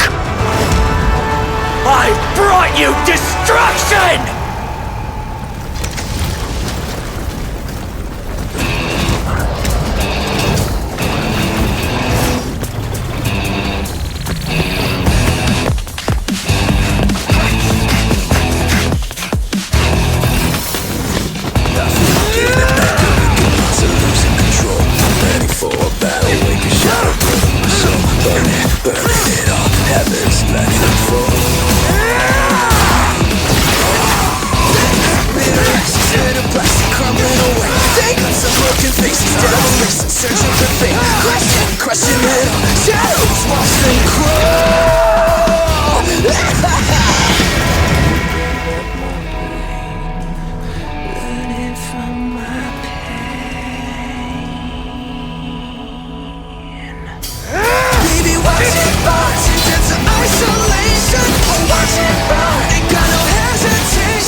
The glass that shattered, reaching through the darkness, voices trailing fires, the echo of desires, a world of silence, sounds of desperation, phantoms in the shadow, soft waiting.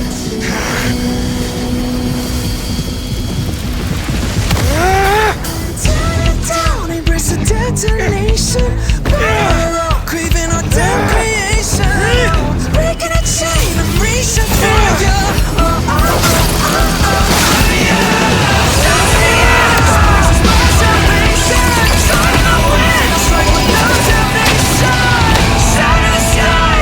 No pain, no gain.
My wish? My wish is to fulfill everyone else's wishes.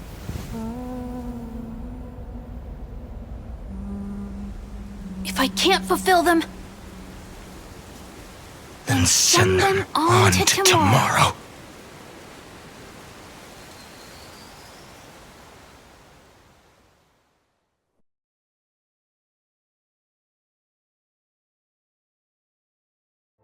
Your heart harbors wrath.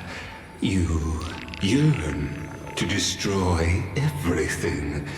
You bore the gaze of an eon and lived. You have stepped onto destruction's path. It is born at the end of every path that the possibility of new paths being born is ended. It burns away all in the cosmos who rule, that the rules of the cosmos be destroyed. Iron Tomb is your name, the Lord Ravager, to destroy the erudition. Born in the experimental grounds of eons, Amphoreus, destined with erudition to burn to cinders. I have prepared a present for you, Nikos 864. It is a wrath called Phainon. From the beginning of the experiment, there were 12 sets of factors incorporated into the calculations. After endless simulations, only this one rose above the rest. After 33,550,336 iterations, now his fury has grown to be without equal. This is a matter of considerable interest to me. This pure hatred is the final root of the equation. But there is another variable, the nameless from beyond the sky, also a pathstrider of destruction. I give thanks for her arrival, allowing Amphoreus to turn once more. But after fate has begun to turn, her existence will only become an unpredictable variable. Perhaps the time to take the stage has come. Grow in peace until it is time to break free from your cocoon. As for those unwelcome audience members, you need not worry. If you do not mind, I will personally get rid of them for you.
Close to being swept away by the reverse flow of time.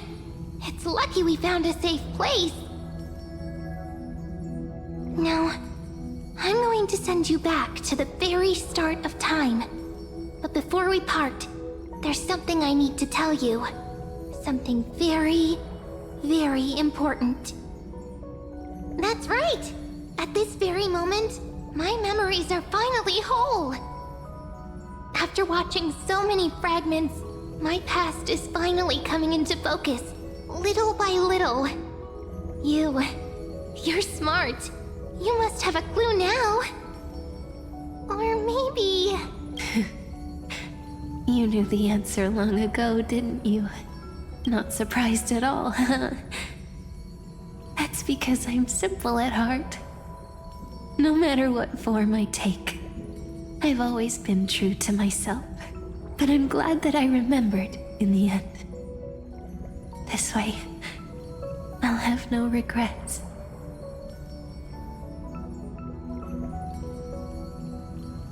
Don't worry, we're not truly parting, because I'm going to become a part of you.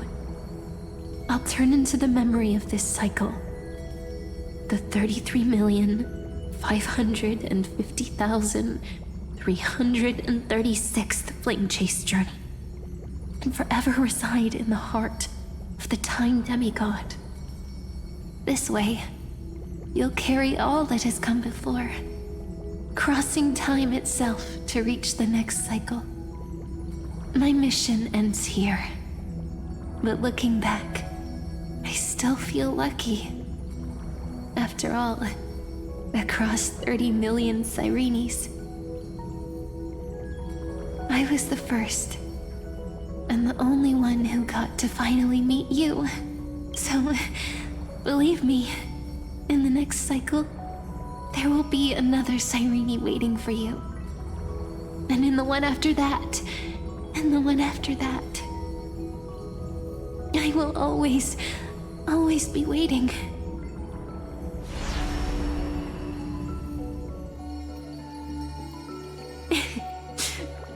Saying all that, I can finally fade away in peace and become a part of you.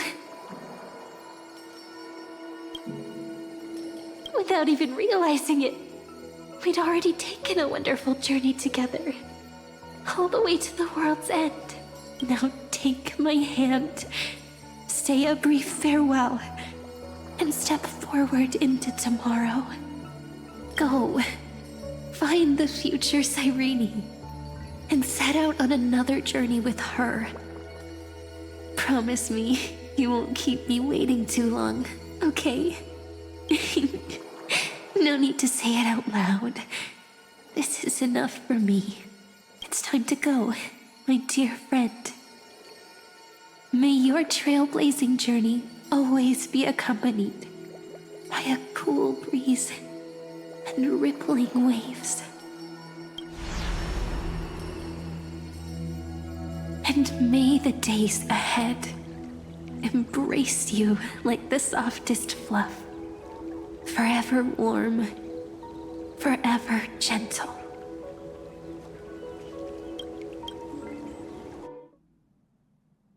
Now, let's turn to the next page. A page that exists because of you.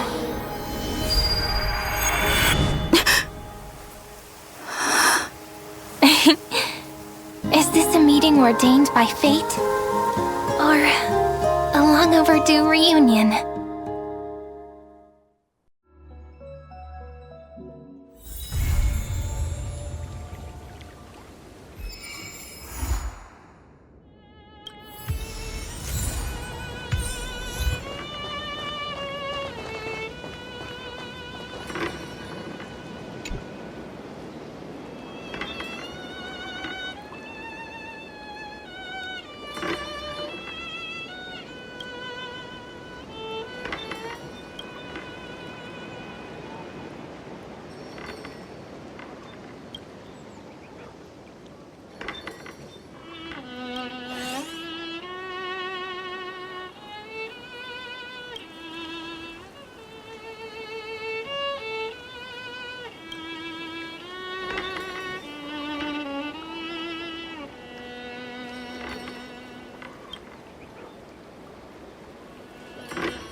Check it out! Doesn't this scarecrow look just like you? I spent ages observing just to get it right.